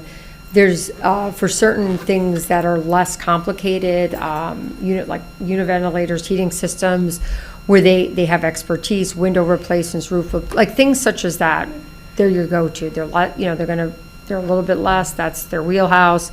They work primarily with schools, like that's their expertise in terms of dealing with the state and providing all the paperwork and all the rest. Sometimes this is what happened kind of, and actually it was the community here who pushed us. Not to keep going backward, but when we did the Hillside School, we had an understanding we were short space, art on a cart, cut flash, had ELL and all these things were going on, like special ed were in not legal spaces, didn't have a sensory room, all those things. So now we're like totally out of the building. We're like, people like, how do you have art? Art can't be in a classroom. So we identify the problem. So H2M at that time got us to say, listen, you're right on paper, you're short 4 classrooms. If we pick up a cafeteria, then we could repurpose these other spaces. We can gain the library, which netted us really 6 classrooms by providing a space that was really needed, which was a cafeteria. So that was the plan. That's what got approved. But everyone was kind of like not happy with the overall, like what they were proposing. And that's when with the community, we did a new RFP, and that we brought in PPDW, and they designed Hillside from like kind of after it was already voted upon, which they said had they been involved beforehand, they may have it would have been even something a bit, although I think we got to the right result. But the reason I say all that is then that process was so important to understand, like, wow, they were so much more intentional in how they went about their process. And and it was different from the original design in terms of like, it held the same components, like the 4 classrooms, but there were many things that were defined by them that we would not have gotten with H2M. And I do think when you're doing things like renovations, building additions, master planning for buildings, we were hoping, I was like, well, maybe H2M could handle it, but then I was getting like uneasy with I think there was some things that they did well, but not quite sure it's the right thing. And you're talking about an investment of $8 to $10 million. It's like, you better make sure that is, that like, Right if on. I'm even feeling like, Brass well, I tacks. don't know, is this the right, is this the right thing? Is this going to work? Is that where it should be? Is it right to expand the footprint? Is that the right design? And even amongst ourselves with administration, outside of them, sometimes we would say, well, I wonder if we renovated this class or that, or moved that to there. So I think that's when we started to say, okay, let's also slow down. Like, So we need to Maureen, get I this think, right. I think that was a little bit clear when they came. They clearly stated their limitations. I remember I did ask a question about how many classrooms once you do the gym. You could see they were all about doing the gym, and then the classroom is something else. So I think to Maureen's point, I thank you for being very exhaustive, because it's like they can handle certain things and certain things they cannot. I mean, they do this work, but I think this is I think we're at a time and sometimes investing in a design or somebody who's like highly specialized and they work a lot in the city, they work in complex places, small places that you need to add space or renovate space. And I think we've worked with them. Not to say we've been working with H2M, they're good, they do a lot of good work for us, but we weren't quite satisfied with that work product. We felt we needed to go out and get a much more thorough investigation of this building. We had a good outline from the first firm. Yeah. This firm's going to fill out the outline. That's it, yeah. That's perfect. And I think, not to rush it is wise. It's not, it's not the faster we do it is the better, right? We have to be Yeah, and this is thorough. big, so it's the time we spend on this right now is very important. I think some questions here, so we can clarify further, because this is a meeting of the board in public, so the public may be listening. We are still very concerned about our fields. I, as superintendent, am very concerned about, we need a mixed model in our fields. We first, though, right now, for how much we can ask the village to put into a bond, we've got to understand where we are with this complex. So we have a good outline from the first team. Now we want to fill in the details. And that's been standard here. Look at Hillside. I think that's a wonderful example of an outline and then the details filled in. And then in other communities I know, you've got to sort this out with you're never going to get it with one external talent. You often have to layer it in, and that's what we're doing. So, And I think the thank you, other thing- Maureen, for pushing this. And The other item, Bill, is the urgent matter was always the boiler, and we've covered that, right? Because we didn't. Yeah, and the only that was difference linked is, at so one I, point. as you know, initially, H2M provided us, we have an understanding, it would be pretty much, what I say, replacement in kind. We have a gas boiler there, proposed, actually a dual fuel, meaning it runs off gas and oil there, and we're required to do so. But there were some questions, or an opportunity, or some people who rightfully, inquired, is there any consideration to do a thermo type boiler at Hillside? Now, H2M, again, at each, architects and engineers, like any profession, there's like different expertise people have in, electrical and civil. And then even thermal boilers are really like, even within their firm, they don't have somebody who like exclusively does that work. And, the answers we were kind of getting was like, no, we don't think that'll work. And again, I was just providing those answers back. I think we spoke about it here, I believe. And, this is a 35-year boiler. And if there's and we do have an interest, if there's an opportunity to possibly, whether it's possible or not, I don't know. We wanted to, again, this is a close to a $2 million boiler. It's like, well, spending $8,000 to determine if we can actually have a thermal boiler, because in speaking to some people I know, they're like, it may be possible more, like, again, like not, they're engineers, not in that exact discipline, but I think we then decided to see, in speaking with folks, like, is there someone who has that expertise that could at least do a full evaluation? And then this way, if people, I'm not just saying, well, no, because this person said, not like, I couldn't even give you anything to say why and all the reasons, yes or no. So as we're doing that now, because we're still moving forward with the idea that we're going to put that boiler up for a vote, and whether it be, gas, dual powered or thermo, like, we'll know. And then we'll also get a price, we'll see what the pricing differential is. Yeah, and that between question those two. it would have to be a vote because of the dollar amount, even though it's funded from the budget. But for the that question would $8,000, come at up. least we know one way or the other, because I think there's, obviously there's different technology that may exist now that, may make it more feasible, and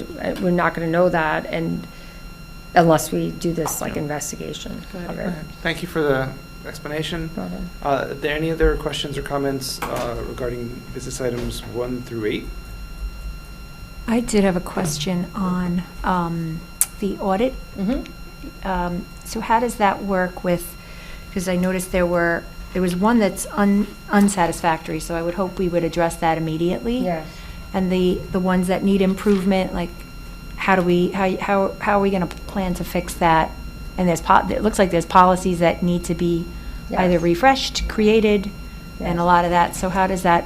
Yeah, so now what'll happen is, and unfortunately, because I never, although there's a date, we had to have our closeout meeting, going to go back over it, and they actually had a little bit of a change in the firm, so that was like kind of a delay. So now, and we did fold in, if you can see in the over observations and recommendations, there's a management response to each of those.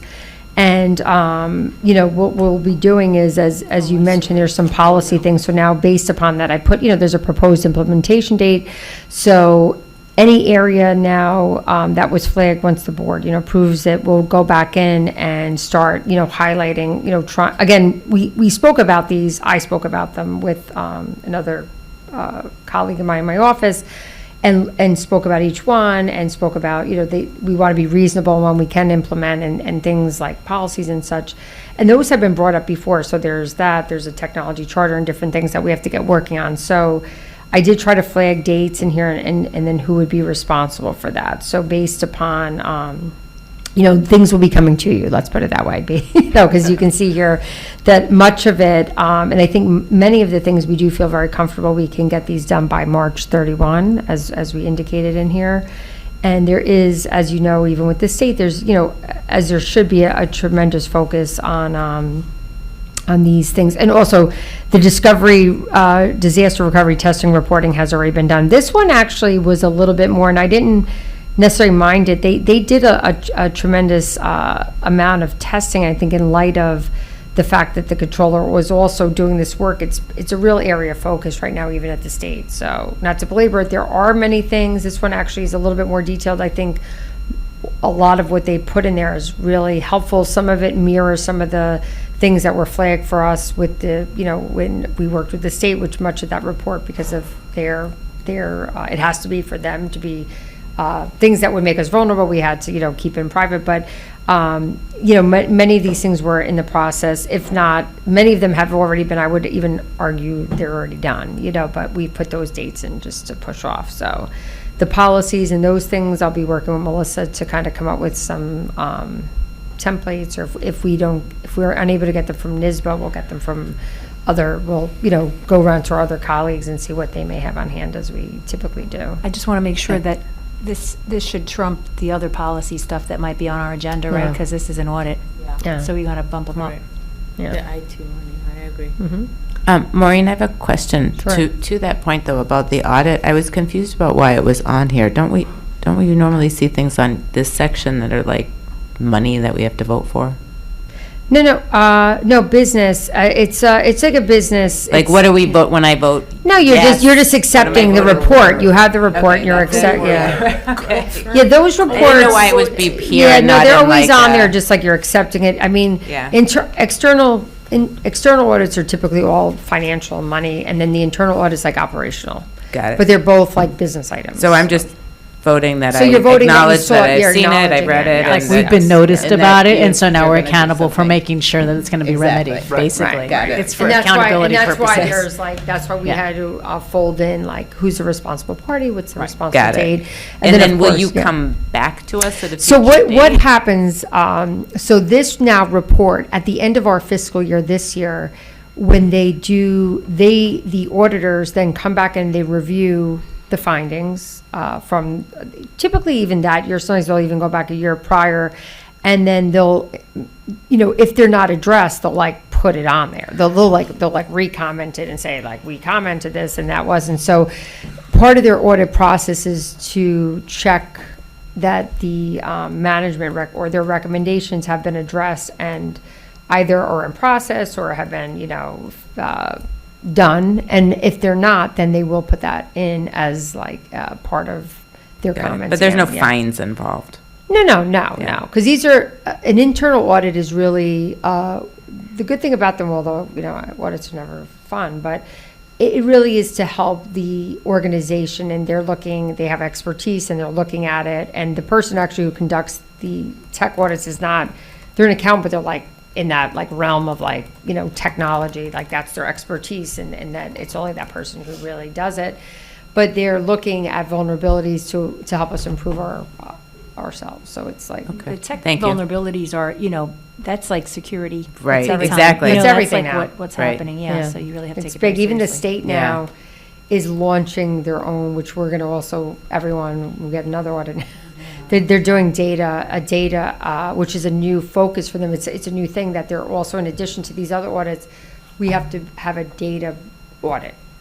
Every school district in the state, because there's been so much, thank God, I think we're pretty locked up on that, because we've done a lot of work in that area, but that is such a big focus now with the state and even most auditing firms, because that's where they, if you pay something like transpose a number on like a bill you pay, it's not the end, but if you have a data breach or your security of your network is compromised, you're gonna have a huge issue. Even districts have, not to keep going on, but they've had money, so, they've had a lot of, it causes all sorts of financial problems in addition to operational issues, so. Yeah. Okay, thank you. Thank you. all. Is there a motion to approve business items 1 through 8? So moved. Is there a second? Second. All in favor? Aye. Aye, thank you. Moving on to placement services for CSE, CPSE. Are there any questions or comments regarding the placement services? Is there a motion to approve our placement services for CSE and CPSE? So moved. Is there a second? Second. All in favor? Aye. Aye, thank you. Personnel, this is a consent agenda. Are there any questions or comments regarding our appointments, retirements, or amendments? I would just like to recognize and thank Chris Repp, who's on the agenda. She has worked tirelessly in support of students. She's constantly optimistic. She's focused on programs. She's focused on people. And I just wanted to recognize and thank her publicly. Thank you. I saw her name come up, and I was hoping someone. Thank you. Any other questions, comments? No? Is there a motion to approve our appointments, retirements, and amendments? So moved. Is there a second? Second. All in favor? Aye. Thank you. Moving on to minutes. These would be from our June 9th meeting. Any questions or comments? January 23rd. What did I say, June? I'm like wish casting. Right, totally. It's January. snowing outside It's right rubbing now. off. I love it. I wish it was June. Excuse me, January. You're being very forward-looking. Yeah. Yeah. School year's done. Graduation early. Exactly. Is there a motion to approve our minutes from So moved. January 9th? Okay, good. Is there a second? Second. All in favor? Aye. Aye. Thank you. Everyone's getting Second read, these are two sort of boilerplate required policies. Yeah. Is there any kind of background here, or we just kind of, accepted what was given to us? We met in December, and we did cover the workplace violence prevention. That's the one that we're putting something in place with the program to follow that has a lot more details and membership across kind of the teachers, the different reps, security specialists, all that stuff, so.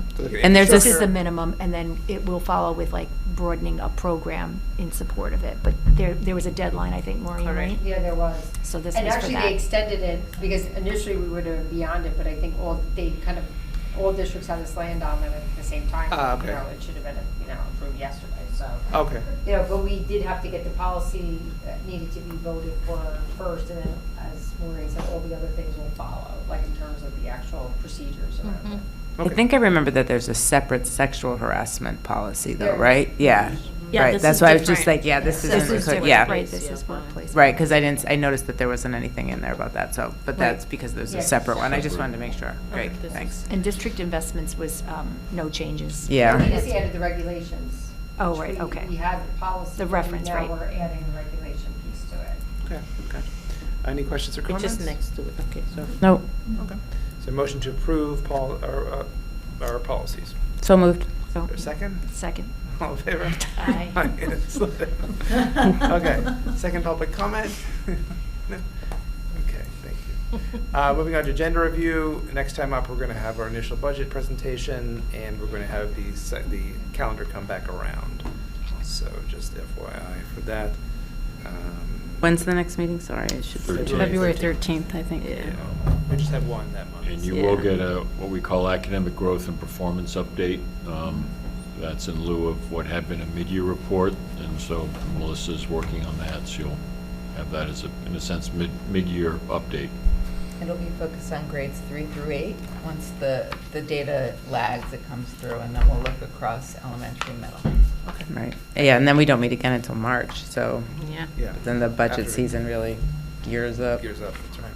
I'm going to open up for Board of Education comments. I have a board comment, and I just want to recognize the silent voice that spoke amidst all the other content that we shared today. That the gentleman already left. But I just, if he would listen, or people that sometimes silent voices have a lot of voices, other people behind it. But I would say two things. The second part is just my informed understanding, because one of the reasons why I joined the board was to also bring transparency to the community. So the second part is just me, my take on it. But the first part about the calendar, I wanted to express that personally, I share this similar sentiment about the fact that there's so much we can put on a calendar, and I want to state it very clearly without people picking and choosing my words.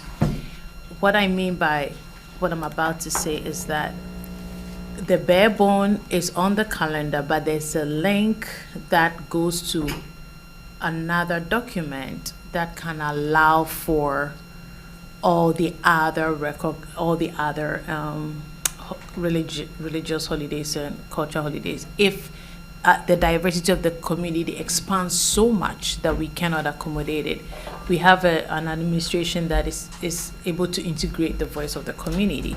And now they've done that with this survey that, to be honest, I have to say that it was amazing. I'm not saying it wasn't, I just wanted to point out something specific, which at least has informed this calendar, which for me, I'm satisfied with it, if the rest of my colleagues are. And anyone who is in education knows that there is no, you cannot have continuous improvements with every decision that you make. So I just want to answer to that gentleman who spoke, that I get that sentiment, but if we can recognize holidays and cultural observances in trying to pursue the work of culturally sustaining responsibility, not because you are subjecting you into something, it's an enjoyable thing to do if we can accommodate it for now. But when the time comes that there's so much diversity that we cannot accommodate everybody's holiday and it's not practical, then at least that recognition can be given without giving days off at school, and we have the bare bones. So that would be my response to that part personally. And then the second part was the 6 days thing. It predates me.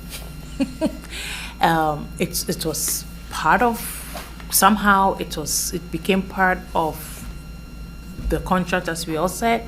And as we all know, as educators, contracts come every time, so we can revisit it if need be, but that is not something that we want to do to the community when it seems to be an outlier in terms of the number of days. So that's my response. Thank you. Thank you. Any board comments? I'd like to say something. I jokingly said that my daughter wanted me to bring this up, but I'm also very passionate about children having outdoor time and what is the most important thing in a middle schooler's life. That's recess.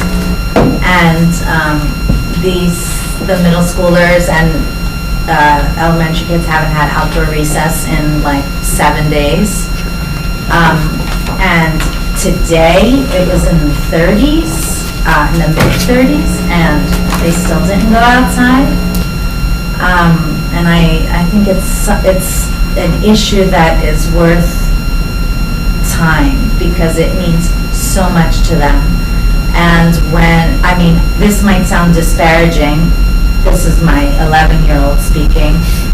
What do we do when we don't have outdoor recess? You can sit in the auditorium and watch Mickey Mouse, or you can go to the big gym where there's 1,000 people. So it really affects quality of life for these children. So maybe we can, I know it's a logistical puzzle, but how can we give them choice? I'm surprised. I thought the rule was that if it was a certain temperature, they had to, but if it's like 30 plus, they go outside. I thought it was just the rule. I just couldn't believe, why didn't they go out today? Yeah, we can follow up on that. I think it was. It was raining for a little bit? I mean, most of the week it was quite windy and It was cold. quite windy, Today I was mean- an exception, and it'll get warm the next couple of days, but, And rain. we have very active recess typically, very active. So it's rare not to be out, but I think the last several days have been, like it or not, largely weather driven. But I'll talk with Scott about it. Thank you. Yeah. Bundle up. Yeah, yeah. Yeah, it's important that they get outside every day, Well, yeah, like no, a Waldorf school. Yeah, that's our commitment. I think the reality is there are going to be certain days of temperature and wind, and the space out there is more prone to wind. That may have been the decision, but so, but I'll talk with Scott. I just want to add one last thing. Just want to correct, I've seen, online, some incorrect claims regarding around the bond. One of them is that our enrollment is falling, or that our enrollment has fallen 5%, and I just want to say none of those is the case. Overall district enrollment in Hastings continues to climb. For about 4 years, we had 1588, up to 1619, up to 1630, up to 1642 this year. FMS enrollment is also climbing, 510, 506, 513, 527, 544 this year. 544 2024 is the highest FMS enrollment has Where's the been. data from? It's from our state enrollment, from us, Which, can you share? from the budget book, from our budget book from last year. From last year, okay. Yeah. I thought it's. So we have climbing enrollment. We also have 42 units of housing that are coming online. There's the one Warburton, there's 425 Warburton, there's Zero Nodine, there's Spring Street. That's coming online in the next year or two. So just, it's not accurate if anybody says that enrollment is falling. And say Yeah. something about that coming online, how that affects us in Yeah. terms of our budget.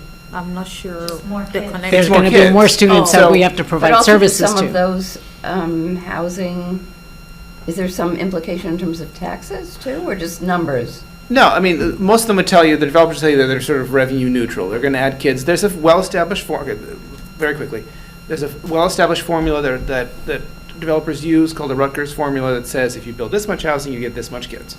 And that's what they always use. That's what they use in presentations. If you follow the Rutgers formula, 42 units of housing should yield maybe 18 kids. The reality is, when we took real data from Ardsley, the reality in this part of Westchester, as dense as we are, is that over time, you get 2 or even more times the number the Rutgers formula would say. So 42 units of housing, you might be looking at 30, 35 kids a couple of years from now. I'm just saying it's significant, and the idea that we have falling enrollment is just incorrect. And- the infrastructure for increasing enrollment is actually what we have in front of us. So in terms of the unit, like what kind of units are they? Are they family supported units? Are we sure it's families that are coming in there? There's What are the a lot projections? of luxury townhouses. There's also down at one Warburton, that's 21 units. 4 or 5 of them are, I don't know, middle income. I forget how they're terming it. But yeah, they're basically like townhouses, or apartments. So it's just more of a variable possibility, not because it's Not just senior citizen housing. No, correct. Right. It's all. And I don't think those It's not like luxury another address townhouses. coming to town. Yeah, and luxury townhouses don't give as much, even a luxury townhouse doesn't give as much in taxes as a house, I Right. think. House, So they could be contributing have to to motion kids to the close same the class as meeting. others, and then a board not. member is talking. Let him Yes. finish. No, I'm sorry. I just wanted to not forget. We have to actually motion to close the meeting. Yes. So. Is it closed? No. Huh? No, we don't have to close it, but everyone's kind of getting up, so I was gonna. No, that was Right. just me. I had a stretch in Right. my leg. No, anyway. I was just explaining in just don't terms want of to taxes and the disrespect, amount yeah. that we get, like I even with understand. a townhouse, you don't get as much as a Got house. it, got Sure. it. Is everyone good? So moved. Oh wait, I gotta say, is there a motion to close the meeting? Sure. Is there a second? Second. Is all in favor? Aye. Thank you.